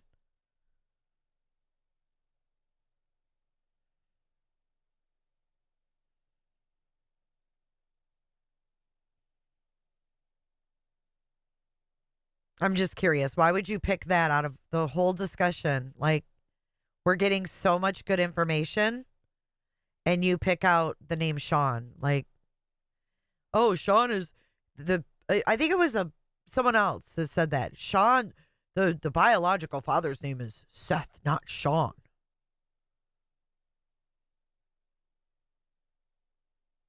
It wasn't her. It wasn't Susie Q. Yeah, someone doesn't like us watching this stuff, huh? Nick Beres gets under someone's skin.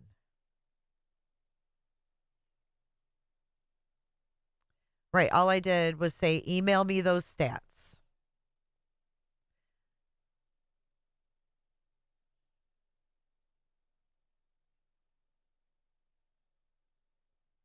Oh my God, Susie Q.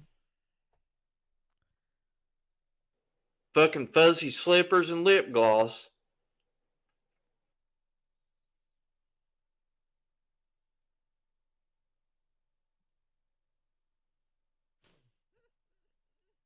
Y'all are wild. Y'all are wild. And then you wonder, why do you guys talk about this case? Because do you see how fucking wild it gets?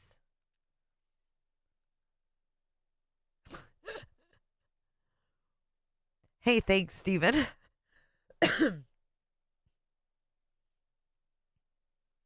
I love my studio. Who let the dogs out? Nick Beres and Mr. Darren, the sheriff there. Fuck directly off. Oops.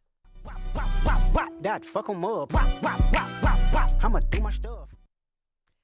Yeah, we're getting a lot of weird comments. Seth is referred to as Sean because Dog the Bounty Hunter referred to him as Sean on TV. The stats are on the U.S. Department of State. Nothing about us without us, human trafficking, and person with disabilities.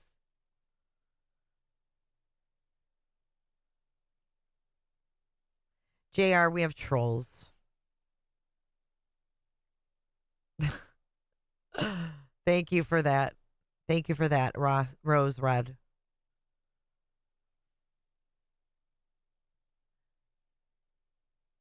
Thank you, Rose Red. I appreciate that.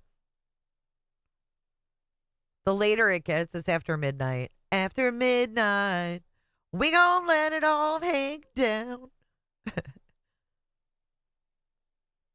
I'm sitting here playing with this fucking gummy squad gummy. These things are addictive. Like, I don't know what they are. The whole thing, Seth not cooperating with what? Equusearch?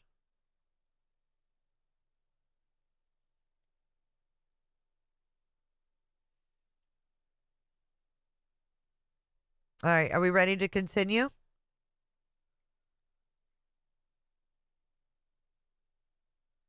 I think we should continue. Let's go. Because Seth talks shit, if you remember, about Equusearch. He didn't give them much credence either. He didn't like them. Oh, happy Friday, everybody. It's officially Friday. Happy Friday. Position is what resource. We use different colors for different, I know that light blue and dark blue are always Danny in the drones. Sometimes I don't know what color I'm at. I have no idea, but you can tell exactly who's been where at any given time. So this tool that we introduced into the search world, or was brought into us by the search world, is tremendous because then that way you can literally look and see what we have covered and what still needs to be covered. So this is go ahead, Father. Go ahead. Cool about that is if Dave's working one case in one state and I'm in another state, for an example, if we would have been in Utah and Dave wasn't there and I need him, I'm like, hey, look on the map and tell me this or tell me that. He can actually see my tracks live in action from wherever he is. All I have to do is share a little bit of information for him to get onto that map. And he can be, like he said, at the command post with law enforcement, and they can all keep track of where we're out there live as it's happening. That's what makes it fantastic, Twyla, is that communication device and that exchange of information, as I'm showing here on the screen. And this looks like their war room, whatever it is, a conference center, or I'm not familiar with the setup, but that looks like a huge screen where a lot of the executives and a lot of the commanders can go and look and see real time what's happening. And like you just said, this is something, if you have the app on your phone and you're using it, you can be in Alaska and Dave could be in Ohio or wherever you guys are. This communication is wide open. There's your daughter, Jaden. Wide open, of course, Cooter, we always appreciate out. her being live in the chat. Hi, Jaden Cisco. And I'm sorry, Twyla, am I embarrassing you? This is right. Isn't this family right here? My son, Jerica's your son. Okay, I'm sorry. So I'm going to catch crap for that. I'm sorry about that.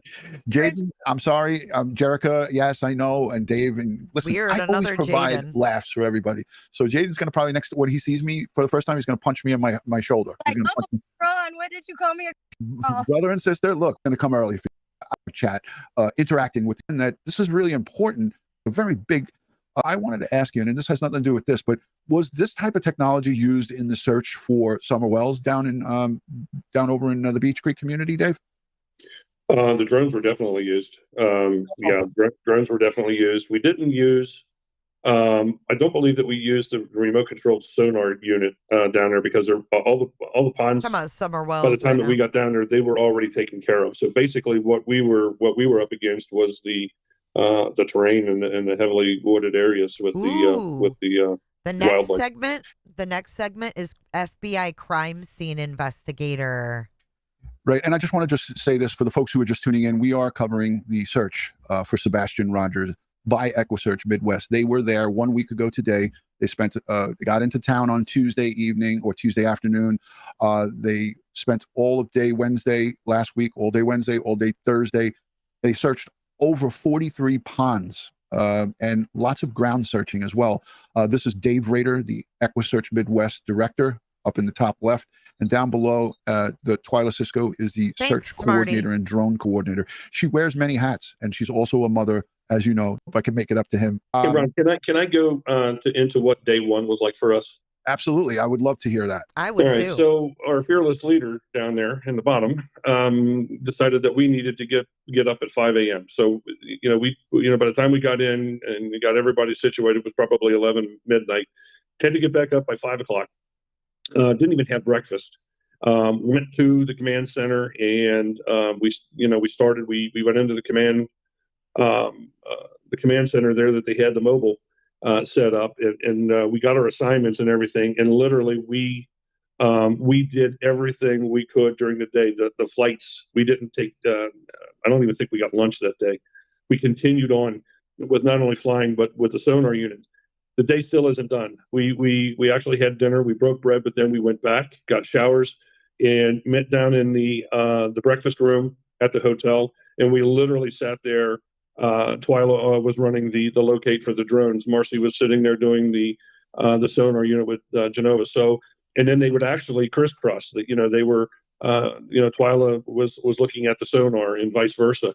So I mean, and we didn't get finished until probably 11:30.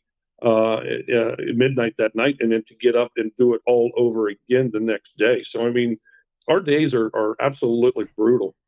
You're welcome, when it comes Donna. to this. There's a lot of things that people don't see that go on behind the scenes. And the other thing that I wanted to say is that if you you hear a lot of things on Facebook and the false rumors. If you want to hear the truth, yeah, if you want to hear the truth, come to Duty Ron. That's just plain and simple. You want the truth. You want to know what's really going on. He's got the answers. We were on the ground, and we're basically trying to describe what we went through for 2 days. It was a long 2 days, guys. Trust me, long 2 days. 43 ponds, and they weren't next to each other. Let me tell you something. I had a brand new razor that I purchased to get us from point A to point B. And to do a little bit more recon to get to more places. I put 60 miles on this in 2 days. And that's doing roadsides, that's reconning, getting Twyla from point A to point B. So there was a lot of moving parts. And I'll tell you another thing. This is the cool part, is that when you're established and you're trusted in something, they literally let us on day 2, let us go and do what we do best. And they still had the TBI agents. But, they let us go outside of our box because they could trust us that we know what the hell we're doing and what to look for. Socks. So they literally let us recon, go outside of the box a little bit and continue on. And that's that has a lot to say from where Twyla is, because Twyla was the search coordinator down there. She's the one who built that trust up between her and the agent. And that's huge. To have the Cajun Navy come in and do the bullshit that they did. And then you think that they're going to sit there and set the tone that, this is how all search teams are. TBI's seen through that because of Twyla and our reputation are. Did you hear that? You think that the Cajun Navy come in and do the bullshit that they did. And then you think that they're going to sit there and set the tone that, this is how all search teams are. TBI's seen through that because of Twyla and our reputation speaks for itself. And I want to piggyback off of that, Dave, because what you touched on there is very important. The difference between some of these different groups that are out there, and there's a lot of them. Listen, again, I'm not poo-pooing them, but what I'm saying is the way Equusearch Midwest operates, and I'm going to go full screen with this for a second. The way this group operates is second to none. They're consummate professionals. They abide by the rules of law enforcement, and they do not go and do their own thing unless they get the green light. When I talked to Twyla some 2 weeks ago, and I said, hey, Twyla, could you come on a members only live with us and talk to us about the search for Sebastian? You know what she said to me? And I'm going to go back with all of us. You know what Twyla said to me? I would love to, Duty Ron, but I have to get permission from the TBI before I do that. I can't do it. And I wasn't looking to have gossip. She said to me, and I'm going to go back with all of us. You know what Twyla said to me? I would love to, Duty Ron, but I have to get permission from the TBI before I do that. I can't do it. And I wasn't looking to have gossip or anything. I was just looking to have everyone grounded in what was happening with Sebastian and what was happening in the thing, because I saw the fuckery that was going on. And excuse my language, folks. I saw the outright. It was embarrassing at that point 2 weeks ago. What I was seeing happening, I felt so sorry for this victim, this boy. I was not thinking about the parents. I wasn't thinking about the stepdad. I wasn't thinking about anybody but the victim. And I was just saying to myself, can I get you to come on to kind of give us the 411 of what's happening? And that's what Twyla said to me. She said, Duty Ron, I'd love to, but I got to get permission. Twyla? Yes, sir. That's correct. And Duty Ron, you know, I love you and you're our law enforcement liaison, but I did that, you know, out of respect for Sebastian's case and out of respect for these TBI agents, you know, and like, I have nothing against news reporters or nothing like that. You know, I've had them reach out to me. I've had multiple people reach out to me, my own family that's following this case.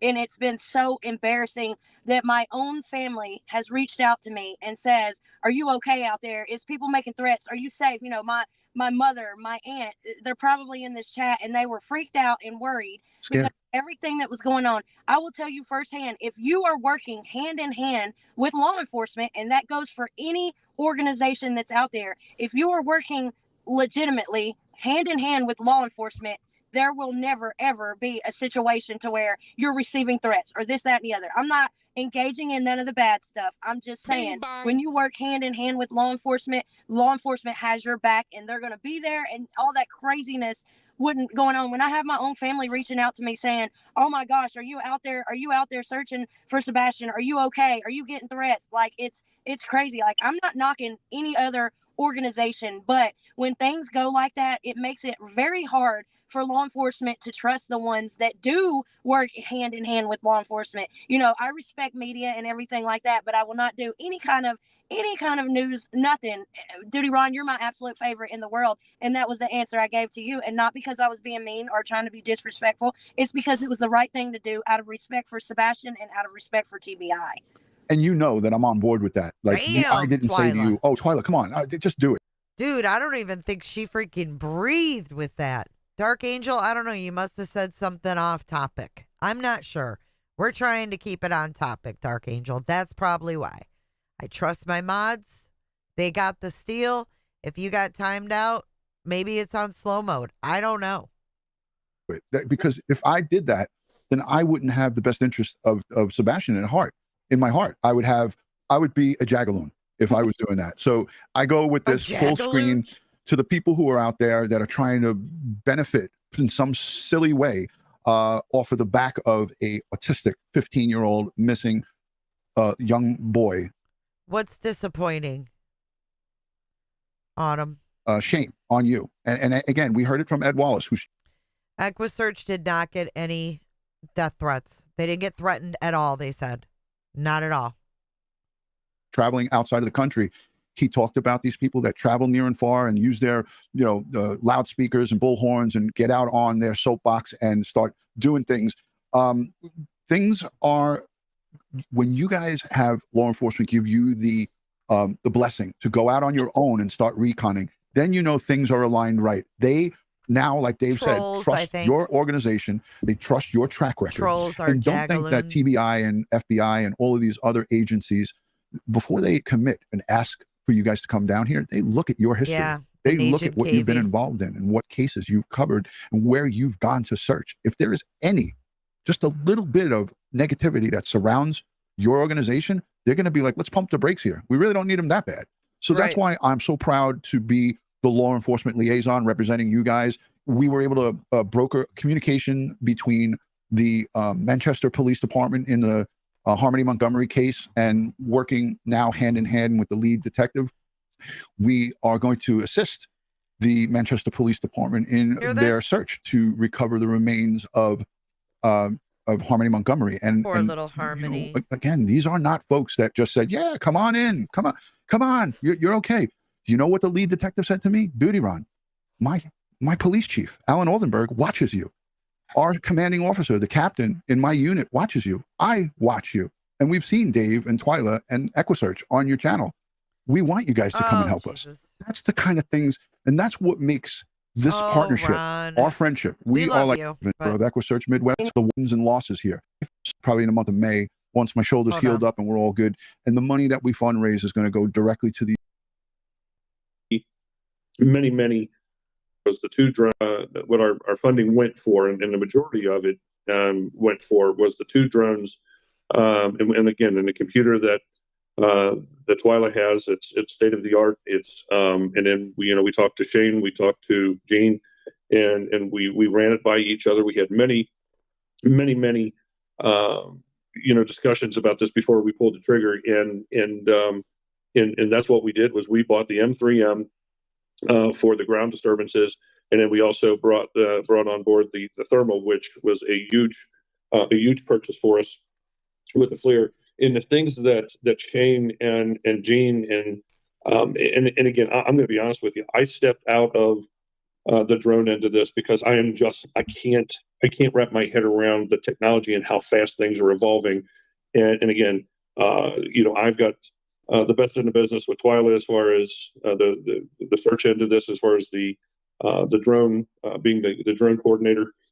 She does a bang up job at keeping the boys in line.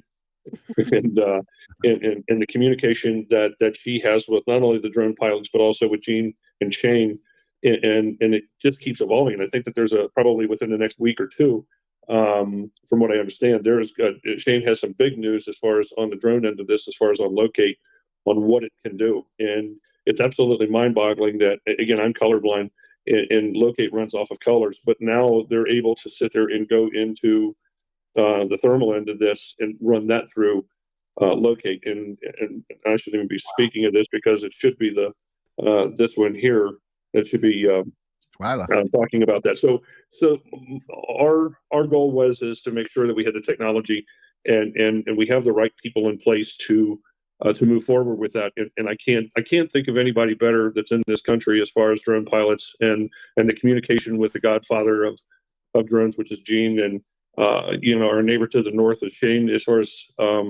what a godsend we are to be blessed with some of the best on the planet, for God's sakes. Yeah.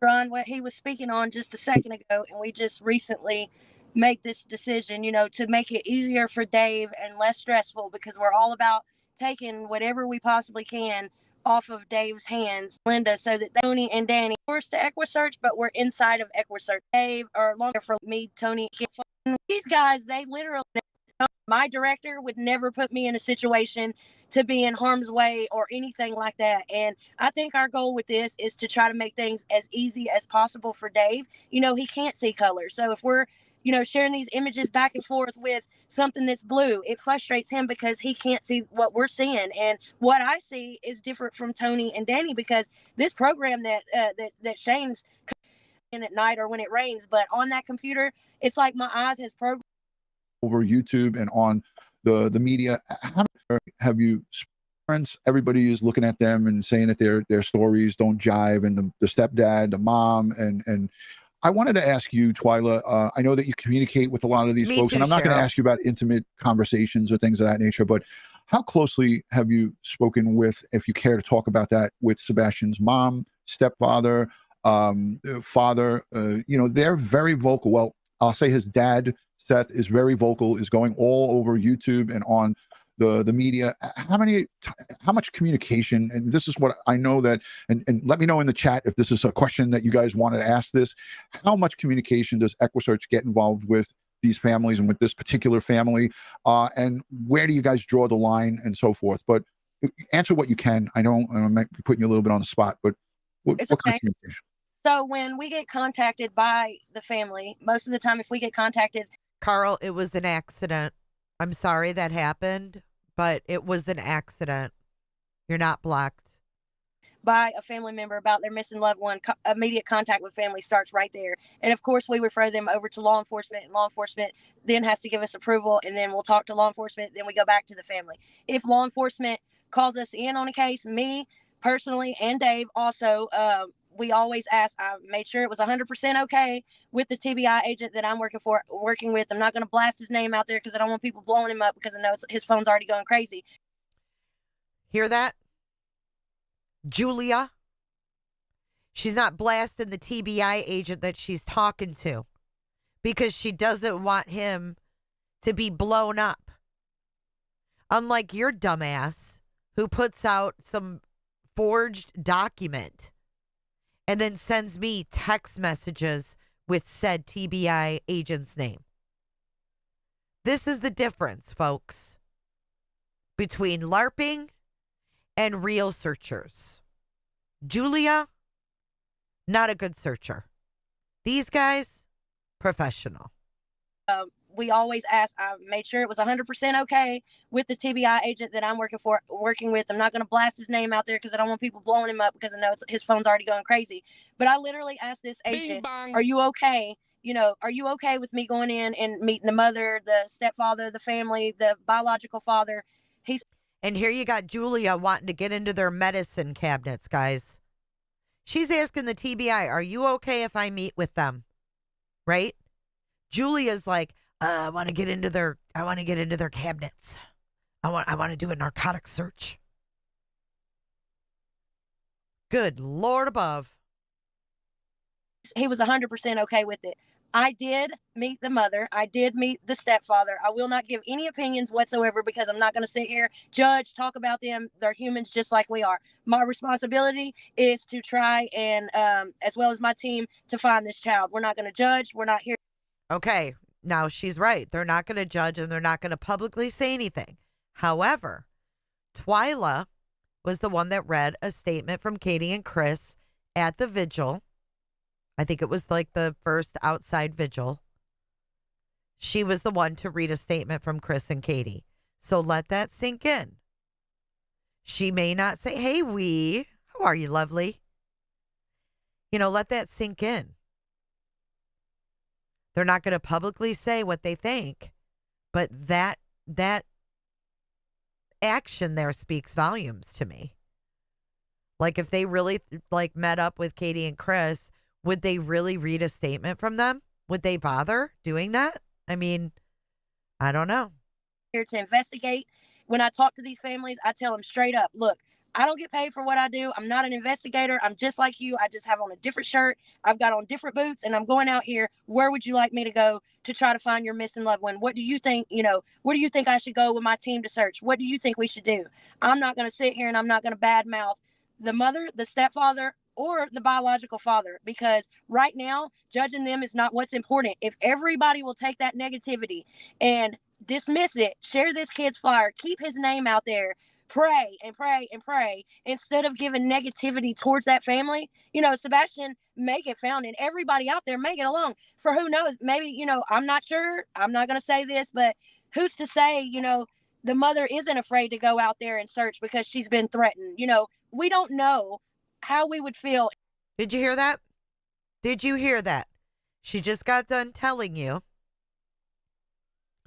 that they were not threatened at all. But she just got done telling you that she's met with Chris and Katie. And what does she say? Listen again. I'm not sure. I'm not going to say this, but who's to say, the mother isn't afraid to go out there and search because she's been threatened. Hey, Green Team, do I need to play this again? Everybody out there may get along. For who knows, maybe, I'm not sure. I'm not going to say this, but who's to say, the mother isn't afraid to go out there and search because she's been threatened. We don't know how we would feel in a situation. I know how I would act if one of my kids went missing, but as a professional, I also know what I would need to do. And I would probably have to step back and let law enforcement do their job. That's the only way a case is going to go. Out law also know what I would need to do. And I would probably have to step back and let law enforcement do their job. And who didn't do that? The Proudfoots did that, didn't they? Has Sean ever stepped back and let law enforcement do their job? Or did he have Terry Lynn's kin out there every night finding fucking shit that didn't matter? Wasting law enforcement's time, right? Everybody sits here and says, oh, I'd be doing this. I'd be doing that. Hey, YouTube bad actors.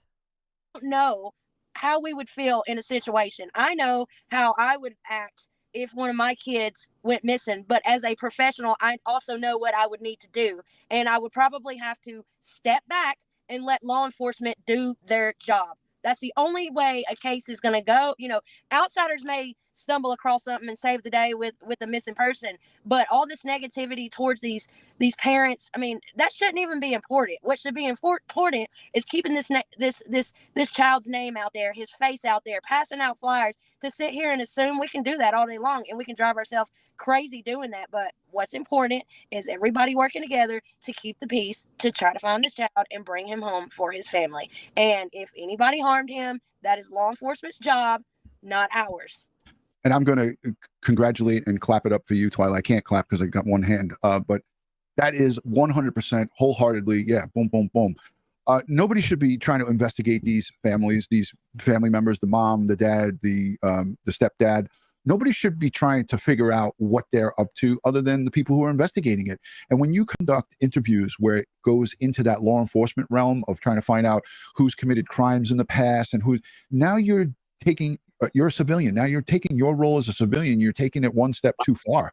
That job to determine who's guilty and who's not guilty, who's telling the truth and who's not telling the truth is not Equusearch's. It's not duty runs. It's not Joe Q citizens, where our job is to advocate for the missing and to get their names out there, to talk about their cases, put it out on your.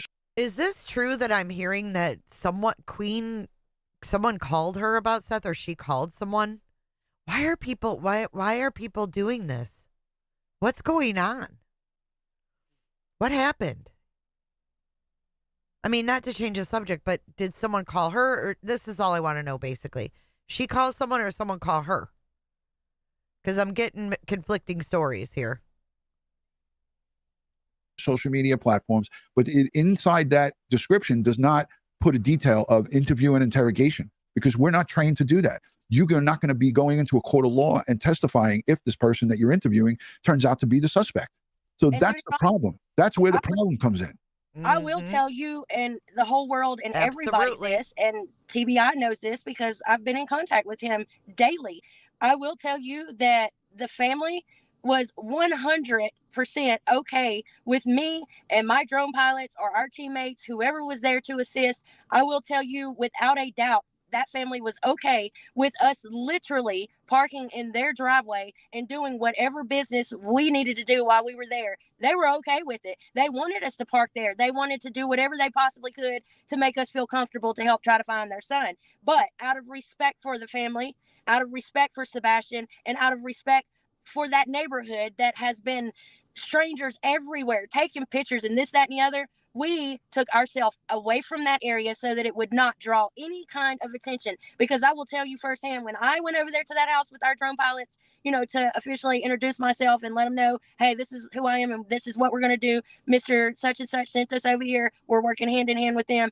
They opened their home up and allowed me to come in. I had conversation with them. They were people just like me and you. And I let them know straight up to keep the attention away from y'all so that you can have some kind of peace while this investigation is going on. We're going to take ourselves on another street so that the attention's not there. While we were there, I cannot tell you how many cars was coming through that neighborhood taking pictures. One snapped a picture of me as I was getting in my vehicle, and I thought it was just completely disrespectful to take some pictures from somebody's driveway or their yard that's got a kid missing and put it on social media. Oh my God, who is this? Who is this? Whatever. I don't care if you know who I am. I don't care if you know that I was there, because I was there, but I wasn't there doing an investigation to this family, because my responsibility is to assist law enforcement and this family find their child and their loved one to bring him home. Because that's your mission. Your mission isn't to, like I said, interview and interrogate. You're not there to solve a crime. You're there to find the missing, the actual victim. And we're talking about a 15-year-old autistic boy. And that's the problem. Listen, YouTube content creators will gladly invite family and friends to come on their show because it's going to get them attention. But for me, what is the upside to it? How's it going to help? Unless they're talking about, find my son, here's the picture, this is my son, he's missing, go and find him. Dude, is that what I've not fucking said? Oh my God. I got to come on camera for this one. Have I not said this? Brittany J., if you don't listen to it from me, listen to it from Duty Ron. If you have parents come up on your platform, you talk about the kid, you talk about the circumstances, you show the picture, you share everything on your socials, and it's bye. It's not sit up here and act like you're masturbating. That's not going to help find Sebastian. You're not helping find Sebastian. If anything, you are hindering finding Sebastian. All right, let's keep going. Actually, let's play that again for the Brittany J's in the back. Idiots in the back. What is the upside to it? How's it going to help? Unless they're talking about, find my son, here's the picture, this is my son, he's missing, go and find him. All of the comments and the questions and the questioning where it goes into past crimes and things of that nature, that's not helping the current situation, and it's really an unfortunate situation. But I wanted to go and show some of the footage that was covered on this search from last week, because this is what you guys did, and I planned to play this, and we got sidetracked. Put your questions in #DutyRon, #Dave, #Twyla. They're asking a lot of questions I see in the chat. We love the questions, and I'm going to highlight some of the super chats and some of the starred messages. But if you for being civil. Breaking news, a massive search for missing teen Sebastian Rogers is underway right now in Sumner County. Multiple law enforcement agencies are out searching, including the FBI, the TBI, and sheriff's deputies. Sebastian has been missing for more. Any of these people look familiar to you, Twyla and Dave? Yes, and Duty Rod, the guy in the brown jacket, I heard you speak of him on a video you did last week while we were out there. I can tell you that is one of the EMA canine handlers, and we were actually sitting there going over a map, and that's what I was doing with my phone in my hand. Damn, that's one of the EMA canine handlers in the brown or gray jacket. Was actually on that Caltopo app. You can see Beverly. That's my teammate Beverly that you just had the mouse on. She was one of the searchers. That girl that you have the arrow on right now, Roberta. Badass woman. Like, she is bomb. Actually, she has superpowers. That's Genova. She and Marcy, which is not in this picture, is the one who did the sonar. This lady right back here, her name is Cassie, and she's actually a new member. She kicked ass on this search. She's seen animal bones from across the way and was like, "Is that bones?" And I was like, "Oh my God, bones! I'm gonna kick." She drove 8 hours to be there. Yeah, this one right here. She's up near Iowa. She's in Illinois, but damn near to Iowa. I think she even had to try to pull over or take a different route. Her and Beverly did in separate vehicles because of the storms that went through there. That's Tim Fogel. I believe he's in Kentucky. He got to search with us for a couple of hours the first day. But the rest of us, we were out there, and the guy in the brown jacket, he is a canine handler with EMA. All right. I'm thanking you for Sebastian has been missing. I'm thanking you for giving faces to the names. All I had was you and Tim. And by the way, Tim reached out to me on Facebook and was like, "Thank you for upgrading me to Dave Rader." I can only wish I could be half of Dave Rader in all of his muscles. Oh my! But anyways, it's all good. I said, better living through chemistry. That's how that happened when I was on heavy painkillers and hours of live streams and all kinds of stuff. So I wanted to go to the chat and watch some of the questions in the first 2 weeks. If not, why wait so long? So I'll let Dave and Twyla handle this. 100% it was done the minute that child was, the law enforcement got to that house. Okay, so the question was this level of search done within the first 2 weeks? If not, why wait so long? House and needed to start doing what they needed to do. Yes, 100%. And I can tell you firsthand with the agent that I've been doing business with, along with another agent and the EMA, I can tell you that every single day since that child has went missing, they have been working. As a matter of fact, in the beginning, the search that they did was bigger than the one that we were at last week. Yeah. Wait a minute. Are you saying the search initially was bigger, more than 200 members? And you're both shaking your head. 100%. Yes.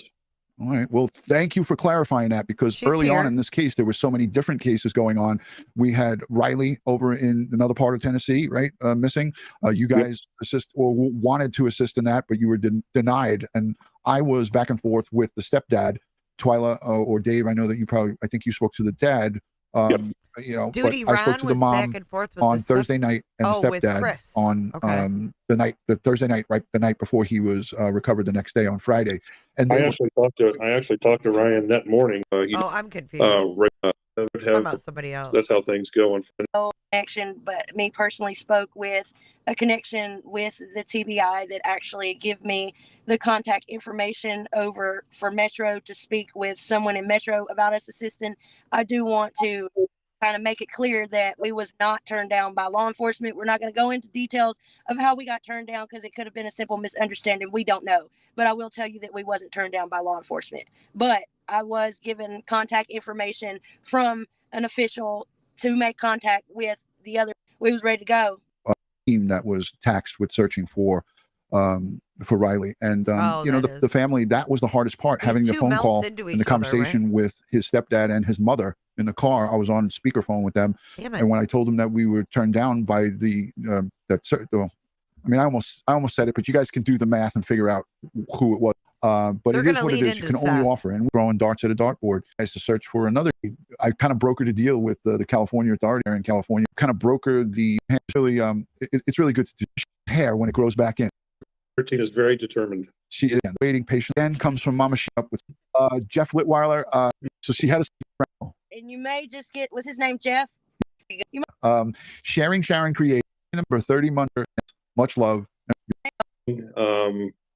Positive.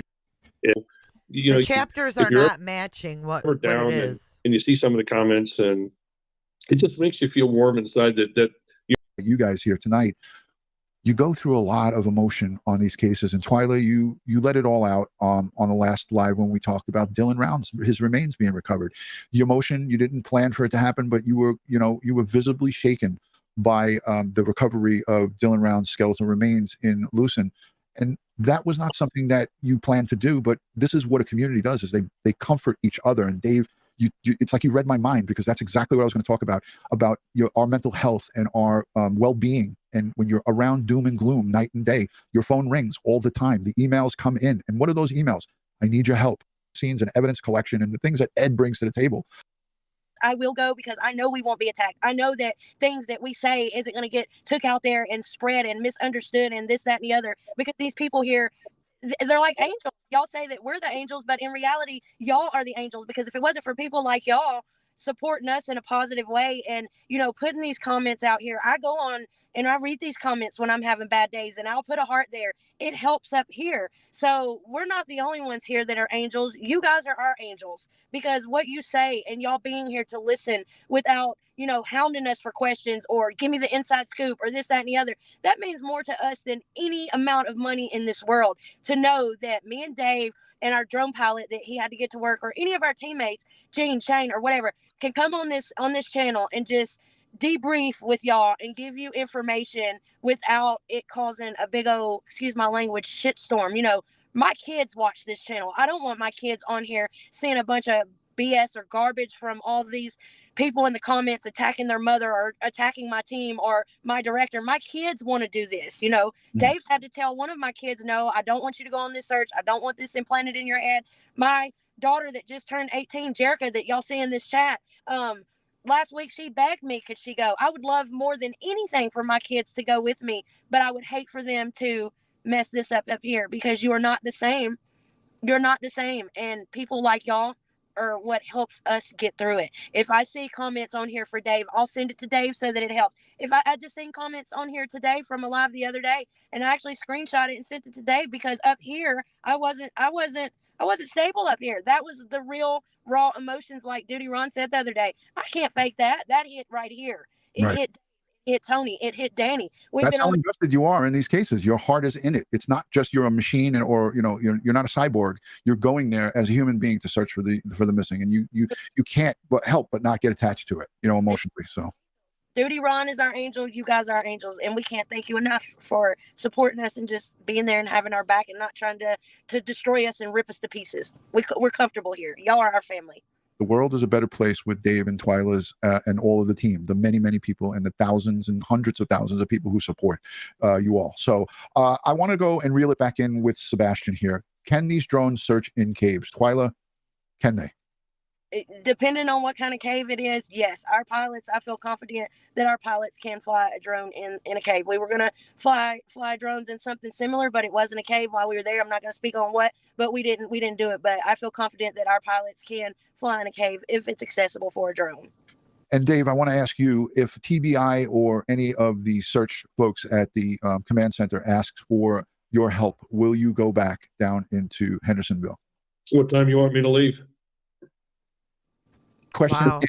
So those were the two big ones that I saw in the chat, and I kind of knew the answer to that one. Again, you're always ready. So I mean, as far as he asked him, would you go back if law enforcement needed you to or wanted you to? He said, when do you want me to leave?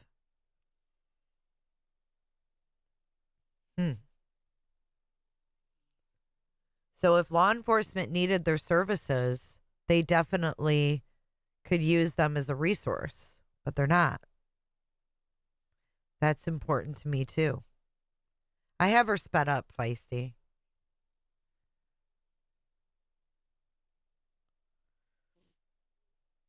When do you want me to leave? Again, you're always ready. So I mean, as far as we'd never want to leave something undone. And if they invite us back, there's got to be a reason why we're coming back. And by God, that if we're Lord willing and able, absolutely, let's lock and load and let's get this done. Let's go back again. Let's get her done. Monique Preciado says, Twyla, you inspire me to follow my dreams and be a good mama. Contribution to the world and our home front. She is a good example. I try. It gets hard just like it does for everybody. But good thing about this is I have some amazing angels that's right here that has my back no matter what. Dave, Linda, Duty Ron, my teammates. If I'm having a hard time as a parent, they're right there. And what do you need? Sometimes I don't even have to speak of what I need. And they know and they talk to me. And I appreciate your comment. Thank you very much. Here's one, and I know she meant Twyla. Heaven Lee says, Twyla, you are a beautiful lady. Just saying. Thank you very much.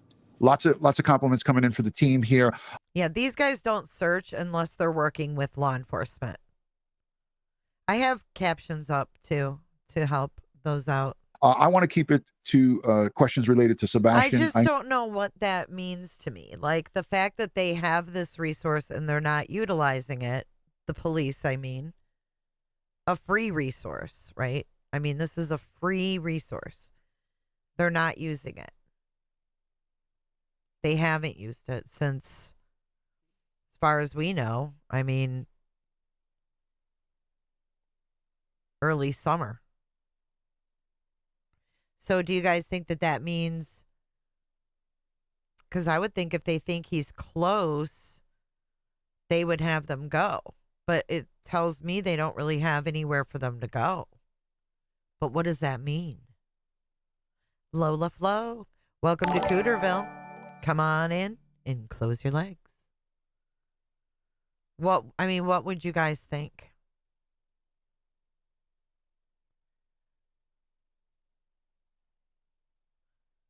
You don't think that they think he's local? Maybe they think he's kidnapped. Because then we have the reward, too. Right. But what?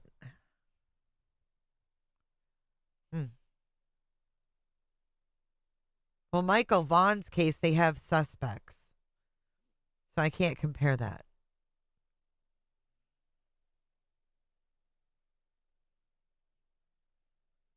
I think that what Nick Beres said was very important. That he was taken away in a vehicle. He was taken away in a vehicle. But they're not saying, spread this word nationwide. Because this kid was taken away in a vehicle. So what the fuck, man? I mean, where are you left with? If he's deceased in another county or state, then what? Until a hunter comes upon him? I mean, what does that mean?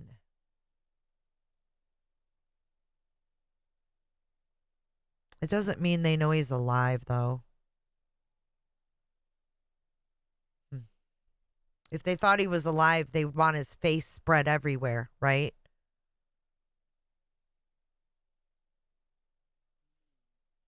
If they thought he was alive, I feel like they would be encouraging the public to keep their head up and their eyes open, like Seth says.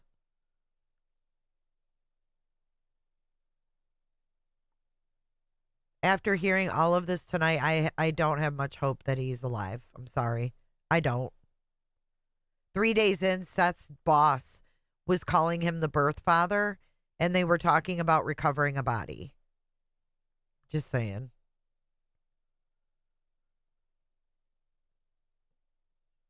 I mean, we've heard all about, you know, Chris McDonough. What if you paid someone to take your kid? I don't know, man.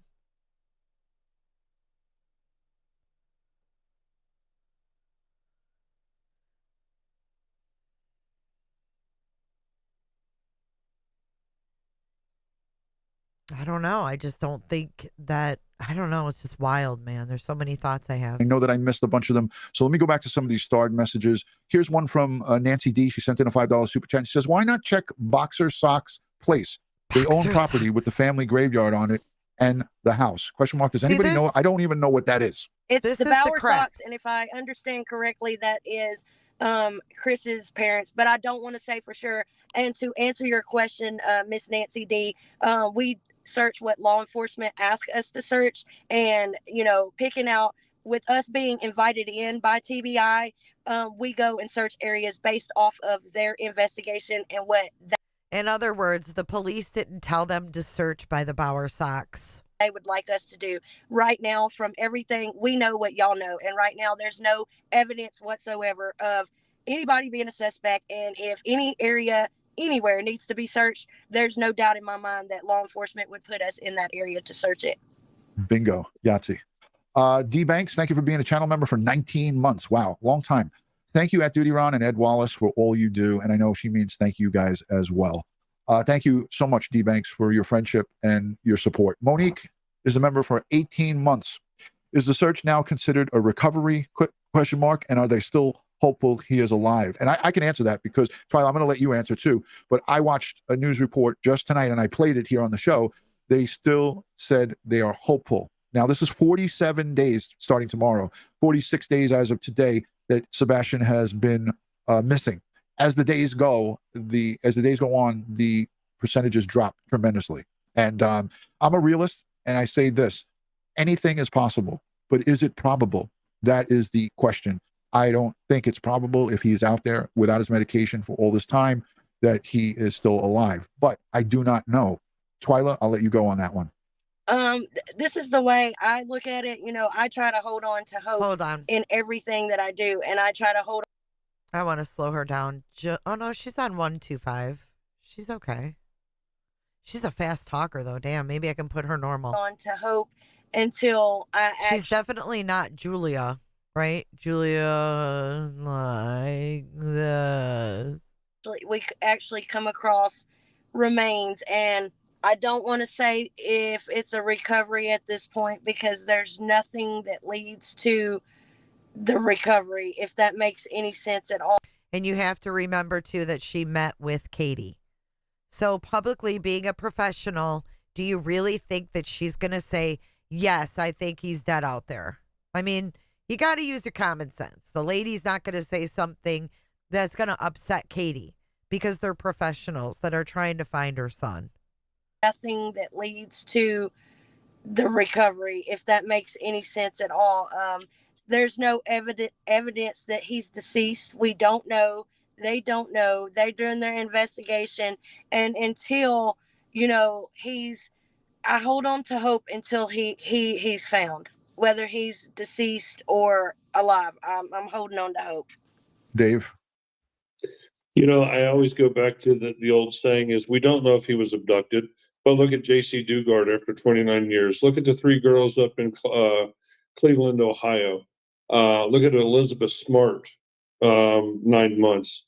So, I mean, anything's possible just when you think that you're going to give up, and then all of a sudden miracles do happen still. So let's pray that, you know, that if somebody does have him, I hope that they're treating him well and come to Jesus and put him in a safe spot and let him come home. Amen to that, brother. We always have to hold on to hope. And I said it on the last live stream I did with this on this story. We hope and pray, and we can always hold on to hope. This is just a little bit more footage of searchers in some of this thick. Can you guys describe what it looks like? A little bit of running water, and there's a gentleman on one side and then another gentleman on another. What are they doing here, guys? It looks like to me that they're actually in some area. I don't know where, but it looks like wherever they are is pretty thick. And I will tell you, there was an area that we were in that was most definitely not accessible for humans. And Dave and Linda had to go up through it in his razor. That the briars was so thick. But this, imagine what this is going to look like in a couple more weeks when all that stuff is green. It's thick. There's briars. There's snakes. I believe that while we were out here this time, I didn't hear them speaking of snakes, but I think they may have seen snakes before because it was put out there, to wear snake guards or whatever. But it looks to me there may be a creek down there, and they're walking along the creek. One on each side, and this, I'm assuming, goes into that Caltopo app, Dave, in Twyla. Yes. So it looks like there's one there's one guy on one side of the body of water. Looks like a small little. I don't even know what. Every person that you see, Ron, has their tracks on. So each one of those lines of spaghetti, as I call them, and as we call them, those are individuals. And those could be canine handlers out there. That could be canine handlers, and the dog you just don't see because the dog's working. But looks to me that they're literally in some thick stuff searching, maybe on the creek banks or in the creek or something. Baby Kisser says rattlers are out there. Rattlesnakes she's referring to. Yeah, rattlesnakes, and they are most definitely out there for sure. And here's Joey Brooklyn, a Brooklyn guy, chiming in with snakes and mosquitoes. It's always a challenge. Joey was raised in a concrete.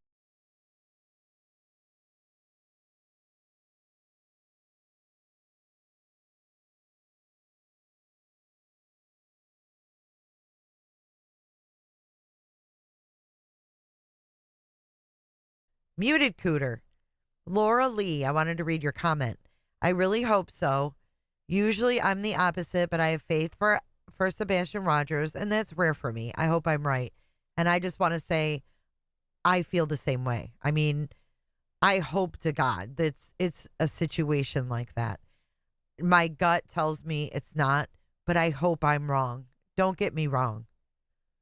Don't get me wrong on that. Jungle, but he knows about this stuff because he does his reading. So I love Joey's a good dude. I love Joey Brooklyn, man.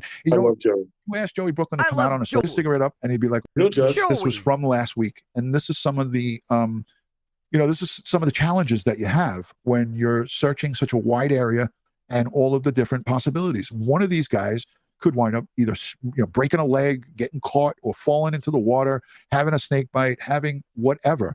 But if you're out there alone and not doing it with an organized group of people, like in other words, people who have safety protocols in place, and you have an emergency, who's got to respond to that? The police. So if there's people doing these searches on their own, when there's these, organized searches, now you're going to get a 911 call for somebody either injured or that needs assistance. Hear that, Sean? With your wrapped freaking shoulder, running around Natchez Trace, hours away. And not just that, that could be private property that people out there stirring around in, and then somebody's out there and they doing yard work and get spooked and turn around as in self-defense and pew pew or something like that. And I can assure you that when we went in, that law enforcement agency and TBI did a very good job of making sure that everybody in that community knew that they were fixing to do another massive search. So you're putting yourself in some very, very, very bad situations with going out there trying to search on your own by yourself or on private property or anything like that. Twyla, where was it that you told me that you guys were out there?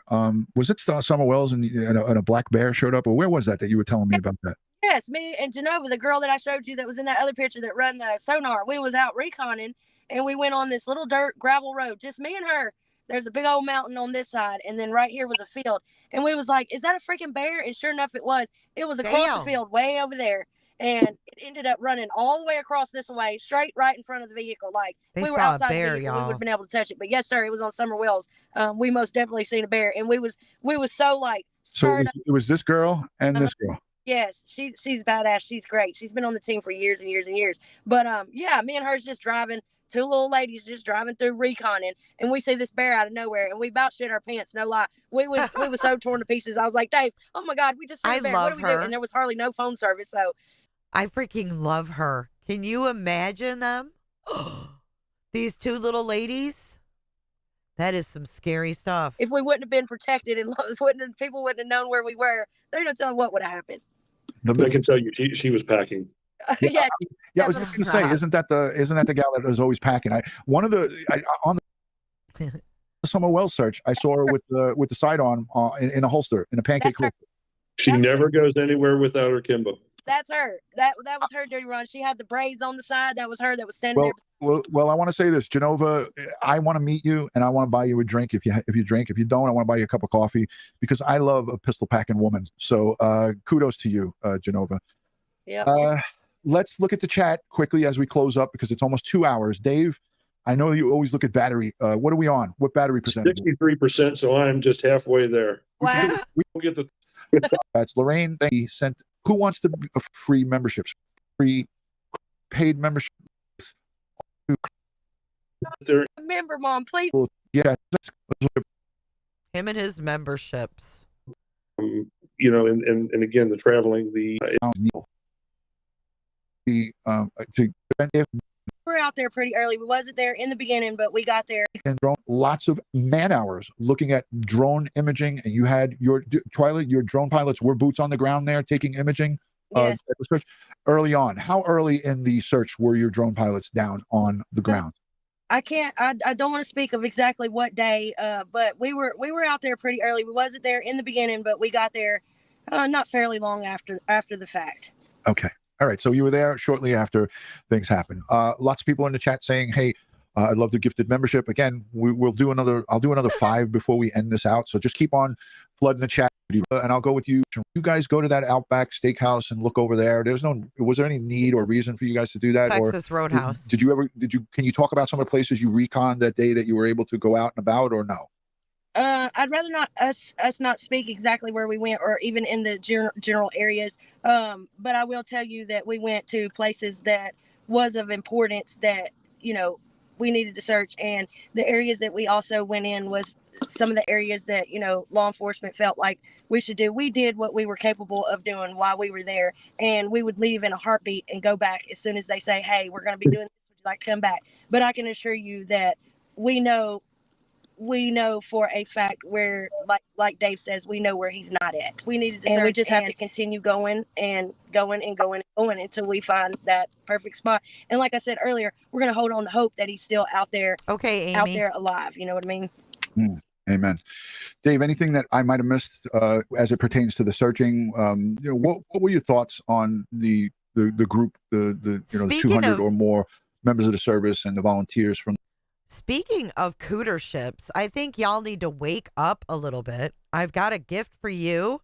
Duty Ron inspired me. They not like us. They not like us. They not like us. We're about facts over here. They're not like us.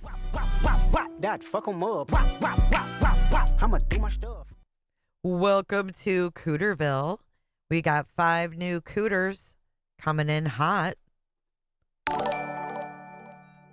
Oh, look at that. Steven, come on in. Welcome to Cooterville, y'all.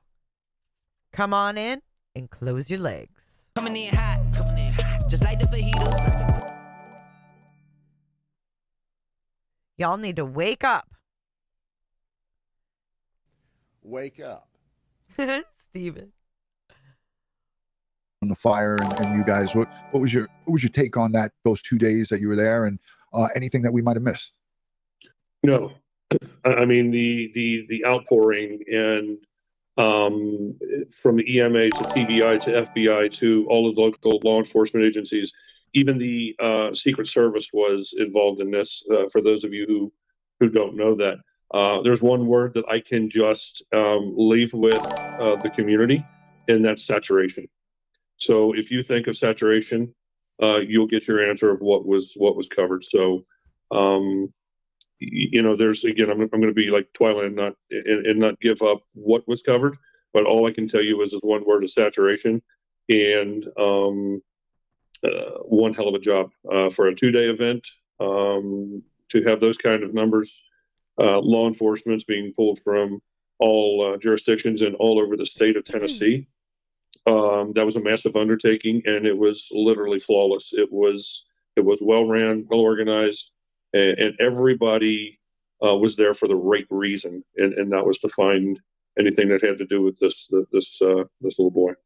And people were saying too, like in the chat, they were asking, is the searching done? Are they done with searching? And to me, I saw Friday's coverage from the media. It looked like they were still out there searching. It wasn't like what they had the 2 days, Wednesday and Thursday. But is this over? I mean, we can't really answer that question, whether they're going to stop searching completely or not.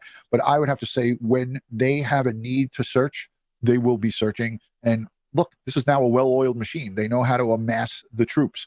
So if they need to have another massive search again and it's warranted, they'll do it again. But they can't just continually search. We saw Summer Wells 13 days, Hawkins County Sheriff's put on, and Dave, you talked about it as it was like an army there. There was 200-300 people searching for Summer Wells, and that went on for almost 14 days. But it had to stop. It stopped at one point. So, but I don't want to interrupt, Ron. But again, I don't want people to misconstrue searching and investigating.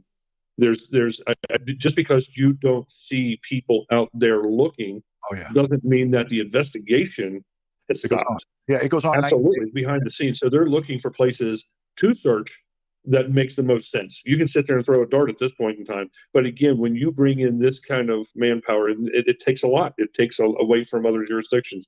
It takes away for us to travel. So for them just to throw things together doesn't make sense. But I can guarantee you, and Twyla can sit there and back me up on this, is that I guarantee you, just because you don't see them searching doesn't mean that they're not investigating for future searches to take place. Yeah, absolutely. And the officials that we were out there with, canine handlers, TBI, FBI, as I said, I literally spoke to and shook the mayor's hand. They opened their arms up us. They let us in there and treated us as if they had known us. Very, very respectful. And let me tell you, these guys know what they're doing. 100%. And there's so many people out there that don't agree with that. But again, there's always going to be naysayers. But I'm going to tell you, I'm here to tell you, this is coming from somebody who's seen this search and seen how these people operate. So Twyla is giving you a bird's eye view for somebody who's been there and is rubbing elbows and is shoulder to shoulder with the mayor, with all these different officials from the search groups and branches of state, federal, and local law enforcement. So, I will go all day, any day with somebody who's been there that I know and trust. And I know and trust Twyla with my life. Chickbait instead of clickbait sends in $2. Hey, Chickbait, I'm new here. Nice to meet you. Well, it's a pleasure to meet you too, Chickbait. And thank you for becoming a member. Chickbait not only sent in 2 beans, Chickbait or clickbait said, let me become a member while I'm at it. And look at this. Duty Ron gifted 10 memberships. And Some Cloud says, my opinion is they over-disciplined and everyone that knew got out of town with or has an alibi. Everybody's entitled to their opinion. We don't know. I respect everybody's thoughts over here. We, as law enforcement, about how they operate. My personal battery's at 5%.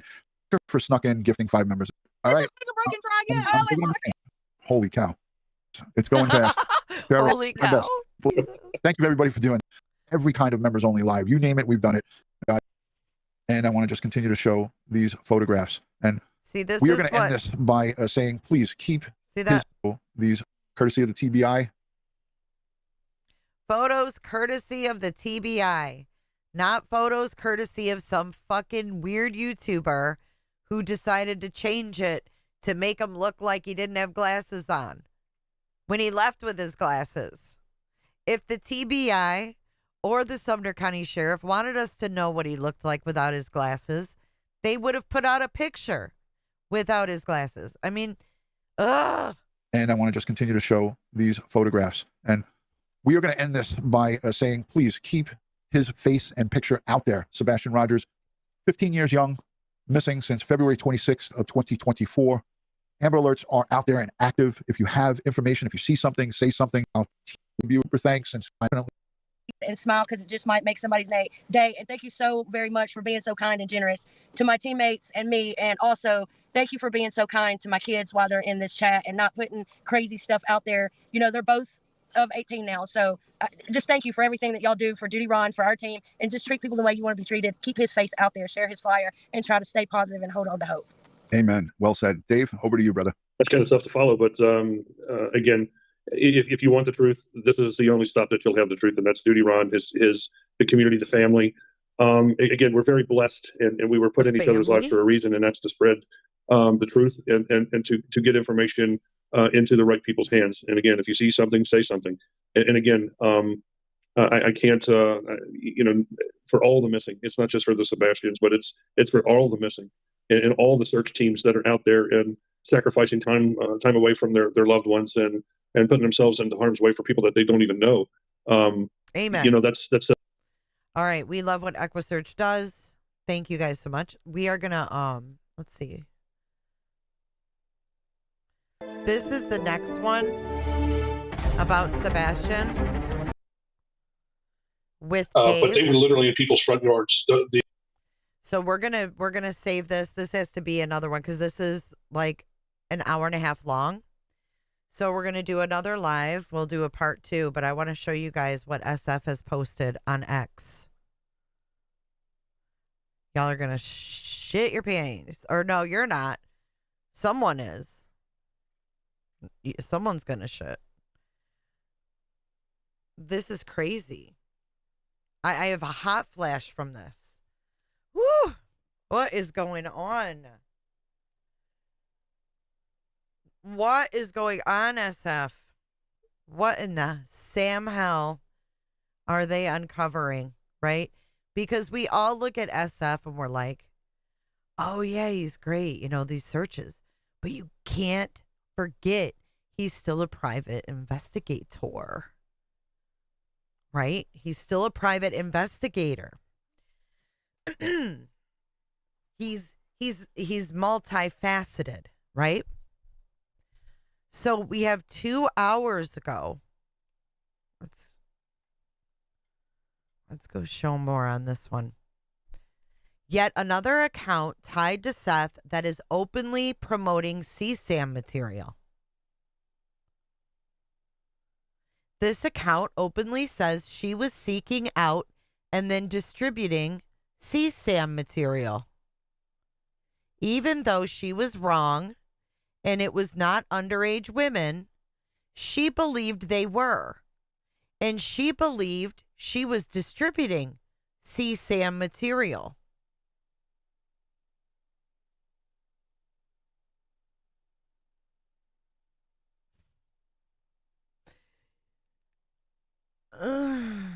This should be reported to the FBI. This can't be tolerated. Child sexual abuse material, CSAM. We no longer refer to it as pornography. Like, adults enjoy pornography. Some adults. Child sex abuse material. So, let me read it again. Yet another account tied to Seth. We don't know how it's tied. I'm just reading his post. That is openly promoting CSAM material. This account openly says she was seeking out and then distributing CSAM material. Even though she was wrong and it wasn't underage women, she believed that they were, and she believed that she was distributing CSAM material. This should be reported to the TBI or FBI. This can't be tolerated. You click on it. It says Mrs. Information Erica.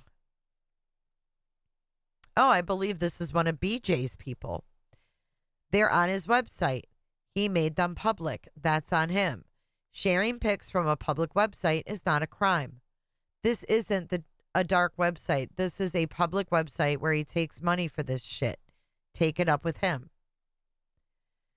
You can claim they are nude images of prepubescent girls, so you are 100% committing a crime. Even if they are not, which they aren't, since you downloaded them thinking they were underage nudes, that is a crime. You intended to distribute and publish what you believed was child porn. Everyone should report this account for distribution of CSAM to the FBI. So she's calling him out for his photography business. Ooh. Ooh.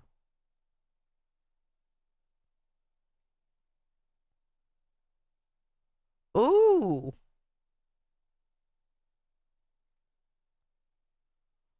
Ooh, things are getting hot. Look what she said. You're charging $1,200 for it on your website, and you took their picture. It's on your website owned by you. He says, yes, I am. You thought it was CSAM, and we're collecting and distributing it. That is conspiring to distribute CSAM, even though it's not underage women, since your intention was that it was underage women. That is a crime.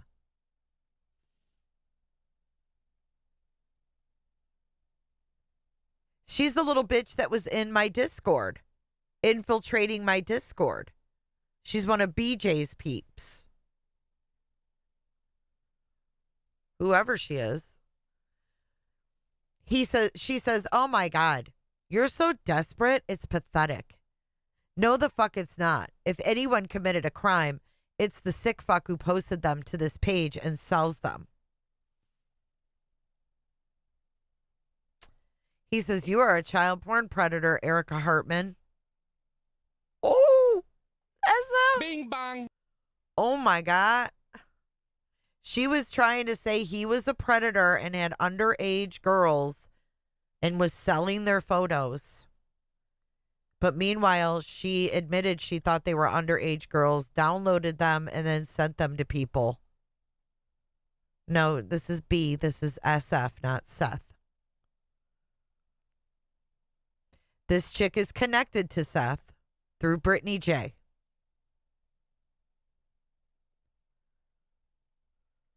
Woo, woo, woo. Look at, she put him on X. Oh, I didn't go up hard. Oh. So disgusting, she says. Fisher also said he knows Seth was at work. So how? Hey, Erica Hartman, a.k.a. Mrs. Information. Speaking of disgusting, isn't it illegal for Seth to tell you the contents of CPS reports and then you share it with people like me and others? For example, this is one of many from May 3rd through your Facebook account. P.S. More to come. Look at this, Erica. There was another case opened in January. Last contact CPS made at home of Proudfoots was the January 29th. I'm assuming that is the belt incident because of the timeline. That case was closed. That worker was fired due to not including Seth in the case. Oh, Erica. Oh, Erica. The worker assumed Chris was Sebastian's father. Oh, Erica. Meow. You are in Erica. The FBI is surely going to know who you are. What in the fuck? This person has, oh boy. Mm-mm-mm.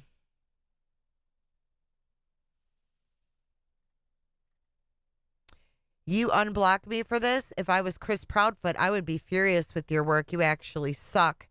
You're spinning. Why? Spinning?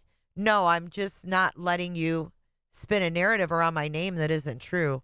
Oh, Erica, it hasn't even started yet. Honestly, there are hundreds from you, clearly implicating the Proudfoots without any proof, and you are the source of the, quote, sleeping in the garage and other false stories. Where is all this footage you claim? Erica, yeah, it was given to the agent that came to the home. Yeah, but we will never see it. But the other neighbors have footage of a lot of the abuse as well. The one I speak to made a report because she knew Sebastian was being made to sleep in the garage.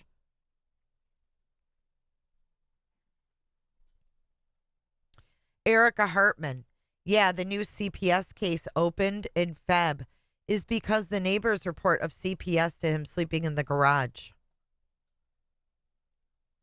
Oh my mic drop. Smiley Stories world. You want to see a mic drop moment? This, my dear, is a mic drop moment. How is it linked to Seth? Because it's Brittany's girl. I don't know.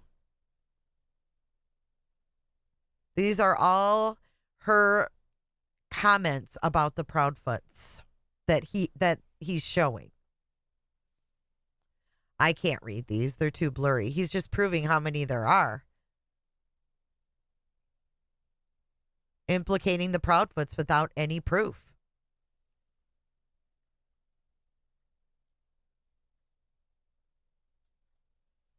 Contact the neighbors then and ask. They spoke to a lot of people in March, April, and May and spoke a lot in the Facebook groups. That's where all this came from. Oh my God. Another bing fucking bong. The Facebook group. Exclamation point, find Sebastian Rogers. Exclamation point. That one? What the hell? While you're at it, Steve, why are you taking naked photography pics of prepubescent girls to sell to Hollywood weird perverts at $1,200 a pop? I'm going to skip past that because they're topless. Chris admitted to the belt. That's all we know about them. Blah, blah, blah. So then we go down to what? Look at. That is not the contents of the CPS reports. I have no clue what the allegations are. But the belt and Seth never told me jack shit. Bullshit, bitch. You were talking about specific caseworkers. You were talking about dates. We read it. We seen it. It's well known the last time CPS was at their home was January 29th. Really? Who has ever heard? Put a 1 in chat. If you ever heard that CPS was at the Proudfoots' home on January 29th. Put a 1 in chat. Wake up. If you have ever heard that CPS was last at the Proudfoots' home on January 29th. Put a 1. Put a 2 if you haven't. Put a 2 if you think she's trying to cover her ass. You're what the French call les incompetents. Maybe Erica's an alternate name for somebody? Maybe. Has anybody ever heard that? These nuts. I'm not seeing any ones. They not like us. They not like us. They not like us. That fuck 'em up. I'ma do my stuff. Not one. Not one yet. One, but I assumed it was lies from Facebook. I don't read Facebook groups. I don't have Facebook, so I'm not on there. No, I don't read any of that garbage. How the fuck would we know this? Oh, Erica, Mrs. Information Erica, who felt the need to be in my Discord. Erica, what were you looking for? You want to know what everybody's saying, Erica? How come? How come? I've never heard it.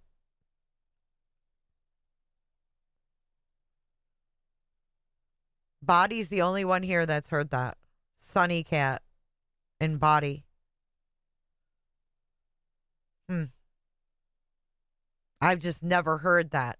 I mean, we just got the dates from Tony, like, oh, the CPS calls started in 2022. But I've never heard January 29th as the last known CPS call to the Proudfoots. Because I would have pieced that in with the weird Sebastian video where he looks like he's hiding. Being on January 16th. And Nina's whole custody thing in the month of January. Like, the month of January is important to me. So knowing that CPS was there on the 29th, that would have been really important to me. Because January is super duper important to me in this case. Super duper important. Good night, Steven. Let's see. Funny? Where's your proof that a CPS lady was fired for not letting Seth know? Y'all just make up anything. That's old news, says Horseman. Okay. Thank you. And Justin spoke on the last time CPS was there. And in which general months the cases were opened. This is not some insider ass information. I don't even know Seth or speak to him. Anna Harlan gave year-old messages of mine to SF. Go figure. Who is this girl? Who's Anna Harlan? All that was the dates of when the cases were opened and last time they went to their home, and Justin spoke on all of that last May. Seth didn't send anyone anything, and no one knows the contents of what's in the reports. You're literally the worst PI on the planet. She sure seems worried about what the worst PI has from her. That's the only thing I ever said to her. This is wild, y'all. Wild.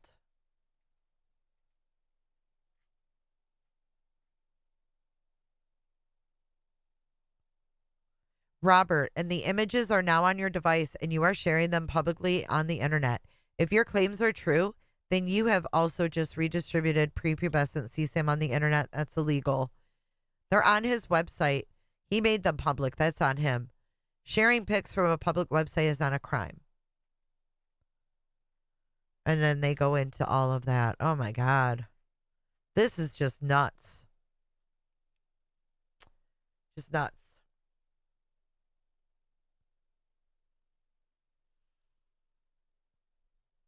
I'm glad I'm not Erica. Me too. Me too. Justin, clutch your pearls. Wipe your pearls, Justin. You're not supposed to get it because they not like us. They not like us. They not like us.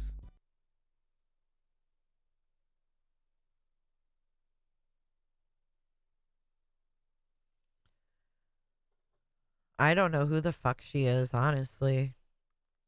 I mean, it totally looks like a fake picture. Oh, wait, let me show you.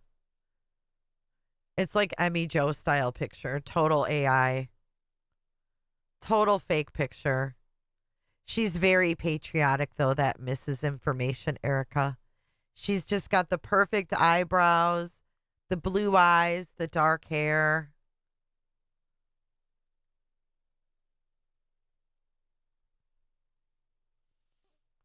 She's real. She's real, guys.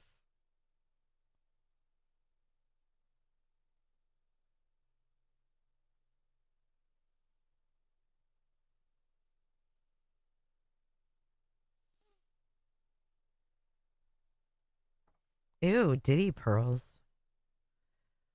Okie says there's something in it for Sean or he wouldn't be silent and doing shady Sheila stuff.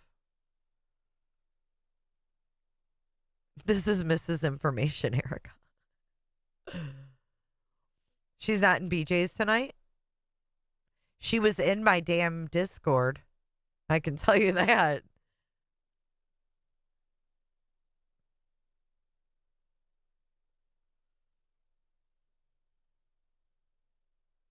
Right. She said she thought it was prepubescent girls, so she went ahead, downloaded it, and shared it. Sean's channel has some disturbing videos uploaded. He does.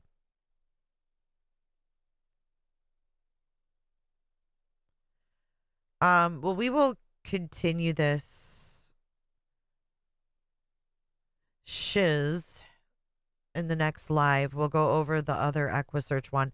I thought it was super interesting. I love hearing from them. I really could listen to them all night, but I have got to get to bed.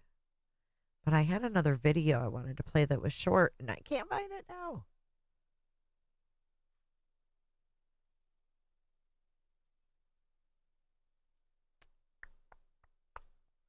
Yeah, shit. I can't find it now. It's okay. You guys have a good night. You guys going to bed or are you staying up? Oh, let's get this bitch off here. Ugh. And this is awesome right here, too.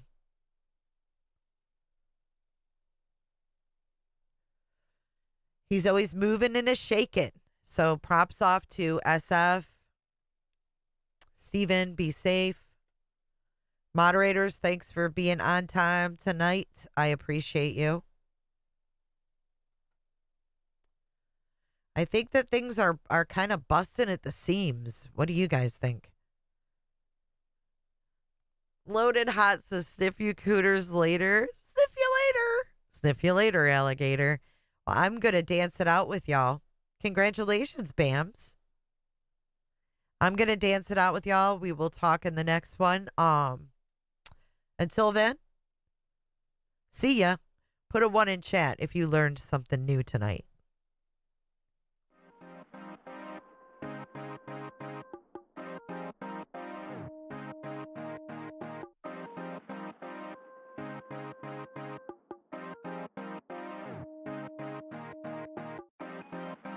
I might go forever, go for eons. Friend like you don't be on.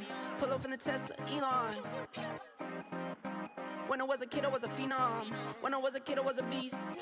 I pull up, then I Dawned over Austin, Texas. See ya. See ya. See ya. Be gone. See ya. See ya. See ya. Be gone. Thumbing through the blues, no BB King. Back to back shit, so just looking for the ring. I wake up, I brush my teeth. I wake up, I bought 2, 3. I wake up like, ooh, that's me. Brand new car, like, ooh, that's clean. Tracksuit pants, don't wear no jeans. I'm athletic, counting up 100 like calisthenics. Talking about a bag, you got bad credit. New MX, we don't use debit. Calling, brand new deals, keep calling. Tell them bring them through, need all them. 4 whole kids still ballin'. I just get up and I zoom. I don't need proof on the proof. I be way up at the moon. I'm looking down on you. Hey, nigga, I'm proud of you. Stack money a mile or 2. I might go forever, go for eons. Friend like you don't be on. Pull up in the Tesla, Elon. When I was a kid, I was a phenom. When I was a kid, I was a beast. I pull up, then I be gone. See ya. See ya. See ya. Be gone. See ya. See ya. See ya. Be gone. I'm on a run and you better know. I'm in the know and you better know. I'm here to stay and you better know. I'm at the table, I never fold. I'm at the table, I'm up again. I'm at the table, I'm here to win. Don't cook a record, don't come again. Please, I just need what I need. I collect for my seeds. Would've thought my name tree. I pick up then I leave. In my pocket I be. I don't like to be seen. I just get up and I zoom. I don't need proof on the proof. I be way up at the moon. I'm looking down on you.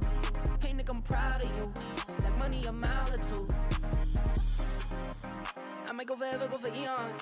Friend like you don't be on. Pull up in the Tesla, Elon. When I was a kid, I was a phenom. When I was a kid, I was a beast. I pull up, then I be gone. See ya. See ya.